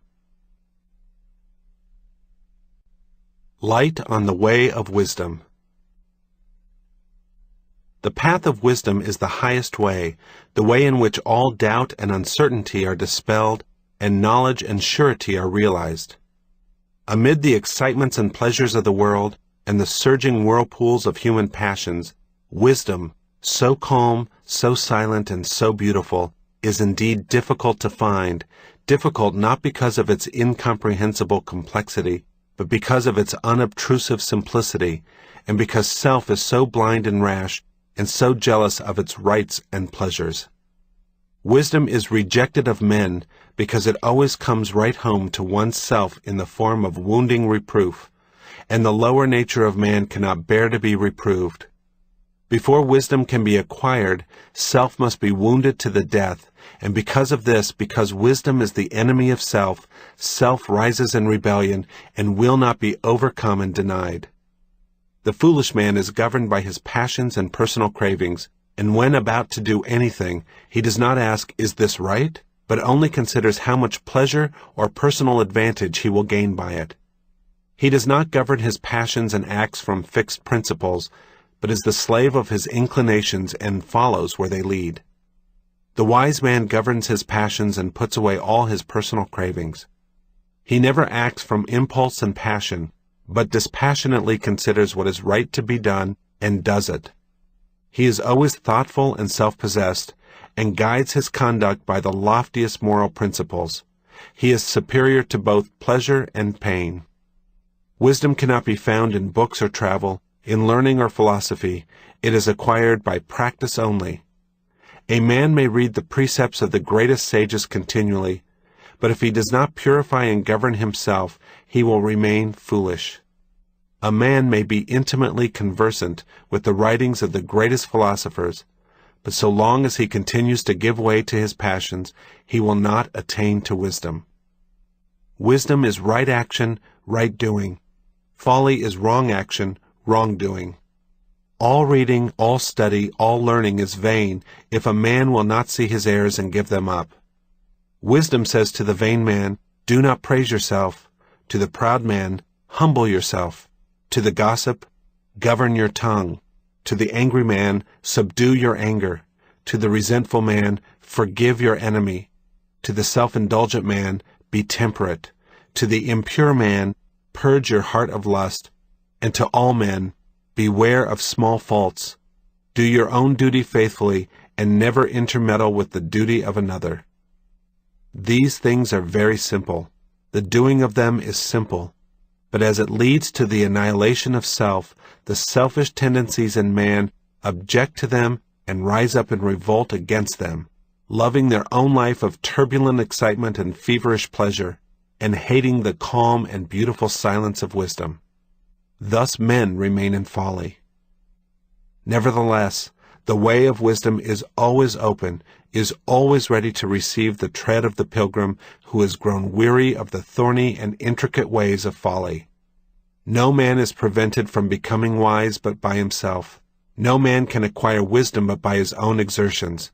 And he who is prepared to be honest with himself, to measure the depths of his ignorance, to come face to face with his errors, to recognize and acknowledge his faults, and at once to set about the task of his own regeneration, such a man will find the way of wisdom, walking which, with humble and obedient feet, he will in due time come to the sweet city of deliverance. Light on disposition. I cannot help it. It is my disposition. How often one hears this expression as an excuse for wrongdoing. What does it imply? This, that the person who utters it believes that he has no choice in the matter, that he cannot alter his character. He believes that he must go on doing the wrong thing to the end of his days because he was born so, or because his father or grandfather was like it. Or if not these, then someone along the family line 100 or 200 or 300 years ago must have been afflicted, and therefore he is and must remain so.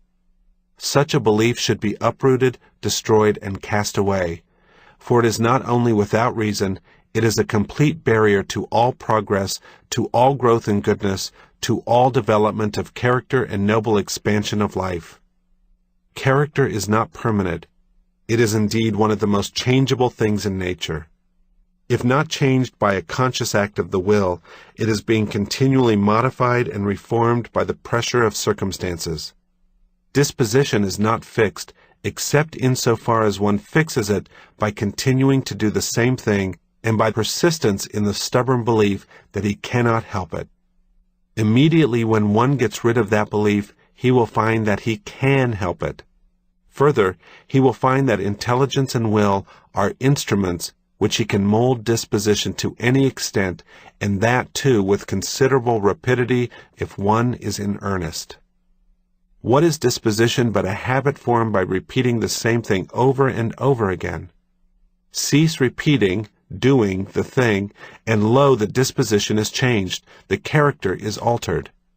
To cease from an old habit of thought or action is, I know, difficult at first, but with each added effort the difficulty decreases, and finally disappears, and then the new and good habit is formed, and the disposition is changed from bad to good. The character is ennobled, the mind is delivered from torment, and is lifted into joy. There is no need for anyone to remain the slave of a disposition which causes him unhappiness, and which he himself regards as undesirable. He can abandon it. He can break away from the slavery. He can deliver himself and be free. Light on individual liberty. Within the sphere of his own mind, man has all power. But in the sphere of other minds and outside things, his power is extremely limited.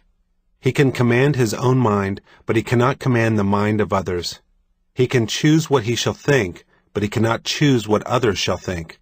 He cannot control the weather as he wills, but he can control his mind and decide what his mental attitude toward the weather shall be.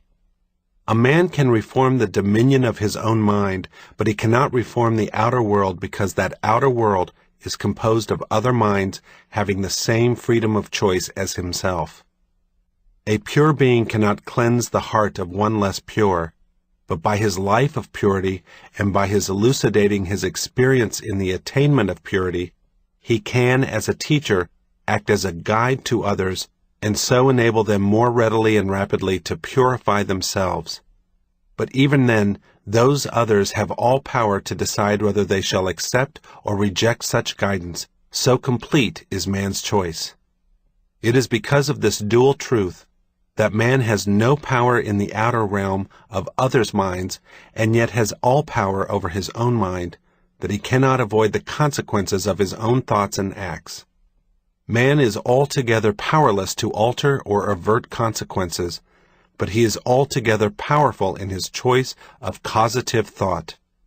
Having chosen his thoughts, he must accept their full consequences. Having acted, he cannot escape the full results of his act. Law reigns universally, and there is perfect individual liberty. A man can do as he likes, but all other men can do as they like. A man has power to steal, but others have power to protect themselves against the thief. Having sent out his thought, having acted his purpose, a man's power over that thought and purpose is at an end. The consequences are certain and cannot be escaped, and they will be of the nature of the thought and act which produce them, painful or blessed. Seeing that a man can think and do as he chooses, and that all others have the like liberty, a man has to learn sooner or later to reckon with other minds, and until he does this he will be ceaselessly involved in suffering. To think and act apart from the consideration of others is both an abuse of power and an infringement of liberty. Such thoughts and acts are annulled and brought to naught by the harmonizing principle of liberty itself, and such annulling and bringing to naught is felt by the individual as suffering.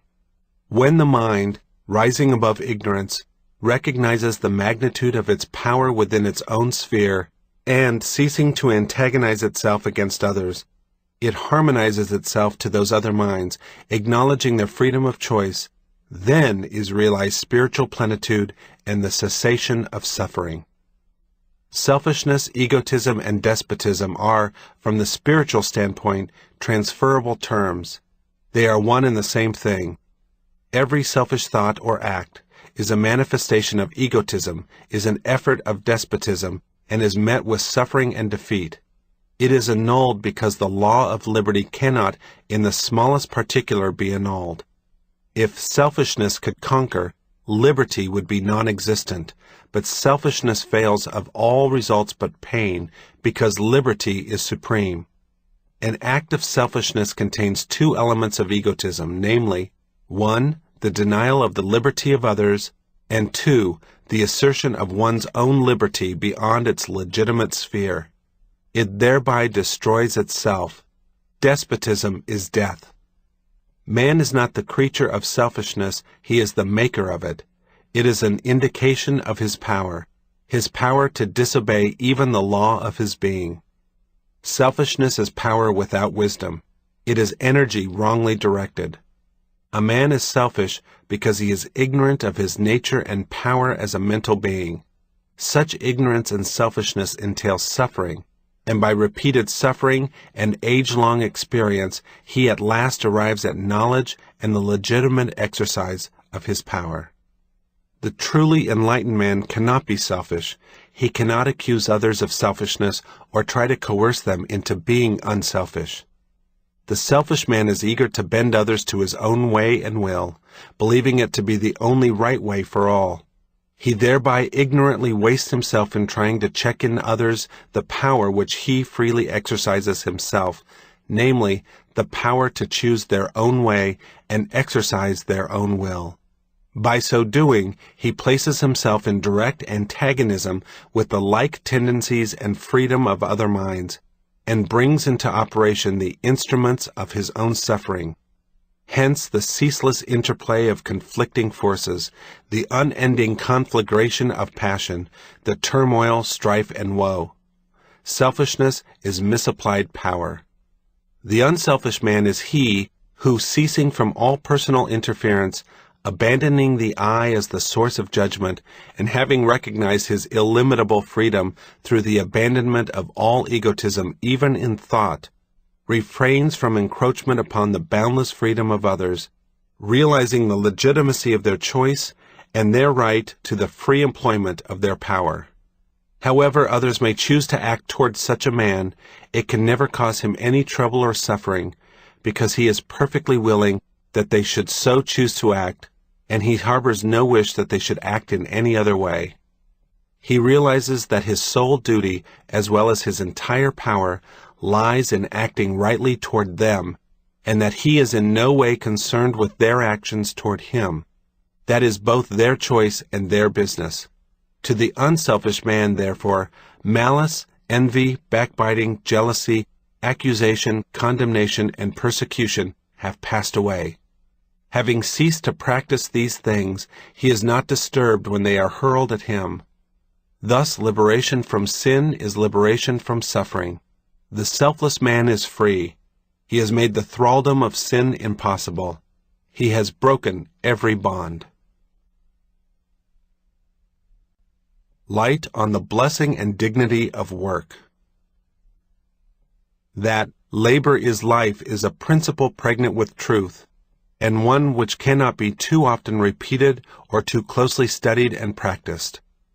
Labor is so often regarded as an irksome and even degrading means of obtaining ease and pleasure, and not as what it really is, a thing happy and noble in itself, that the lesson contained in the maxim needs to be taken to heart and more thoroughly learned. Activity, both mental and physical, is the essence of life. The complete cessation of activity is death, and death is immediately followed by corruption. Ease and death are closely associated. The more there is of activity, the more abounding is life. The brain worker, the original thinker, the man of unceasing mental activity, is the longest-lived man in the community. The agricultural laborer, the gardener, the man of unceasing physical activity comes next with length of years. Pure-hearted, healthy-minded people love work and are happy in their labors. They never complain of being overworked.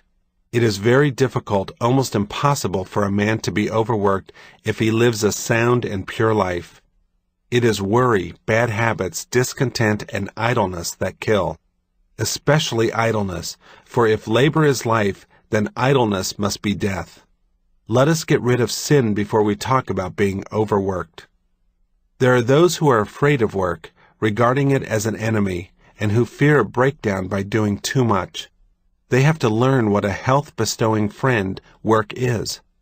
Others are ashamed of work, looking upon it as a degrading thing to be avoided. The pure in heart and sound in head are neither afraid nor ashamed of work, and they dignify whatsoever they undertake. No necessary work can be degrading, but if a man regard his work as such, he is already degraded, not by his task, but by his slavish vanity. Man hath his daily work of body and mind, appointed, which declares his dignity. The idle man who is afraid of work, and the vain man who is ashamed of it, are both on the way to poverty, if they are not already there. The industrious man, who loves work, and the man of true dignity who glorifies work are both on their way to affluence if they are not already there. The lazy man is sowing the seeds of poverty and crime. The vain man is sowing the seeds of humiliation and shame. The industrious man is sowing the seeds of affluence and virtue.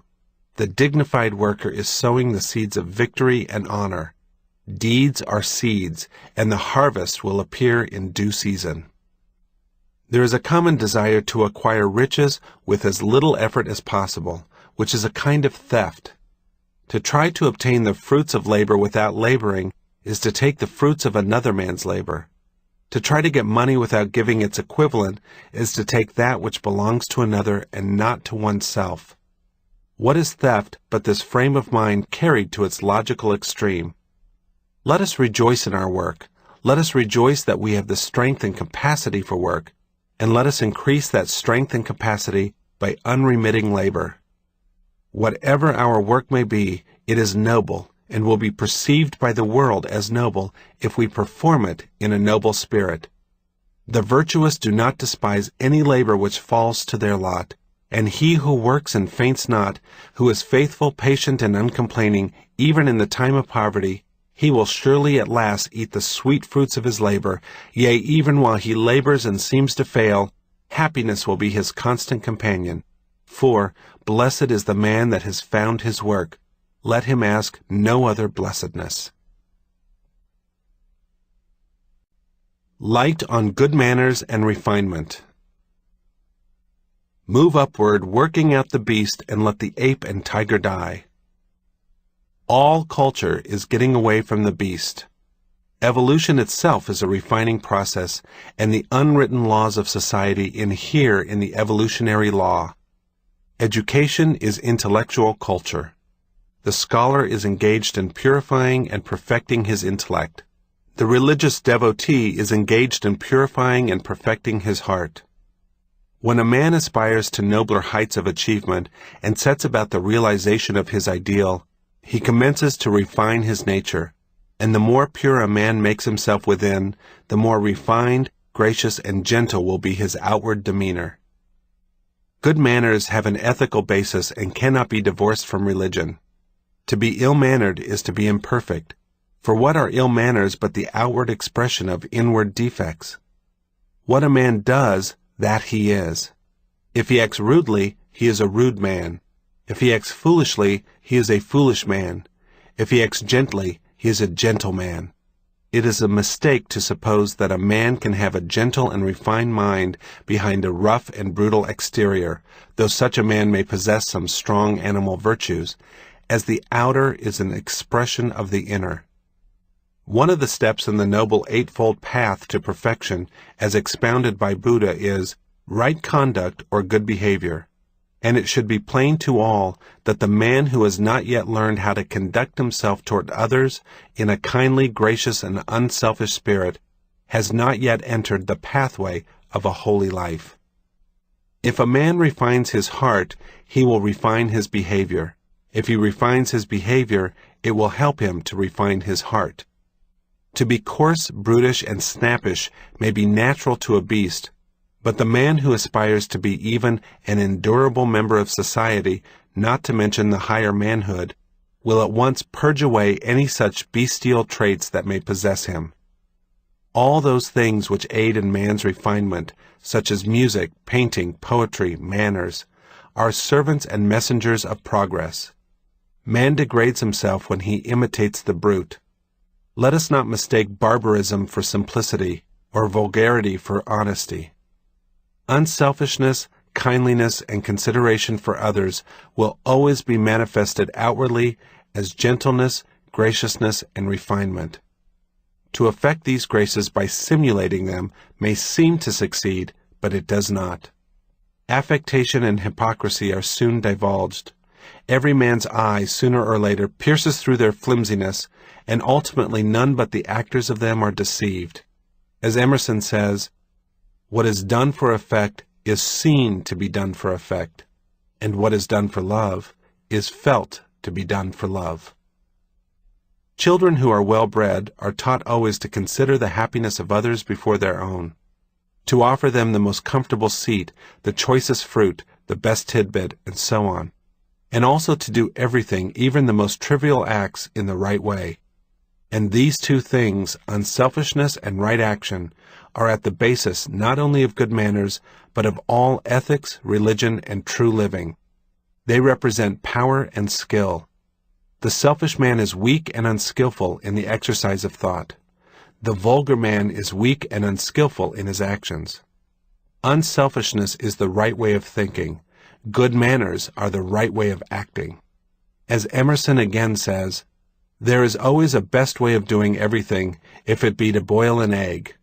Manners are the happy way of doing things right." It is a frequent error among men to imagine that the higher life is an ideal, something quite above and apart from the common details of life, and that to neglect these or to perform them in a slovenly manner is an indication that the mind is occupied on higher things, whereas it is an indication that the mind is becoming inexact, dreamy, and weak, instead of exact, wide awake, and strong. No matter how apparently trivial the thing is which has to be done, there is a right way and a wrong way of doing it, and to do it in the right way saves friction, time, and trouble, conserves power, and develops grace, skill, and happiness. The artisan has a variety of tools with which to ply his particular craft, and he is taught, and also finds by experience, that each tool must be applied to its special use, and never under any circumstances must one tool be made to do service for another. By using every tool in its proper place and in the right way, the maximum of dexterity and power is attained. Should a boy in learning a trade refuse instruction and persist in using the tools in his own way, making one tool do service for another, he would never become anything better than a clumsy bungler and would be a failure in his trade. It is the same throughout the whole life. If a man opens himself to receive instruction and studies how to do everything rightfully and lawfully, he becomes strong and skillful and wise, master of himself, his thoughts, and actions. But if he persists in following his momentary impulses, in doing everything as he feels prompted, not exercising thoughtfulness and rejecting instruction, such a man will attain to nothing better than a slovenly and bungling life. Confucius paid the strictest attention to dress, eating, deportment, passing speech, to all the so-called trivialities of life, as well as to the momentous affairs of state and the lofty moral principles which he expounded. And he taught his disciples that it is the sign of a vulgar and foolish mind to regard anything as trivial that is necessary to be done, that the wise man pays attention to all his duties and does everything wisely, thoughtfully, and rightly. It is not an arbitrary edict of society that the man who persists in eating with his knife shall be rejected, for a knife is given to cut with and a fork to eat with, and to put things to wrong and slovenly uses, even in the passing details of life, does not make for progress, but is retrogressive and makes for confusion. It is not a despotic condition in the law of things that so long as a man persists in thinking and acting unkindly of and toward others, he shall be shut out from heaven, and shall remain in the outer pain and unrest. For selfishness is disruption and disorder. The universe is sustained by exactness. It rests on order. It demands right doing, and the searcher for wisdom will watch all his ways. He will think purely, speak gently, and act graciously, refining his entire nature, both in the letter and the spirit. Light on diversities of creeds. Those who depart from the common track in matters of faith and strike out independently in search of the higher life as distinguished from the letter of religious dogma are apt to sink into a pitfall which awaits them at the first step, namely, the pitfall of pride. Attacking creeds and speaking contemptuously of the orthodox, as though orthodoxy were synonymous with evil, are not uncommon practices among those who fondly imagine they are in possession of greater spiritual light.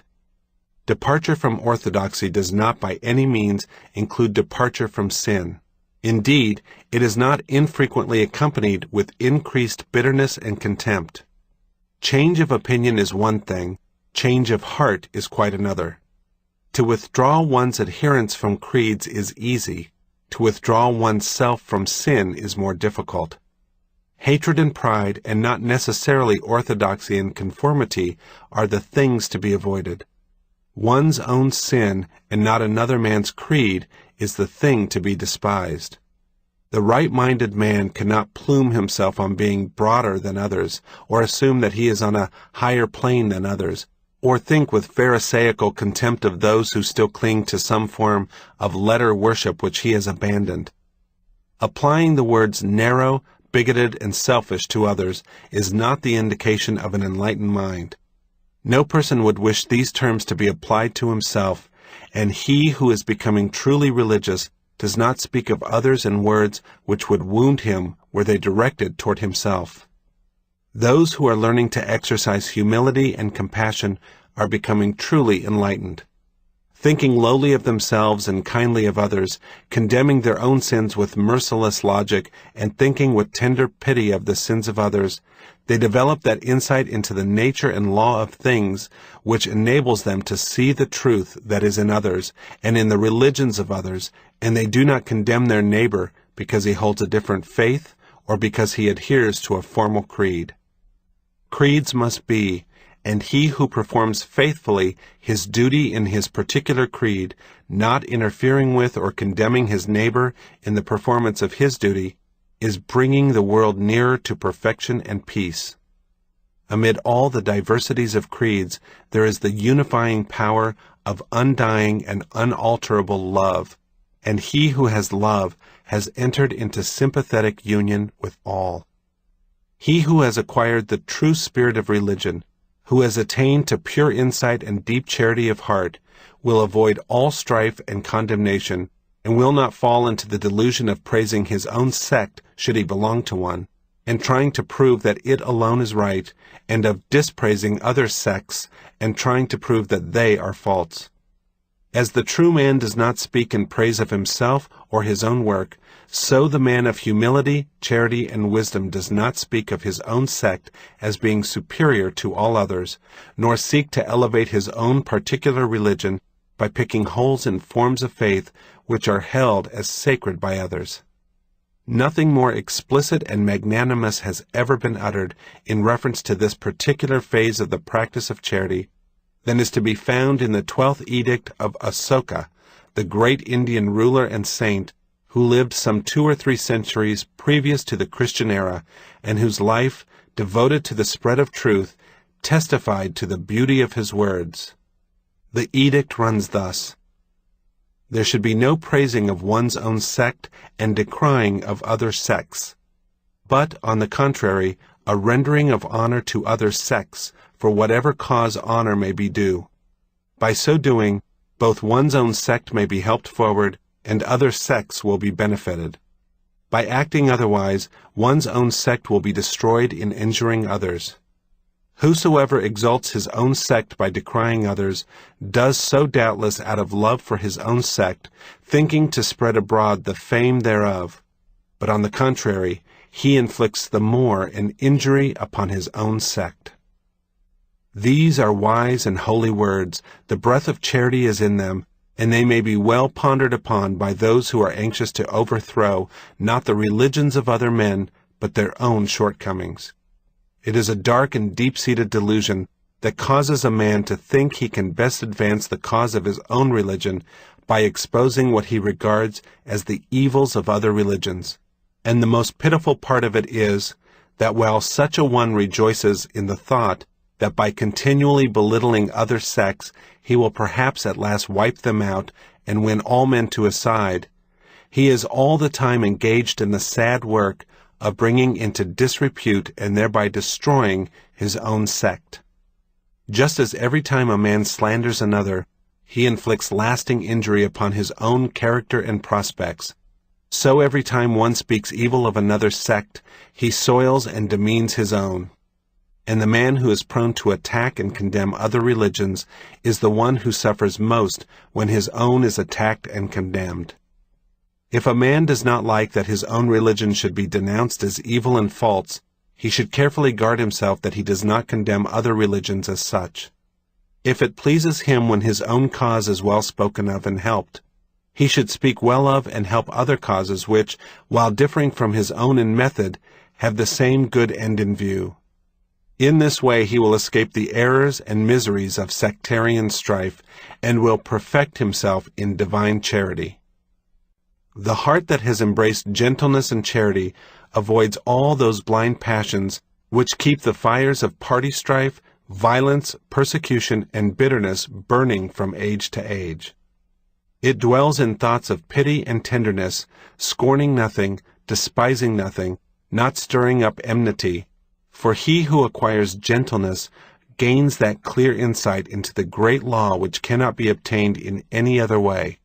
He sees that there is good in all sects and religions, and he makes that good his own. Let the truth-seeker avoid divisions and invidious distinctions, and let him strive after charity, for charity does not slander, backbite, or condemn. It does not think of trampling down another's and elevating its own. Truth cannot contradict itself. The nature of truth is exactness, reality, undeviating certitude. Why then the ceaseless conflict between the religions and creeds? Is it not because of error? Contradiction and conflict belong to the domain of error, for error, being confusion, is in the nature of self-contradiction. If the Christian says, "My religion is true and Buddhism is false," and if the Buddhist says, "Christianity is false and Buddhism is true," we are at once confronted with an irreconcilable contradiction. For these two religions cannot be both true and false. Such a contradiction cannot spring from truth, and must therefore spring from error. But if both these religious partisans should now say or think, "Yes, truly the contradiction springs from error, but the error is in the other man and his religion, and not in me and mine," this does but intensify the contradiction. Whence then springs the error, and where is truth? Does not the very attitude of mind which these men adopt toward each other constitute the error? And were they to reverse that attitude, exchanging antagonism for goodwill, would they not perceive the truth which does not stand in conflict with itself? The man who says, "My religion is true and my neighbor's is false," has not yet discovered the truth in his own religion. For when a man has done that, he will see truth in all religions. As behind all the universal phenomena there is but one truth, so behind all the religions and creeds there is but one religion. For every religion contains the same ethical teaching, and all the great teachers taught exactly the same thing. The precepts of the Sermon on the Mount are to be found in all religions, and the life which those precepts demand was lived by all the great teachers and many of their disciples. For the truth is a pure heart and a blameless life, and not a set of dogmas and opinions. All religions teach purity of heart, holiness of life, compassion, love, and goodwill. They teach the doing of good deeds and the giving up of selfishness and sin. These things are not dogmas, theologies, and opinions. They are things to be done, to be practiced, to be lived. Men do not differ about these things, for they are the acknowledged verities in every sect. What then do they differ about? About their opinions, their speculations, their theologies.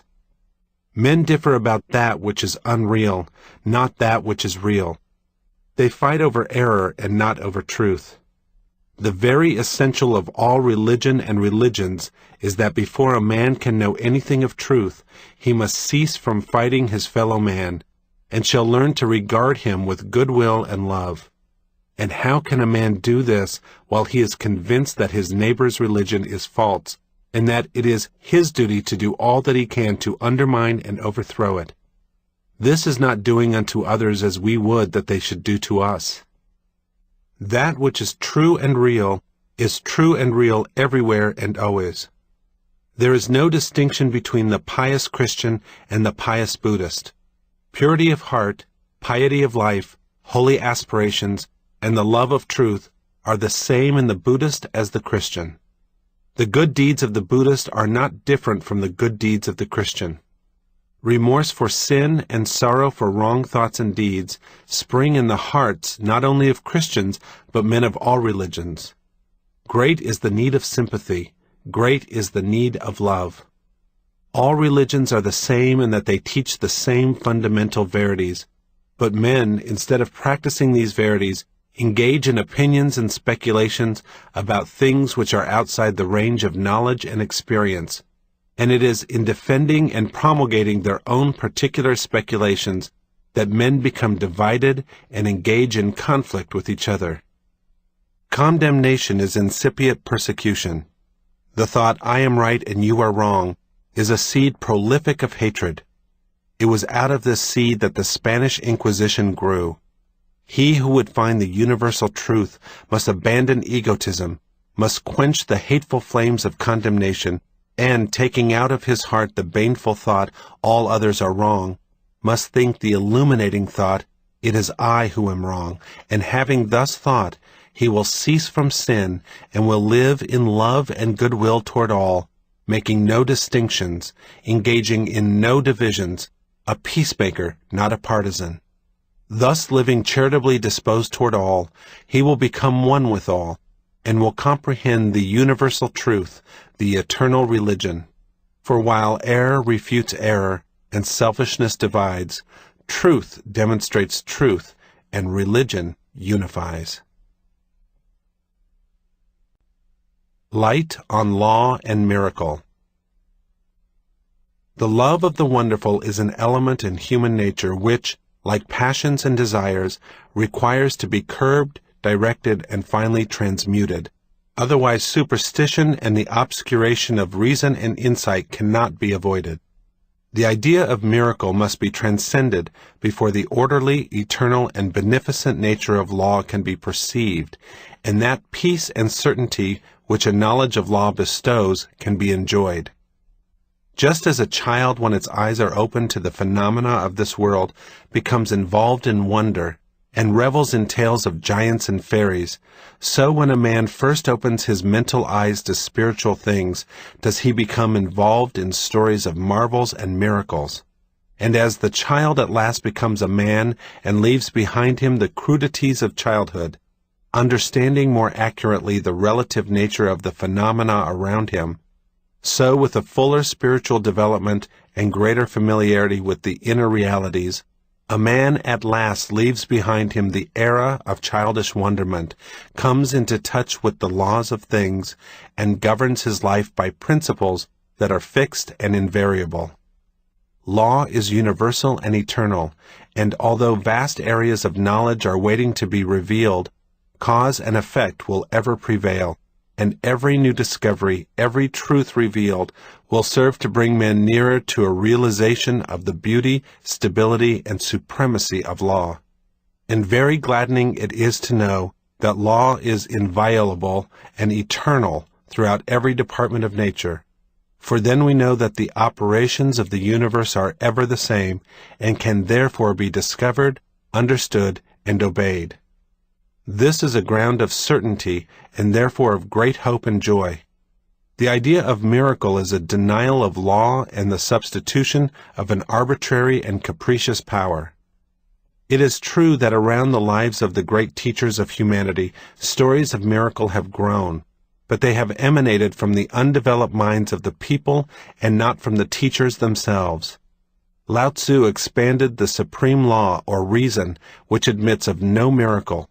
Yet his religion has today become so corrupted with the introduction of the marvelous as to be little better than a mass of superstition.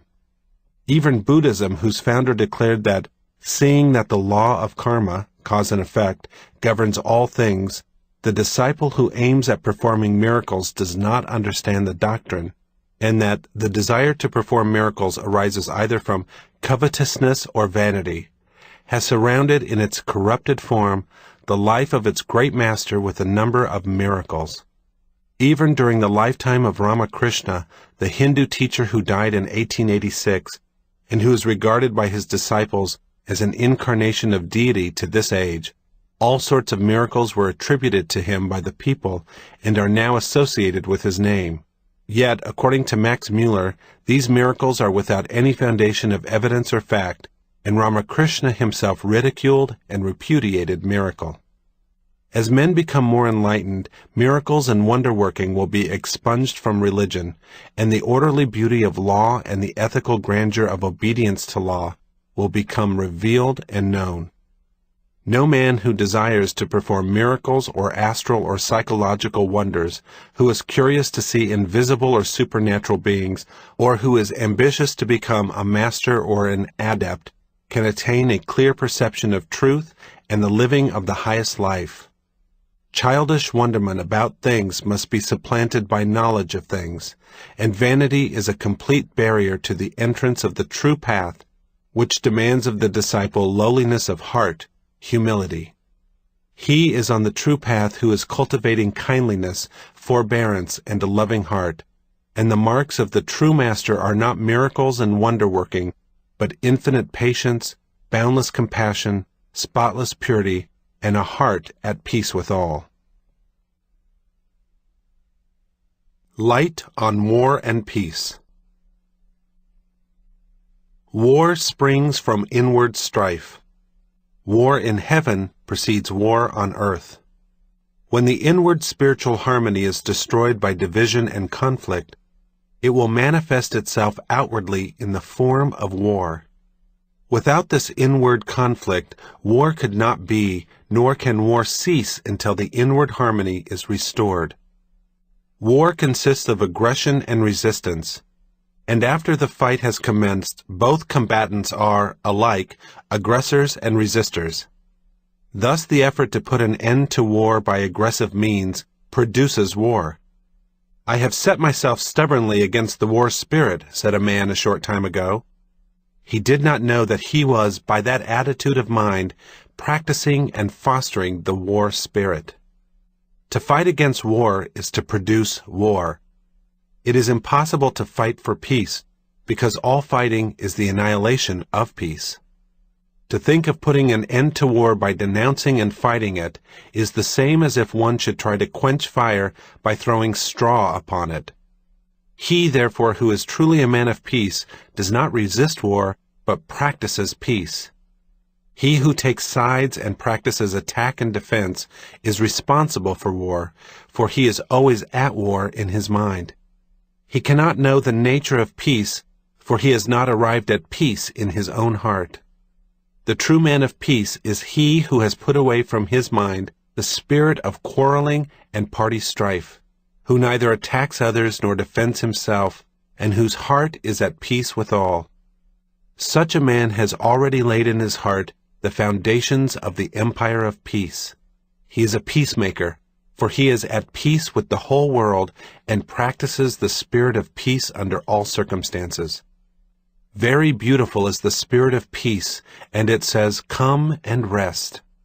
Bickerings, quarrelings, party divisions, these must be forever abandoned by him who would establish peace. War will continue so long as men will allow themselves individually to be dominated by passion, and only when men have quelled the inward tumult will the outward horror pass away. Self is the great enemy, the producer of all strife, and the maker of many sorrows. He, therefore, who will bring about peace on earth, let him overcome egotism, let him subdue his passions, let him conquer himself. Light on the brotherhood of man. There is no lack of writing and preaching about universal brotherhood, and it has been adopted as a leading article of faith by many newly formed societies. But what is so urgently needed to begin with is not universal brotherhood, but particular brotherhood, that is, the adoption of a magnanimous, charitable, and kindly spirit toward those with whom we come in immediate contact, toward those who contradict, oppose, and attack us, as well as toward those who love and agree with us. I make a very simple statement of truth when I say that until such particular brotherhood is practiced, universal brotherhood will remain a meaningless term, for universal brotherhood is an end, a goal, and the way to it is by particular brotherhood. The one is a sublime and far-reaching consummation. The other is the means by which that consummation must be realized. I remember on one occasion reading a paper devoted largely to the teaching of universal brotherhood, and the leading article, a long and learned one, was an exposition of this subject. But on turning over a few more pages, I found another piece by the same writer in which he accused of misrepresentation, lying, and selfishness, not his enemies, but the brethren of his own society, who bear, at least as far as such sins are concerned, stainless reputations. A scriptural writer has asked the question, if a man love not his brother whom he hath seen, how can he love God whom he hath not seen? In the same manner, if a man does not love the brother whom he knows, how can he love men of all creeds and all nations whom he does not know? To write articles on universal brotherhood is one thing. To live in peace with one's relations and neighbors and to return good for evil is quite another. To endeavor to propagate universal brotherhood while fostering in our hearts some sparks of envy, spite, resentment, malice, or hatred is to be self-deluded. For thus shall we be all the time hindering and denying by our actions that which we eulogize by our words. But so subtle is such self-delusion that until the very heights of love and wisdom are reached, we are all liable at any moment to fall into it. It is not because our fellow men do not hold our views, or follow our religion, or see as we see that universal brotherhood remains unrealized, but because of the prevalence of ill will, and if we hate, avoid, and condemn others because they differ from us, or treat selfishly and harshly those who are near to us, all that we may say or do in the cause of universal brotherhood will be only another snare to our feet, a mockery to our aspirations, and a farce to the world at large. Let us then remove all hatred and malice from our hearts. Let us be filled with goodwill toward those who try and test us by their immediate nearness. Let us love them that hate us, and think magnanimously of those who condemn us or our doctrine. In a word, let us take the first step toward universal brotherhood by practicing brotherhood in the place where we now are, and toward those with whom we associate, which is the place where it is most needed. And as we succeed in being brotherly in these important particulars, universal brotherhood will be found to be not far distant. Light on life's sorrows. There is great sorrow in the world. This is one of the supreme facts of life. Grief and affliction visit every heart, and many that are today reveling in hilarious joy or sinful riot will tomorrow be smitten low with sorrow. Suddenly and with swift and silent certainty comes its poignant arrow, entering the human heart, slaying its joy, laying low its hopes, and shattering all its earthly plans and prospects. Then the humbled, smitten soul reflects and enters deeply and sympathetically into the hidden meanings of human life. In the dark times of sorrow, men approach very near to truth. When in one brief hour the builded hopes of many years of toil fall like a toy palace, and all earthly pleasures burst and vanish like petty bubbles in the grasp, then the crushed spirit, bewildered, tempest-tossed, and without a refuge, gropes in dumb anguish for the eternal, and seeks its abiding peace. Blessed are they that mourn, said the teacher of the West, and the teacher of the East declared that, where there is great suffering, there is great bliss. Both these sayings express the truth that sorrow is a teacher and a purifier. Sorrow is not the end of life, though it is in its consummation the end of the worldly life. But it is the beginning of the heavenly life. It leads the bewildered spirit into rest and safety, for the end of sorrow is joy and peace. Strong searcher for truth, strenuous fighter against self and passion, seasons of sorrow must be your portion for a time. While any vestige of self remains, temptations will assail you, and the veil of illusion will cloud your spiritual vision, producing sorrow and unrest. And when heavy clouds settle down upon your spirit, accept the darkness as your own, and pass through it bravely into the cloudless light beyond. Bear well in mind that nothing can overtake you that does not belong to you, and that is not for your eternal good.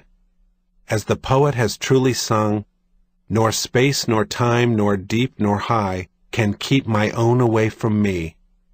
And not alone are the bright things of life yours, the dark things are yours also. When difficulties and troubles gather thickly about you, when failures come and friends fall away, when the tongue that sweetly praised you bitterly blames, when beloved lips that pressed upon your lips the soft warm kisses of love taunt and mock you in the lonely hour of your solitary grief, or when you lay beneath the sod, the cold casket of clay that but yesterday held the responsive spirit of your beloved, when these things overtake you, remember that the hour of your Gethsemane has come, that the cup of anguish is yours to drink. Drink it silently and murmur not, for in that hour of oppressive darkness and blinding pain, no prayer will save you, no cry to heaven will bring you sweet relief. But faith and patience only will give you the strength to endure, and to go through your crucifixion with a meek and gentle spirit, not complaining, blaming no one, but accepting it as your own. When one has reached the lowest point of sorrow, when weak and exhausted and overcome with a sense of powerlessness, he cries to God for help, and there comes no answering comfort and no succor. Then, discovering the painfulness of sorrow and the insufficiency of prayer alone, he is ready to enter the path of self-renunciation, ready to purify his heart, ready to practice self-control, ready to become a spiritual athlete, and to develop that divine and invincible strength which is born of self-mastery. He will find the cause of sorrow in his own heart and will remove it.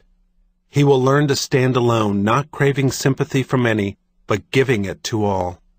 Not thoughtlessly sinning and remorsefully repenting, but studying how not to commit sin. Humbled by innumerable defeats and chastened by many sufferings, he will learn how to act blamelessly toward others, how to be gentle and strong, kind and steadfast, compassionate and wise. Thus he will gradually rise above sorrow, and at last truth will dawn upon his mind, and he will understand the meaning of abiding peace. His mental eye will open to perceive the cosmic order.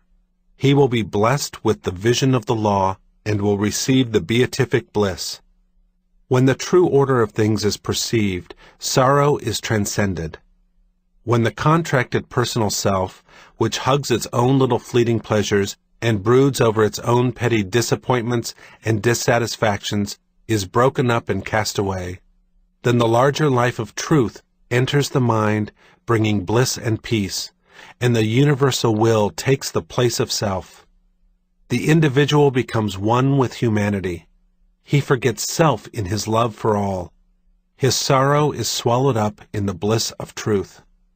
Thus, when you have, by experience, entered completely into the sorrow that is never lifted from the heart of mankind, when you have reaped and eaten all the bitter fruits of your own wrong thoughts and deeds, then divine compassion for all suffering beings will be born in your heart, healing all your wounds and drying all your tears.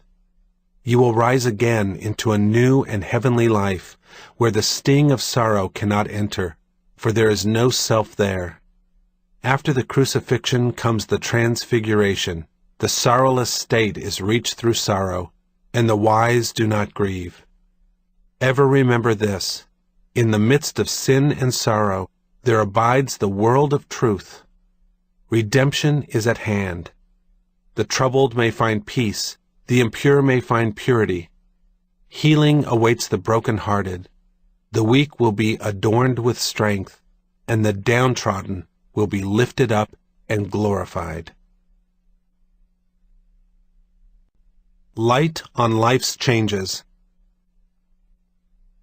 The tendency of things to advance from a lower to a higher level, and from high to higher still, is universal. The worlds exist in order that beings may experience, and by experiencing, acquire knowledge and increase in wisdom. Evolution is only another word for progress. It signifies perpetual change, but a purposeful change, a change accompanied by growth.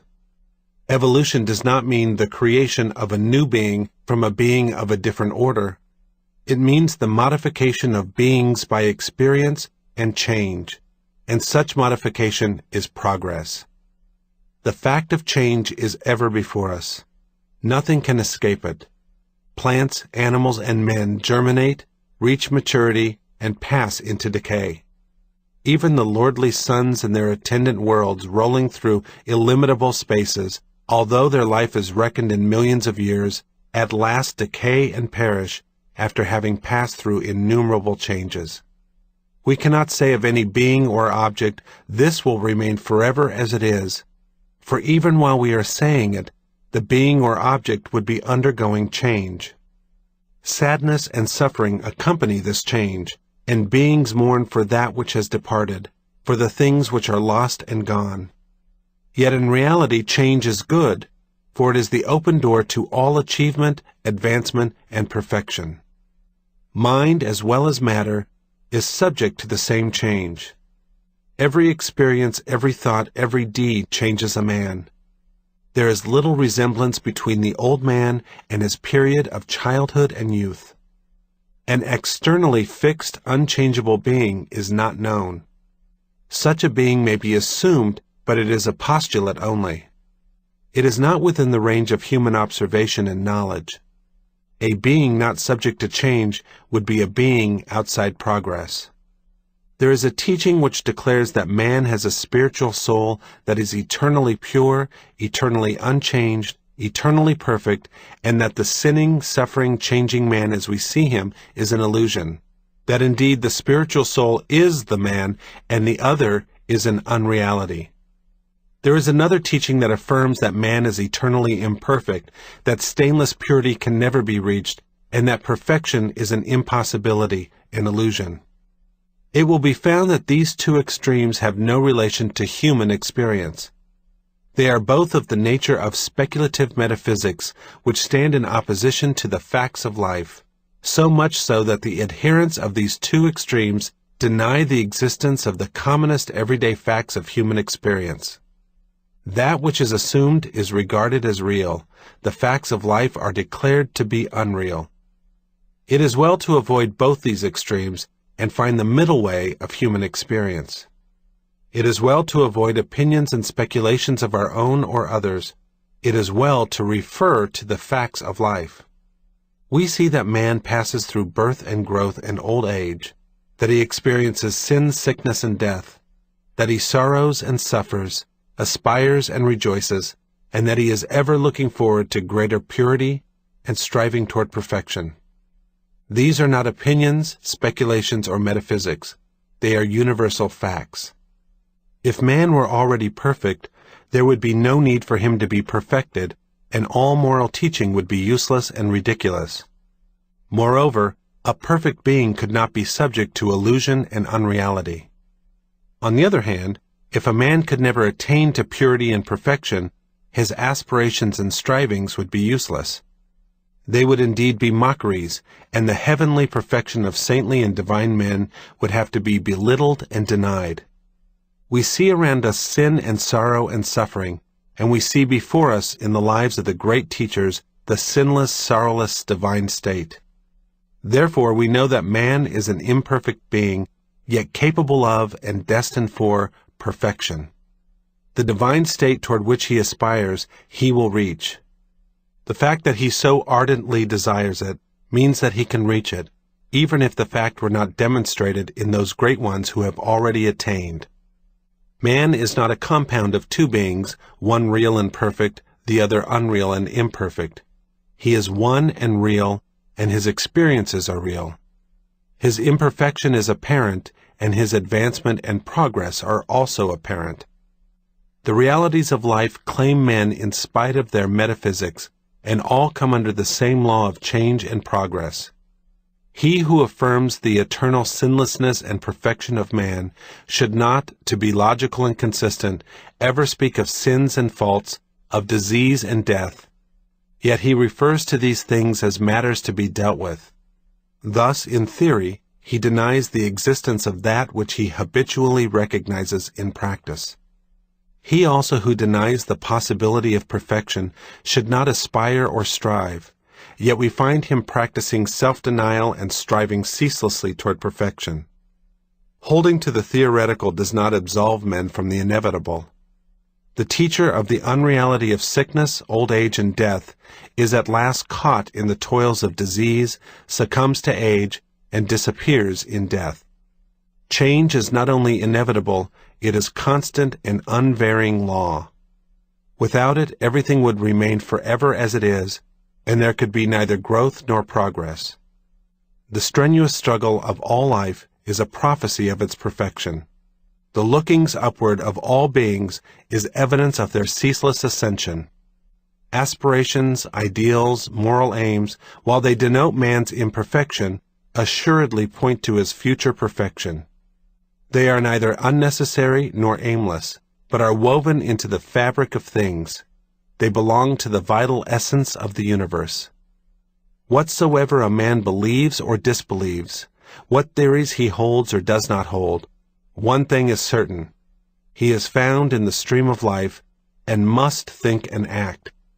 And to think and act is to experience, and to experience is to change and develop. That man is conscious of sin means that he can become pure. That he abhors evil signifies that he can reach up to good. That he is a pilgrim in the land of error assures us, without doubt, that he will at last come to the beautiful city of truth.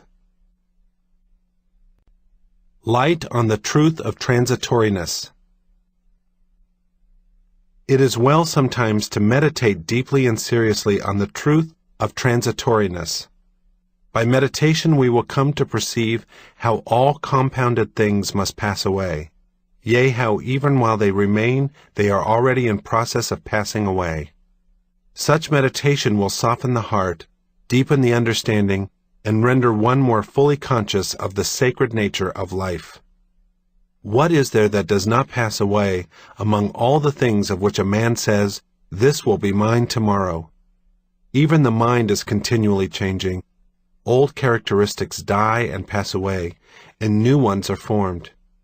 In the midst of life all things are dying. Nothing endures. Nothing can be retained. Things appear and then disappear. They become and then they pass away. The ancient sages declared the visible universe to be Maya, illusion, meaning thereby that impermanency is the antithesis of reality. Change and decay are in the very nature of visible things, and they are unreal, illusory, in the sense that they pass away forever. He who would ascend into the realm of reality, who would penetrate into the world of truth, must first perceive with no uncertain vision the transitory nature of the things of life. He must cease to delude himself into believing that he can retain his hold on his possessions, his body, his pleasures, and objects of pleasure. For as the flower fades, and as the leaves of the tree fall and wither, so must these things, in their season, pass away forever. The perception of the truth of transitoriness is one of the first great steps in wisdom. For when it is fully grasped, and its lesson has sunk deeply into the heart, the clinging to perishable things, which is the cause of all sorrow, will be yielded up, and the search for the truth which abides will be accelerated. Anguish is rife because men set their hearts on the acquisition of things that perish, because they lust for the possession of those things which even when obtained cannot be retained. There is no sorrow that would not vanish if the clinging to evanescent things were given up. There is no grief that would not be dispersed if the desire to have and to hold those things, which in their very nature cannot endure, were taken out of the heart. Tens of thousands of grief-stricken hearts are today bewailing the loss of some loved object which they called theirs in days that are past, are weeping over that which is gone forever and cannot be restored. Men are slow to learn the lessons of experience and to acquire wisdom, and unnumbered griefs and pains and sorrows have failed to impress them with the truth of transitoriness. He who clings to that which is impermanent cannot escape sorrow, and the intensity of his sorrow will be measured by the strength of his clinging. He who sets his heart on perishable things embraces the companionship of grief and lamentation. Men cannot find wisdom because they will not renounce the clinging to things, because they believe that the clinging to perishable objects is the source of happiness and not the cause of sorrow. They cannot escape unrest and enter into the life of peace because desire is difficult to quench, and the immediate and transitory pleasure which gratified desire affords is mistaken for abiding joy. It is because the true order of things is not understood that grief is universal. It is ignorance of the fleeting nature of things that lies at the root of sorrow. The sting of anguish will be taken out of life when the lust to hold and to preserve the things of decay is taken out of the heart. Sorrow is ended for him who sees things as they are, who, realizing the nature of transiency, detaches his heart and mind from the things that perish. There is a right use for perishable things, and when they are rightly used and not doted upon for themselves alone, their loss will cause no sorrow. If a rich man thinks in his heart, "My riches and possessions are no part of me, nor can I call them mine, seeing that when I am summoned to depart from this world, I cannot take them with me. They are entrusted to me to use rightly, and I will employ them to the best of my ability for the good of men and for the world." Such a man, though surrounded by luxuries and responsibilities, will be lifted above sorrow and will draw near to truth. On the other hand, if the poor man does not covet riches and possessions, his condition will cause him no anxiety and unrest. He who by a right understanding of life rids his heart of all selfish grasping and clinging, who uses everything wisely and in its proper place, and who with chastened heart and mind clarified of all thirsty desires remains serene and self-contained in the midst of all changes, such a man will find truth. He will stand face to face with reality. For in the midst of all error there abides the truth. At the heart of transiency there reposes the permanent, and illusion does but veil the eternal and unchanging reality. The nature of that reality is not my purpose to deal with here. Let it suffice that I indicate that it is only found by abandoning in the heart all that is not of love and compassion and wisdom and purity. In these things there is no element of transitoriness, no sorrow, and no unrest. When the truth of transitoriness is well perceived, and when the lesson contained in the truth of transitoriness is well learned, then does a man set out to find the abiding truth. Then does he wean his heart from those selfish elements which are productive of sorrow.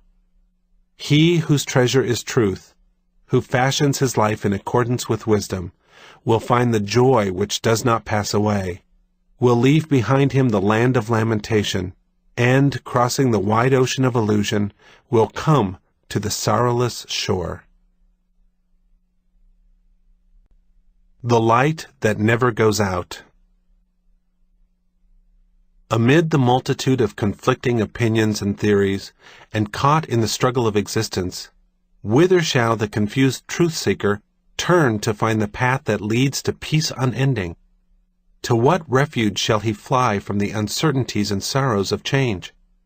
Will he find peace in pleasure? Pleasure has its place, and in its place it is good, but as an end, as a refuge, it affords no shelter, and he who seeks it as such does but increase the anguish of life. For what is more fleeting than pleasure, and what is more empty than the heart that seeks satisfaction in so ephemeral a thing? There is, therefore, no abiding refuge in pleasure. Will he find peace in wealth and worldly success? Wealth and worldly success have their place, but they are fickle and uncertain possessions, and he who seeks them for themselves alone will be burdened with many anxieties and cares. And when the storms of adversity sweep over his glittering yet frail habitation, he will find himself helpless and exposed. But even should he maintain such possessions throughout life, what satisfaction will they afford him in the hour of death? There is no abiding refuge in wealth and worldly success. Will he find peace in health? Health has its place, and it should not be thrown away or despised. But it belongs to the body which is destined for dissolution, and is therefore perishable. Even should health be maintained for 100 years, the time will come when the physical energies will decline and debility and decay will overtake them. There is no abiding refuge in health.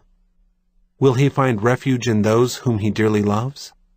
Those whom he loves have their place in his life. They afford him means of practicing unselfishness and therefore of arriving at truth. He should cherish them with loving care and consider their needs before his own. But the time will come when they will be separated from him, and he will be left alone.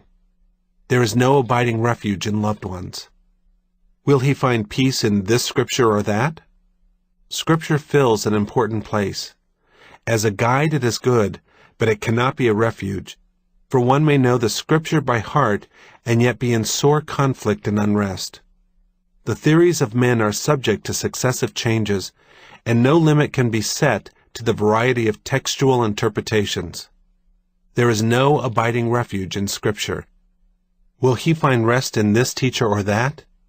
The teacher has his place, and as an instructor he renders good service. But teachers are numerous, and their differences are many. Though one may regard his particular teacher as in possession of truth, that teacher will one day be taken from him. There is no abiding refuge in a teacher. Will he find peace in solitude? Solitude is good and necessary in its place, but he who courts it as a lasting refuge will be like one perishing of thirst in a waterless desert. He will escape men and the turmoil of the city, but he will not escape himself and the unrest of his heart. There is no abiding rest in solitude. If then the seeker can find no refuge in pleasure, in success, in health, in friends, in Scripture, in the teacher, or in solitude, whither shall he turn to find that sanctuary which shall afford abiding peace? Let him take refuge in righteousness. Let him fly to the sanctuary of a purified heart. Let him enter the pathway of a blameless, stainless life, and walk it meekly and patiently, until it brings him to the eternal temple of truth in his own heart. He who has taken refuge in truth, even in the habitation of a wise understanding and a loving and steadfast heart, is the same whether in pleasure or pain, wealth or poverty, success or failure, health or sickness, with friends or without, in solitude or noisy haunts. And he is independent of Bibles and teachers, for the Spirit of truth instructs him. He perceives without fear or sorrow the change and decay which are in all things. He has found peace. He has entered the abiding sanctuary. He knows the light that will never go out. What You Can Do with Your Willpower by Russell Conwell. Preface. Other writers have fully and accurately described the road, and my only hope is that these hastily written lines will inspire the young man or young woman to arise and go. What You Can Do with Your Willpower. Part 1. Success has no secret. Her voice is forever ringing through the marketplace and crying in the wilderness, and the burden of her cry is one word: will. Any normal young man who hears and heeds that cry is equipped fully to climb to the very heights of life. The message I would like to leave with the young men and women of America is a message I have been trying humbly to deliver from lecture platform and pulpit for more than 50 years. It is a message the accuracy of which has been affirmed and reaffirmed in thousands of lives whose progress I have been privileged to watch. And the message is this: your future stands before you like a block of unwrought marble.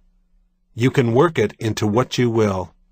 Neither heredity, nor environment, nor any obstacles superimposed by man can keep you from marching straight through to success, provided you are guided by a firm driving determination and have normal health and intelligence. Determination is the battery that commands every road of life. It is the armor against which the missiles of adversity rattle harmlessly. If there is one thing I have tried peculiarly to do through these years, it is to indent in the minds of the youth of America the living fact that when they give will the reins and say drive, they are headed toward the heights. The institution out of which Temple University of Philadelphia grew was founded 30 years ago expressly to furnish opportunities for higher education to poor boys and girls who are willing to work for it. I have seen 90,000 students enter its doors. A very large percentage of these came to Philadelphia without money, but firmly determined to get an education. I have never known one of them to go back defeated. Determination has the properties of a powerful acid. All shackles melt before it. Conversely, lack of willpower is the readiest weapon in the arsenal of failure. The most hopeless proposition in the world is the fellow who thinks that success is a door through which he will sometimes stumble if he roams around long enough. Some men seem to expect ravens to feed them, the cruse of oil to remain inexhaustible, the fish to come right up over the side of the boat at mealtime. They believe that life is a series of miracles. They loaf about and trust in their lucky star, and boldly declare that the world owes them a living. As a matter of fact, the world owes a man nothing that he does not earn. In this life, a man gets about what he is worth, and he must render an equivalent for what is given him. There is no such thing as inactive success. My mind is running back over the stories of thousands of boys and girls I have known and known about, who have faced every sort of a handicap and have won out solely by will and perseverance in working with all the power that God had given them. It is now nearly 30 years since a young English boy came into my office. He wanted to attend the evening classes at our university to learn oratory. "Why don't you go into the law?" I asked him. "I'm too poor, I haven't a chance," he replied, shaking his head sadly. I turned on him sharply. "Of course you haven't a chance," I exclaimed, "if you don't make up your mind to it." The next night he knocked at my door again. His face was radiant, and there was a light of determination in his eyes. "I have decided to become a lawyer," he said, and I knew from the ring of his voice that he meant it. Many times after he became mayor of Philadelphia, he must have looked back on that decision as the turning point in his life. I am thinking of a young Connecticut farm lad who was given up by his teachers as too weak-minded to learn. He left school when he was 7 years old and toiled on his father's farm until he was 21.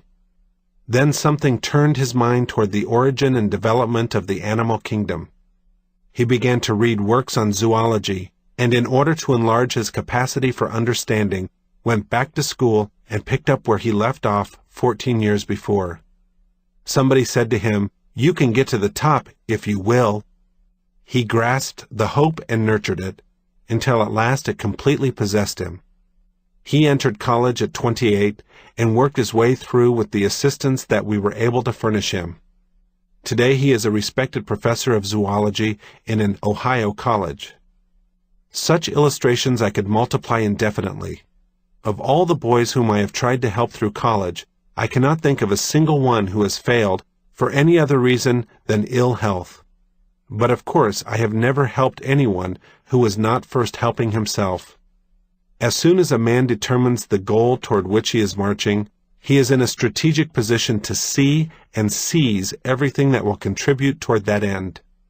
Whenever a young man tells me that if he had his way he would be a lawyer or an engineer or whatnot, I always reply, "You can be what you will, provided that it is something the world will be demanding 10 years hence." This brings to my mind a certain stipulation which the ambition of youth must recognize. You must invest yourself or your money in a known demand. You must select an occupation that is fitted to your own special genius and to some actual want of the people. Choose as early as possible what your life work will be. Then you can be continually equipping yourself by reading and observing to a purpose. There are many things which the average boy or girl learns in school that could be learned outside just as well. Almost any man should be able to become wealthy in this land of opulent opportunity. There are some people who think that to be pious they must be very poor and very dirty. They are wrong. Not money, but the love of money is the root of all evil. Money in itself is a dynamic force for helping humanity. In my lectures, I have borne heavily on the fact that we are all walking over acres of diamonds and mines of gold. There are people who think that their fortune lies in some far country. It is much more likely to lie right in their own backyards or on their front doorstep, hidden from their unseeing eye. Most of our millionaires discovered their fortunes by simply looking around them. Recently, I have been investigating the lives of 4,043 American millionaires. All but 20 of them started life as poor boys, and all but 40 of them have contributed largely to their communities and divided fairly with their employees as they went along. But alas, not one rich man's son out of 17 dies rich. But if a man has dilly-dallied through a certain space of wasted years, can he then develop the character, the motor force to drive him to success? Why, my friend, willpower can not only be developed, but it is often dry powder which needs only a match. Very frequently I think of the life of Abraham Lincoln, that wonderful man, and I am thankful that I was permitted to meet him. Yet Abraham Lincoln developed the splendid sinews of his will after he was 21. Before that, he was just a roving, good-natured sort of chap. Always have I regretted that I failed to ask him what special circumstance broke the chrysalis of his life and loosened the wings of his will. Many years ago, some of the students of Temple University held a meeting in a building opposite the Bellevue Stratford Hotel. As they were leaving the building, they noticed a foreigner selling peanuts on the opposite curb. While buying peanuts, they got to talking with the fellow and told him that anyone could obtain an education if he was willing to work for it. Eagerly, the poor fellow drank up all the information he could get. He enrolled at Temple University and worked his way through, starting with the elementary studies. He is today an eminent practicing physician in the national capital. Often I think of an office clerk who reached a decision that the ambitions which were stirring in his soul could be realized if he could only get an education. He attended our evening classes and was graduated with a Bachelor of Science degree. He is now the millionaire head of one of the largest brokerage houses in the country. Where there's a will, there's a way, but one needs to use a little common sense about selecting the way. A general may determine to win a victory, but if he hurls his troops across an open field straight into the leaden sweep of the enemy's artillery, he invites disaster and defeat. The best general lays his plans carefully and advances his troops in the way that will best conserve their strength and numbers. So must a man plan his campaign of life. No man has a right, either for himself or for others, to be at work in a factory or a store or anywhere else unless he would work there from choice, money or no money, if he had the necessities of life. As a man thinks, so he is, says the writer of Proverbs. But as a man adjusts himself, so really is he after all. One great trouble with many individuals is that they are made up of all sorts of machinery that is not adjusted, that is out of place. No belts on the wheels, no fire under the boiler, hence no steam to move the mechanism.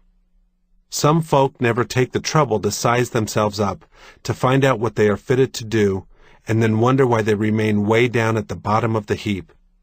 I remember a young woman who told me that she did not believe she could ever be of any particular use in the world. I mentioned a dozen things that she ought to be able to do. If you only knew yourself, I said, you would set yourself to writing. You ought to be an author. She shook her head and smiled as if she thought I was making fun of her. Later, force of circumstances drove her to take up the pen, and when she came to me and told me that she was making $3,000 a year in literary work and was soon to go higher, I thought back to the time when she was a poor girl making $3 a week, when she failed accurately to estimate herself.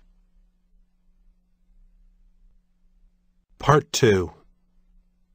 There is a deplorable tendency among many people to wait for a particularly favorable opportunity to declare themselves in the battle of life. Some people pause for the rap of opportunity when opportunity has been playing a tattoo on their resonant skulls for years. Hardly a single great invention has been placed on the market without a number of men putting forth the claim that they had the idea first, and in most cases they proved the fact. But while they were sitting down and dreaming or trying to bring the device to a greater perfection, A man with initiative rose up and acted. The telegraph, telephone, sewing machine, air brake, mowing machine, wireless, and linotype machine are only a few illustrations. The most wonderful idea is quite valueless until it is put into practical operation. The government rewards the man who first gets a patent or first puts his invention into practical use, and the world does likewise. Thus, the dreamer must always lag behind the door. True willpower also predicates concentration. I shall never forget the time I went to see President Lincoln to ask him to spare the life of one of my soldiers who was sentenced to be shot. As I walked toward the door of his office, I felt a greater fear than I had ever known when the shells were bursting all about us at Antietam. Finally, I mustered up courage to knock on the door.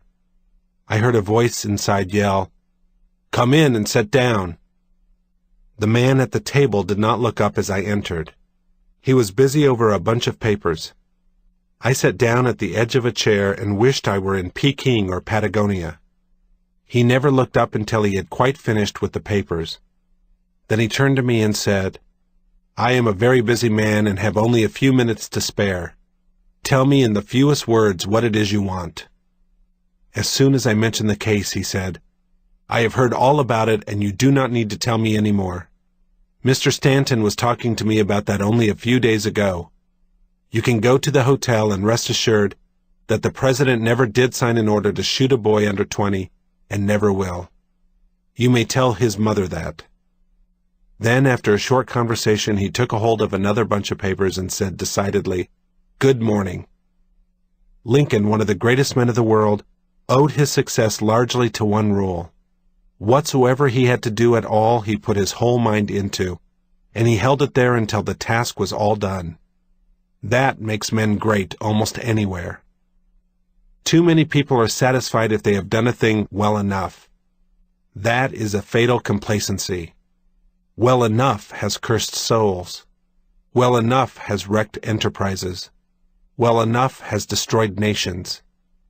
If perfection in a task can possibly be reached, nothing short of perfection is well enough. Governor Talbot of Massachusetts got his high office because General Swift made a happy application of the truth in saying to the convention, "I nominate for governor of this state a man who, when he was a farmer's boy, hoed to the end of the row." That saying became a campaign slogan all up and down the state. He hoed to the end of the row. He hoed to the end of the row. When the people discovered that this was one of the characteristics of the man, they elected him by one of the greatest majorities ever given a governor in Massachusetts. Yet we must bear in mind that there is such a thing as overdoing anything. Young people should draw a line between study that secures wisdom and study that breaks down the mind, between exercise that is helpful and exercise that is injurious, between a conscientiousness that is pure and divine and a conscientiousness that is overmorbid and insane, between economy that is careful and economy that is stingy, between industry that is a reasonable use of their powers and industry that is an overuse of their powers, leading only to destruction. The best ordered mind is one that can grasp the problems that gather around a man constantly and work them out to a logical conclusion, that sees quickly what anything means, whether it be an exhibition of goods, a juxtaposition of events, or the suggestions of literature. A man is made up largely of his daily observations. School training serves to fit and discipline him so that he may read rightly the lesson of the things he sees around him. Men have made mighty fortunes by just using their eyes. Several years ago I took dinner in New York with one of the great millionaires of that city. In the course of our talk, he told me something about his boyhood days, how with hardly a penny in his pocket, he slung a pack on his back and set out along the Erie Canal looking for a job. At last he got one. He was paid $3 a week to make soft soap for the laborers to use at the locks in washing their hands. One can hardly imagine a more humble occupation, but this boy kept his eyes open. He saw the disadvantages of soft soap, and set to work to make a hard substitute for it. Finally he succeeded, and his success brought him many, many millions. Every person is designed for a definite work in life, fitted for a particular sphere. Before God, he has a right to that sphere. If you are an excellent housekeeper, you should not be running a loom, and it is your duty to prepare yourself to enter at the first opportunity the sphere for which you are fitted. George W. Childs, who owned the Philadelphia Ledger, once blacked boots and sold newspapers in front of the Ledger building. He told me how he used to look at that building and declare over and over to himself that someday he would own the great newspaper establishment that it housed. When he mentioned his ambition to his associates, they laughed at him. But Childs had indomitable grit, and ultimately he did come to own that newspaper establishment, one of the finest in the country. Another thing very necessary to the pursuit of success is the proper employment of waiting moments. How do you use your waiting time for meals, for trains, for business? I suppose that if the average individual were to employ wisely these intervals in which he whistles and twiddles his thumbs, he would soon accumulate enough knowledge to quite make over his life. I went through the United States Senate in 1867 and asked each of the members how he got his early education. I found that an extremely large percentage of them had simply properly applied their waiting moments. Even Charles Sumner, a university graduate, told me that he learned more from the books he read outside of college than from those he had studied within. General Burnside, who was then a senator, said that he had always had a book beside him in the shop where he worked.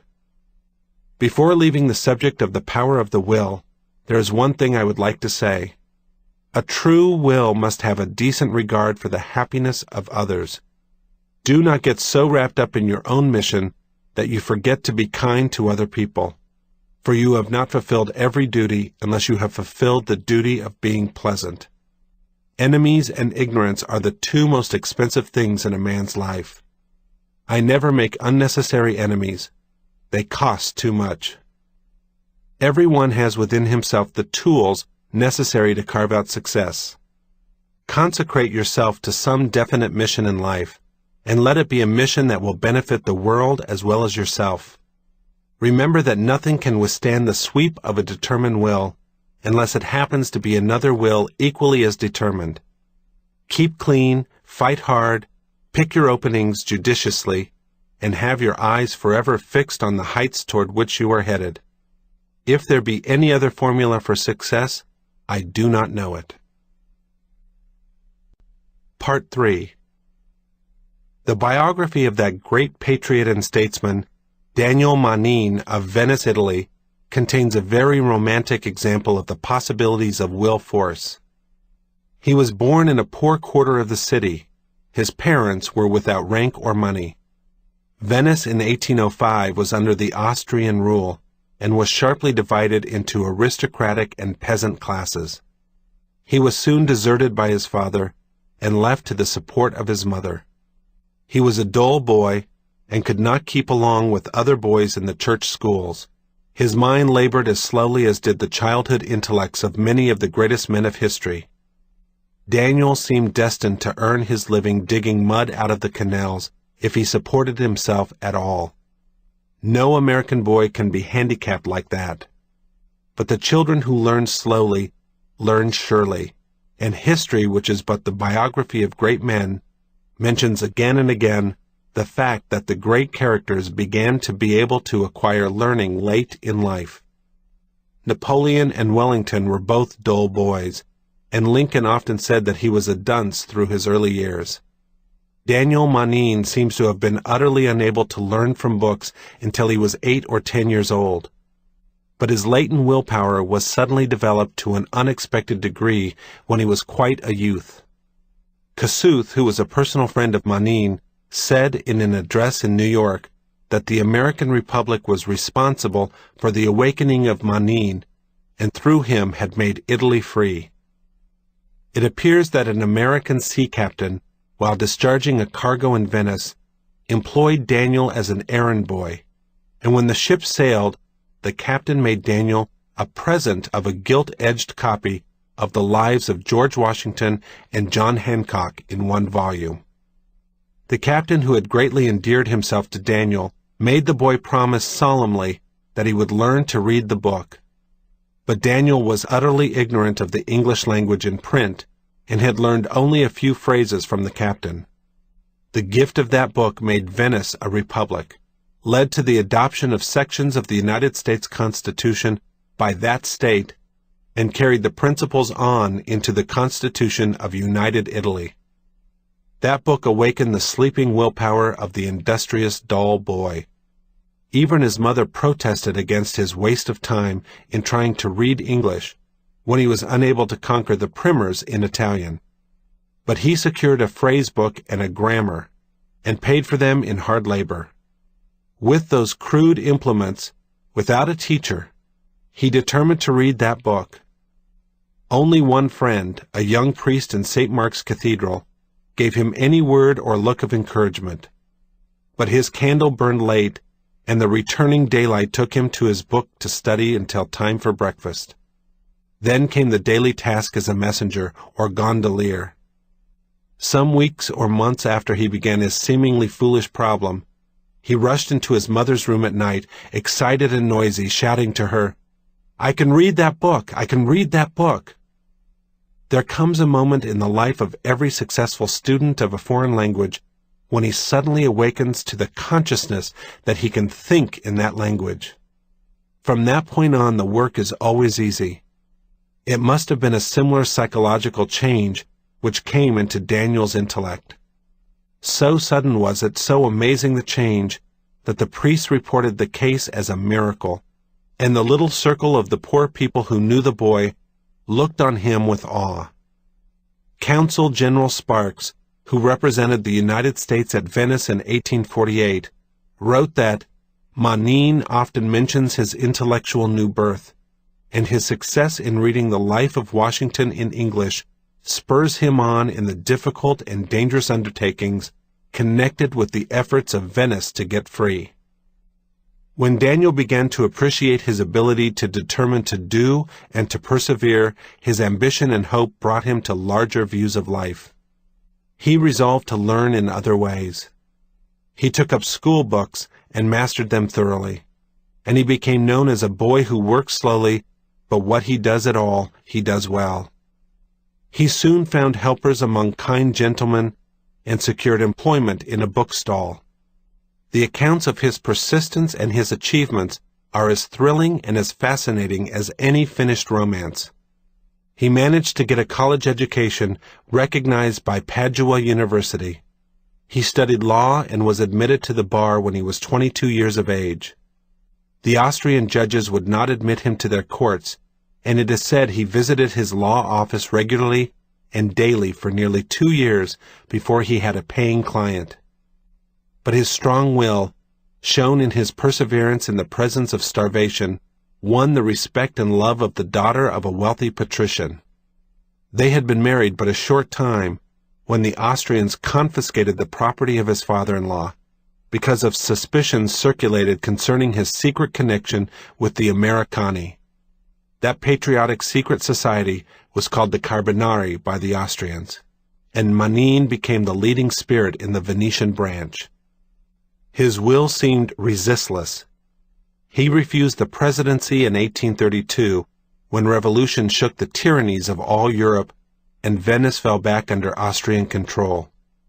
But in 1848 he was almost unanimously elected President of the American Republic of Venice, and in his second proclamation before the Great Siege began, he issued a call for the election, using, as Consul General Sparks records, the following language as translated: "And until the election is held and the officers installed, the following sections of the Constitution of the United States of America shall be the law of the city." He was determined to secure an American Republic in Italy.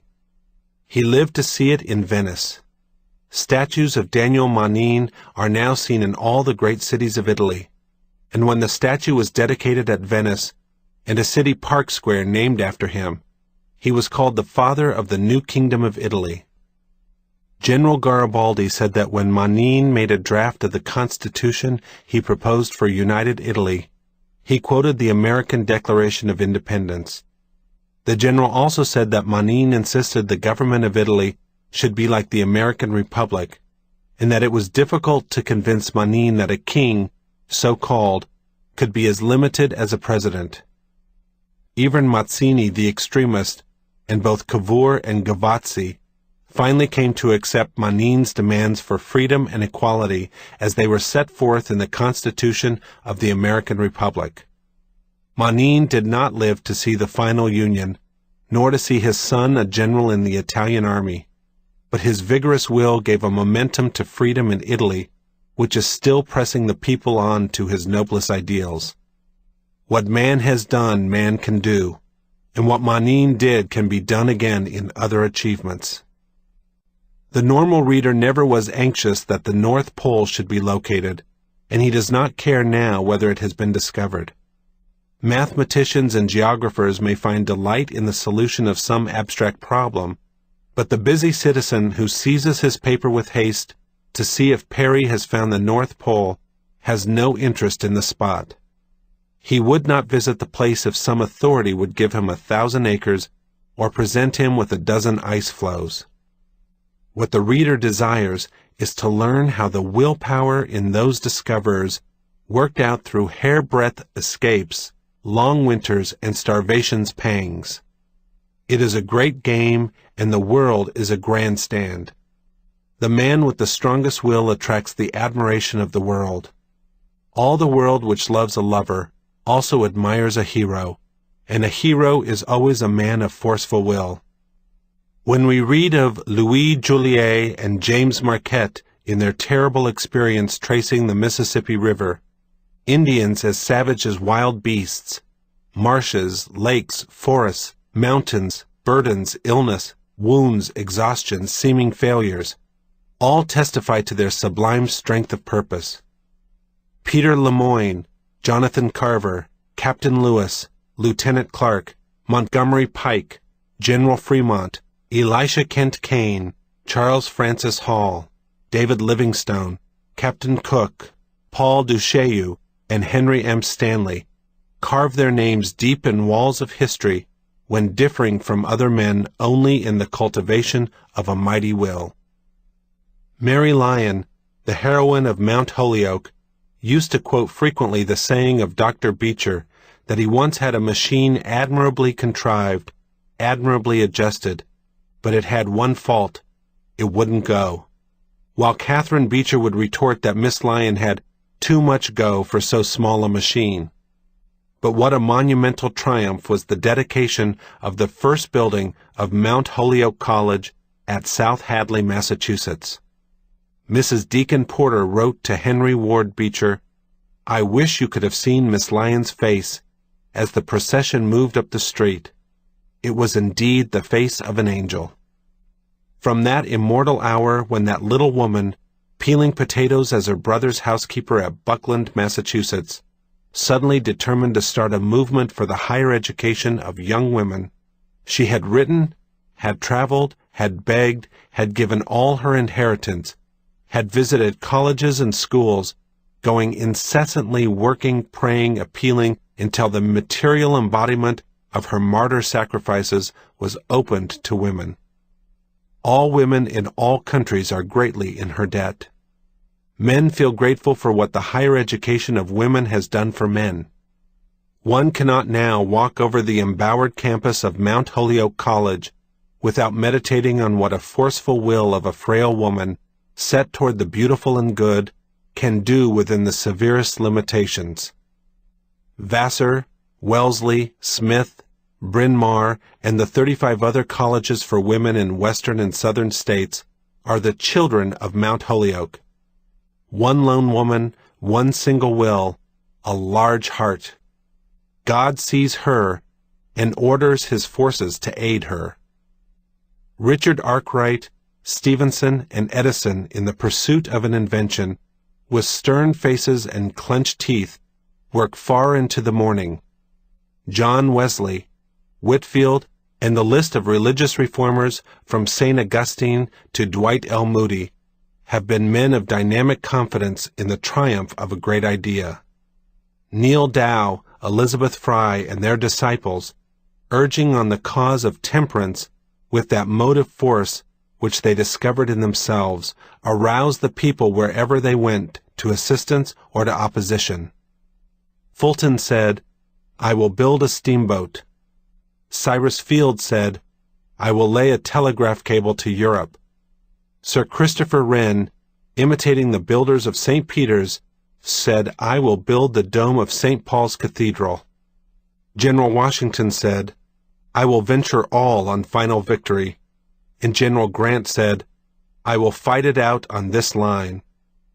When Abraham Lincoln gave his eloquent tribute to Henry Clay in 1852, he said, "Henry Clay's example teaches us that one can scarcely be so poor, but that, if he will, he can acquire sufficient education to get through the world respectably." To such men log cabins were universities. Daniel Webster decided at the end of his day's work, plowing a stony field in the New Hampshire hills, that he would be a statesman. Thomas H. Benton, when nearly all men supposed the wilderness unconquerable, decided to push the Republic west to the Rocky Mountains. Salmon P. Chase, from the time he ran the ferryboat on the Cuyahoga River, kept in his pocketbook a motto: "Where there is a will, there is a way." Charles Sumner had a disagreeable habit of talking about himself and boasting of his learning. He was frankly told one day by James T. Fields that it was a weakening trait. Mr. Sumner thanked Mr. Fields and told him that he had determined to discontinue such foolish talk. "He fought himself," wrote Mr. Fields, "and he conquered." James G. Blaine, in college at Washington, Pennsylvania, saw a student who had been too devoted to football weeping over his failure to pass an examination. Warned by the failure of this student, James told his mother that he would not play another game of football while he was in college. He kept his resolution unbroken throughout the course.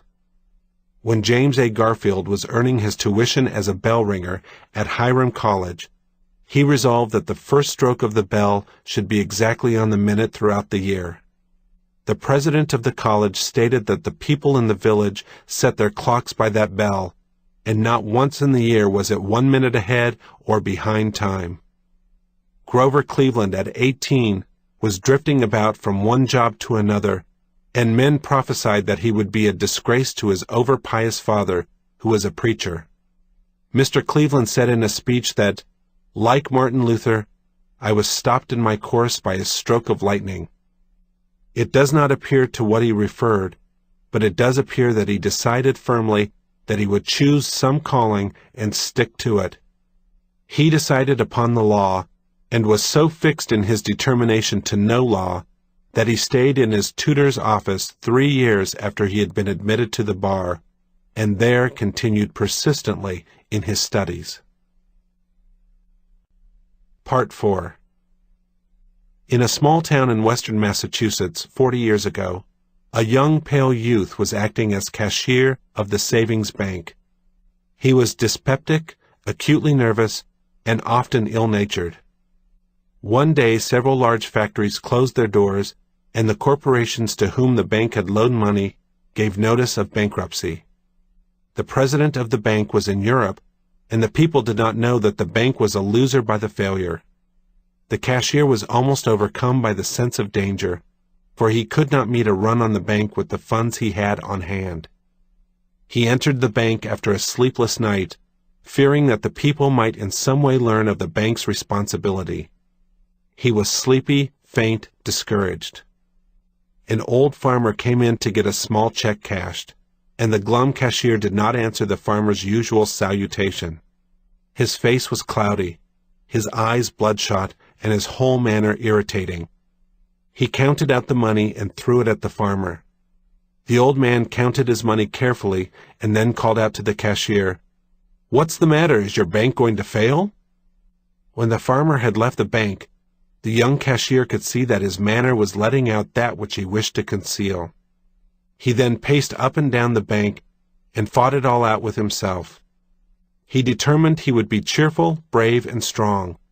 He forced himself to smile, and soon was able to laugh at himself for presenting such a ridiculous appearance. He met the next customer with a hearty greeting of good cheer. All the forenoon he grew stronger in his determination to let nothing move him to gloom again. About noon, the daily Boston paper came and announced the possible failure of that bank. Almost instantly the news flew about town, and a wild mob assailed the bank, screaming for their money. But the cheerful cashier met them with a smile and made fun of their excitement. The 18th man demanding his money was an old German who, seeing the cashier count out the money so coolly and cheerfully, drew back his bankbook and said, "If you have the money, we don't want it now, but we thought you didn't have it." That suggestion made the crowd laugh, and in half an hour the crowd had left, and those who had drawn their money in many cases asked the cashier to take it back.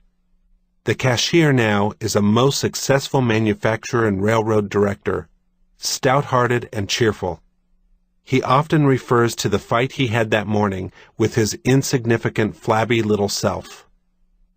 To appreciate one's power at command is the first consideration. A man from Cooperstown, New York, visited St. Anthony Falls, Minnesota in the early 50s of the last century, and laughed loud and long at the ridiculous little mill which turned out a few bags of flour and sawed a few thousand feet of lumber. It was indeed ludicrous. He could think of no comparison except an elephant drawing a baby's tin toy. His laughter led to a heated discussion and investigation. An Army officer at Fort Snelling, who was a civil engineer, was asked to make an estimate of the Mississippi River's horsepower at St. Anthony Falls. His report was beyond the civilian's belief. He said there was power enough to turn the wheels to grind out 10,000 barrels of flour a day, and to cut logs into millions of square feet of board every hour. The estimate was below the facts, but was not accepted for 10 years. Then was constructed the strong dam which built up the great city of Minneapolis, and represents the finest and most vigorous civilization of our age. Nevertheless, there still runs to waste 10,000 horsepower. In the first paper mill erected at South Hadley Falls, Massachusetts, the horsepower used was less than 100, yet an engineer employed by Mr. Chapin of Springfield to determine the possible power of the Connecticut River at that point reported it was so great that unbelief in his figures postponed for a long time all the proposed enterprises. But one poor man, determined to do something about it, promoted a system of canals which now so utilizes the water that a large city, manufacturing annually products worth many millions, draws from it comfort and riches.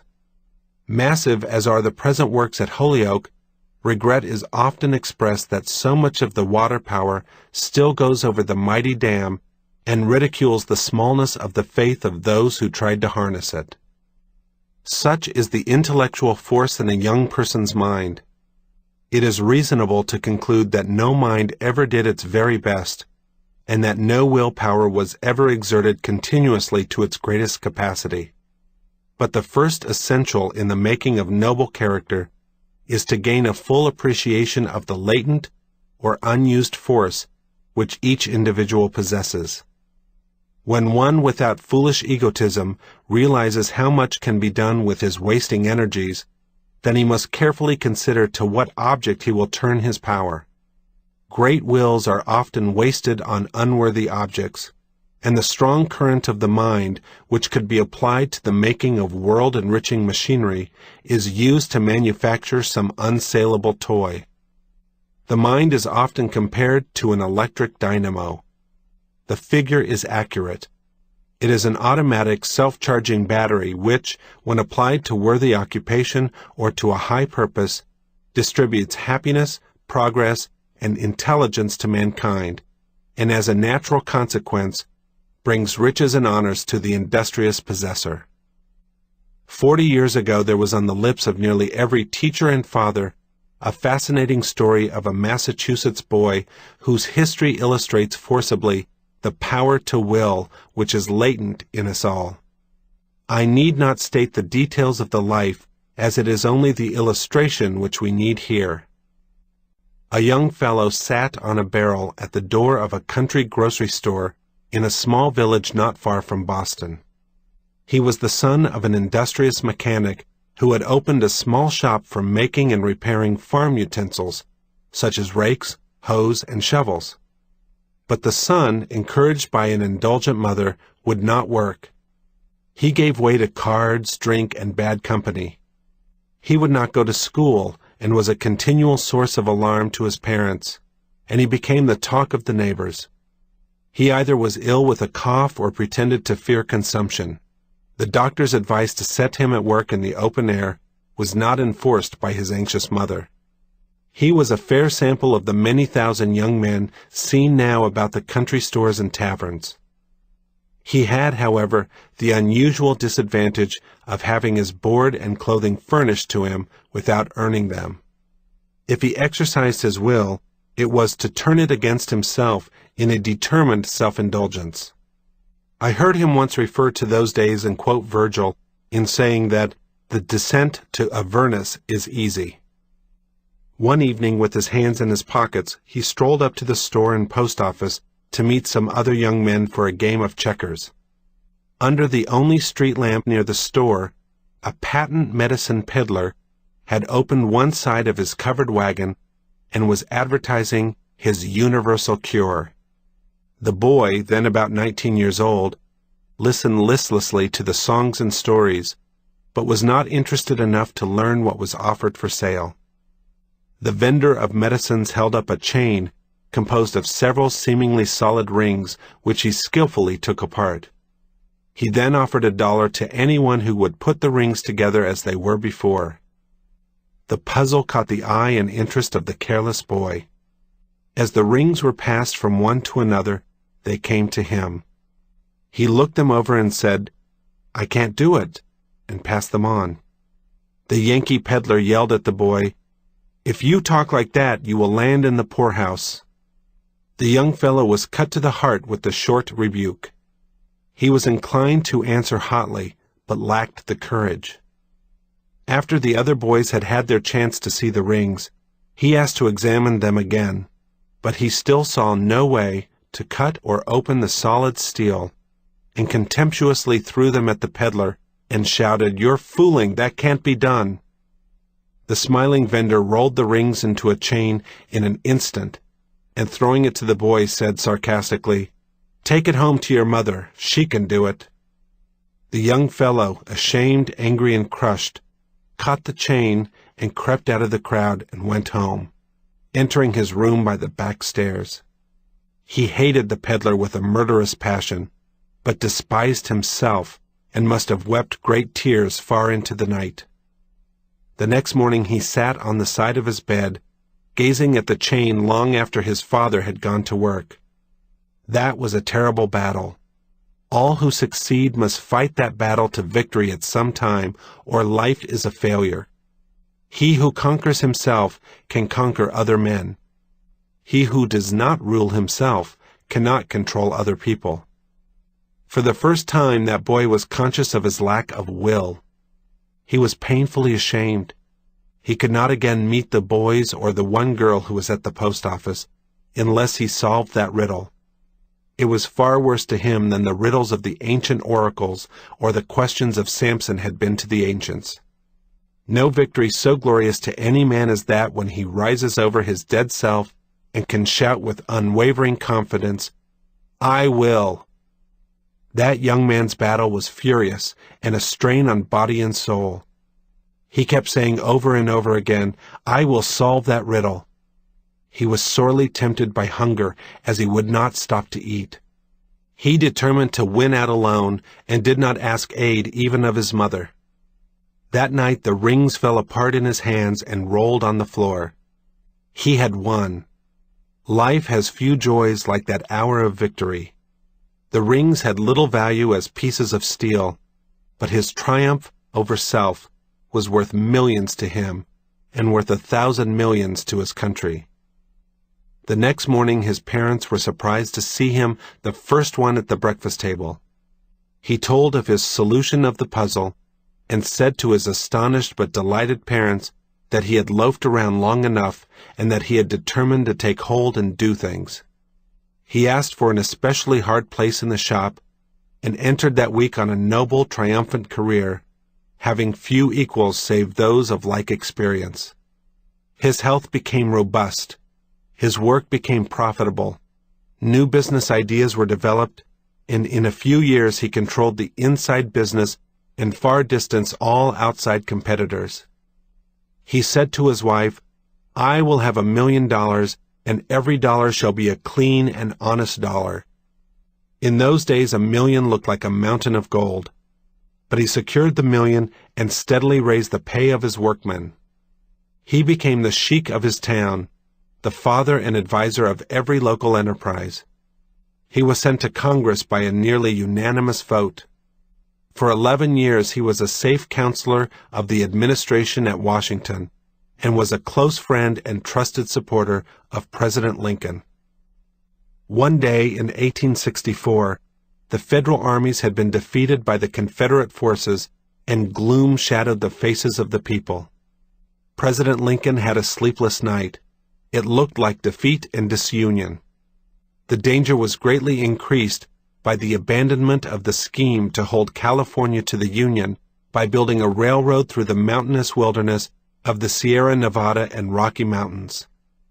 The chief engineer who surveyed the route said that it could not be done because of the great cost. 3 great financiers had been consulted and refused to undertake the hopeless task. The great Massachusetts senator told Mr. Lincoln that there was just one man who could do that gigantic feat. The senator said to Lincoln, "If that congressman makes up his mind to do it, and it is left to him, he will do it. He is a careful man, but he has a will which seems to be irresistible." President Lincoln sent for the congressman and said, "A railroad to California now will be more than an army, and it will be an army in the saving of the Union. Will you build it?" The congressman asked for 3 weeks to think. Before the end of that time, he asked the Secretary of War to take his card to President Lincoln, then in Philadelphia. On the card was written, "I will." What a startlingly fascinating story from real life is the history of that mighty undertaking.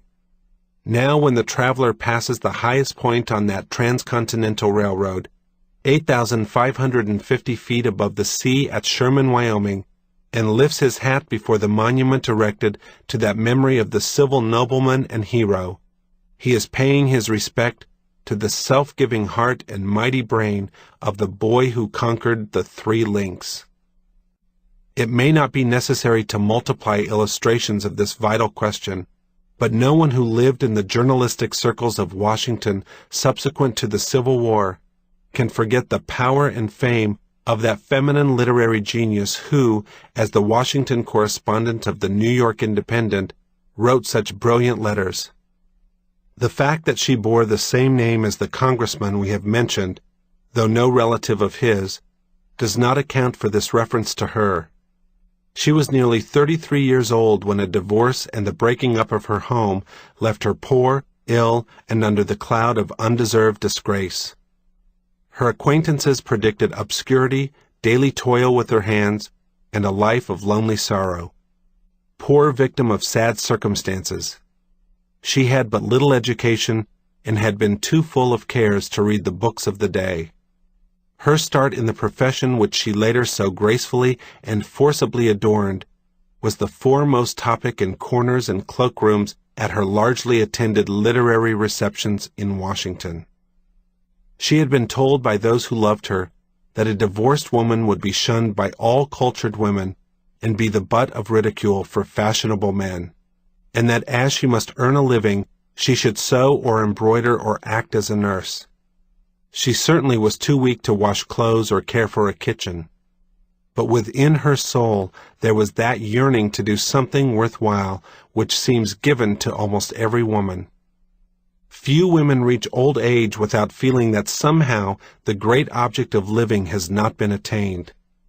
The ambitions to which a man can give free wings, a woman must suppress or hide in deference to custom or competition. As yet, she has seldom, under our civilization, seemed to do her best or accomplish the one great ideal of her heart and intellect. While she has the same God-given impulses, visions, and sense of power, she builds no cathedrals, spans no rivers, digs no mines, founds no nations, builds no steamships, and seldom appears in painting, sculpture, banking, or oratory. She is conscious of the native talent, sees the ideals, but must hide them until it is too late.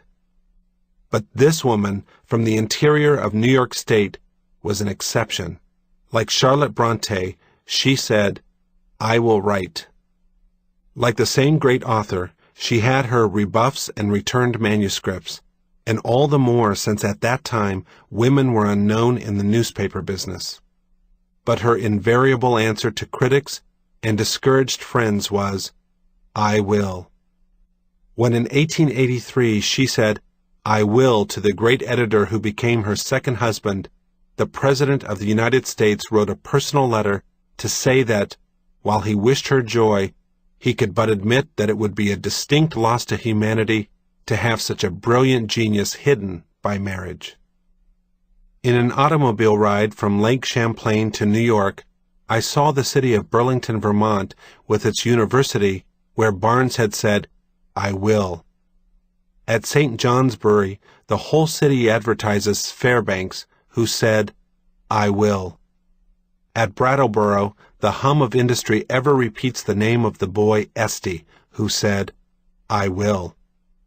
At Holyoke, the powerful canals seem to reflect the faces of Chase and Whitney, who, when poor men, said, "I will." At Springfield, the signs on the stores, banks, and factories suggest the young Chapin, who made the city prosperous with his "I will." At New Haven, Whitney's determination stands out in great streets and university buildings. Chicago, Denver, Los Angeles, New Orleans, Atlanta, Raleigh, Niagara, Pittsburgh, and 100 American cities like them are the outcome of ideas with wills behind them in the heads of common men. If every man had in the last generation done all that it was in his power to do, what sublime things would stand before us now in architecture, commerce, art, manufactures, education, and religion. The very glimpse of that vision bewilders the mind. But the many will not to do, while the few great benefactors of the race will to do. My young friend, be thou among those who will with noble motives to do. Affirmations for Prosperity by Florence Scovel Shinn. Man comes into the world financed by God, with all that he desires or requires already on his pathway. This supply is released through faith and the spoken word. If thou canst believe, all things are possible. For example, a woman came to me one day to tell me of her experience in using an affirmation she had read in my book, The Game of Life and How to Play It. She was without experience but desired a good position on the stage. She took the affirmation, "Infinite Spirit, open the way for my great abundance. I am an irresistible magnet for all that belongs to me by divine right." She was given a very important part in a successful opera.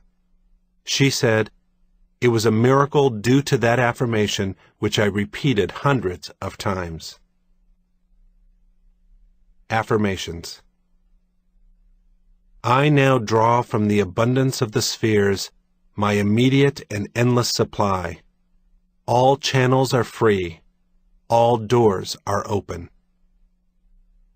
I now release the gold mine within me. I am linked with an endless golden stream of prosperity, which comes to me under grace in perfect ways. Goodness and mercy shall follow me all the days of my life, and I shall dwell in the house of abundance forever. My God is a God of plenty, and I now receive all that I desire or require, and more. All that is mine by divine right is now released and reaches me in great avalanches of abundance, under grace in miraculous ways. My supply is endless, inexhaustible, and immediate, and comes to me under grace in perfect ways.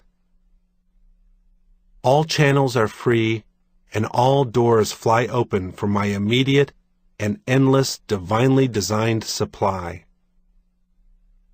My ships come in over a calm sea, under grace in perfect ways. I give thanks that the millions which are mine by divine right now pour in and pile up, under grace in perfect ways. Unexpected doors fly open, unexpected channels are free, and endless avalanches of abundance are poured out upon me, under grace in perfect ways. I spend money under direct inspiration, wisely and fearlessly, knowing my supply is endless and immediate. I am fearless in letting money go out, knowing God is my immediate and endless supply.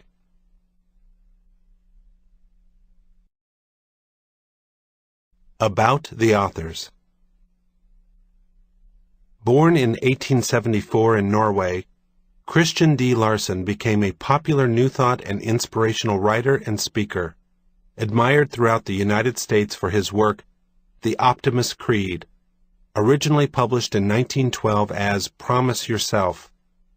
In 1922, it was officially adopted as the Creed of Optimist International, and today is quoted around the world.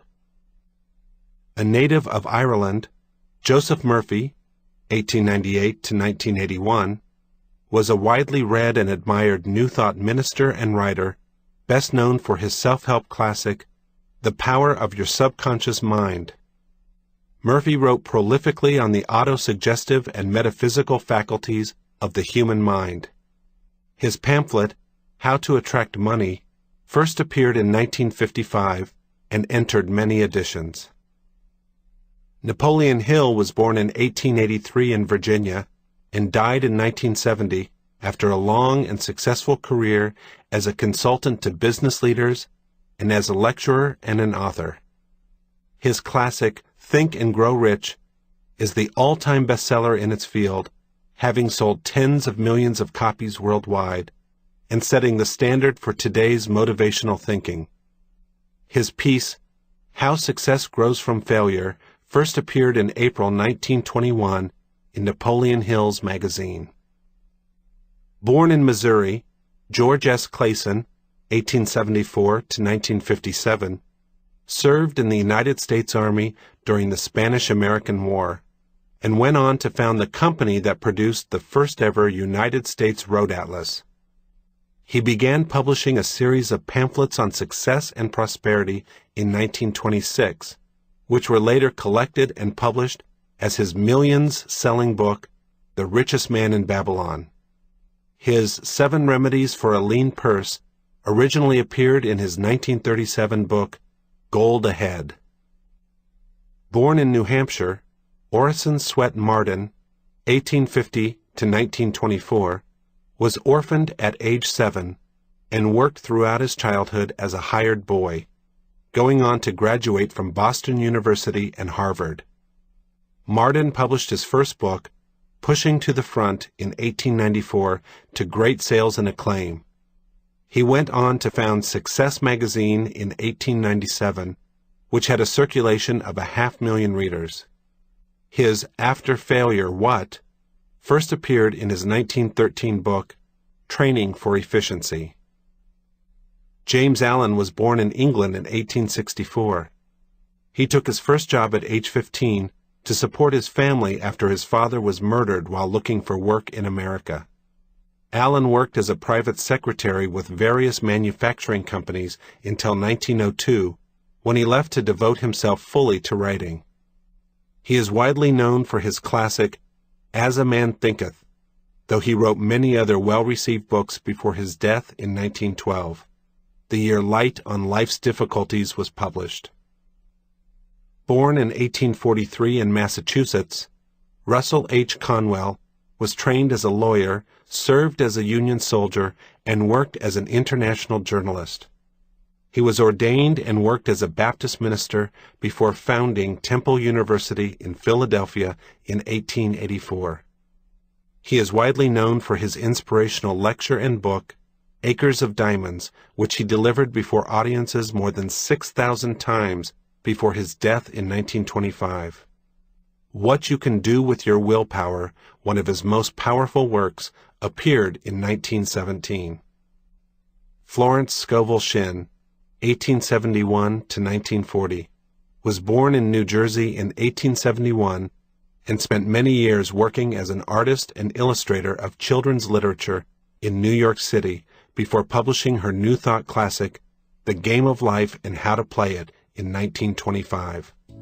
Her Affirmations for Prosperity appeared in her 1928 sequel, Your Word is Your Wand.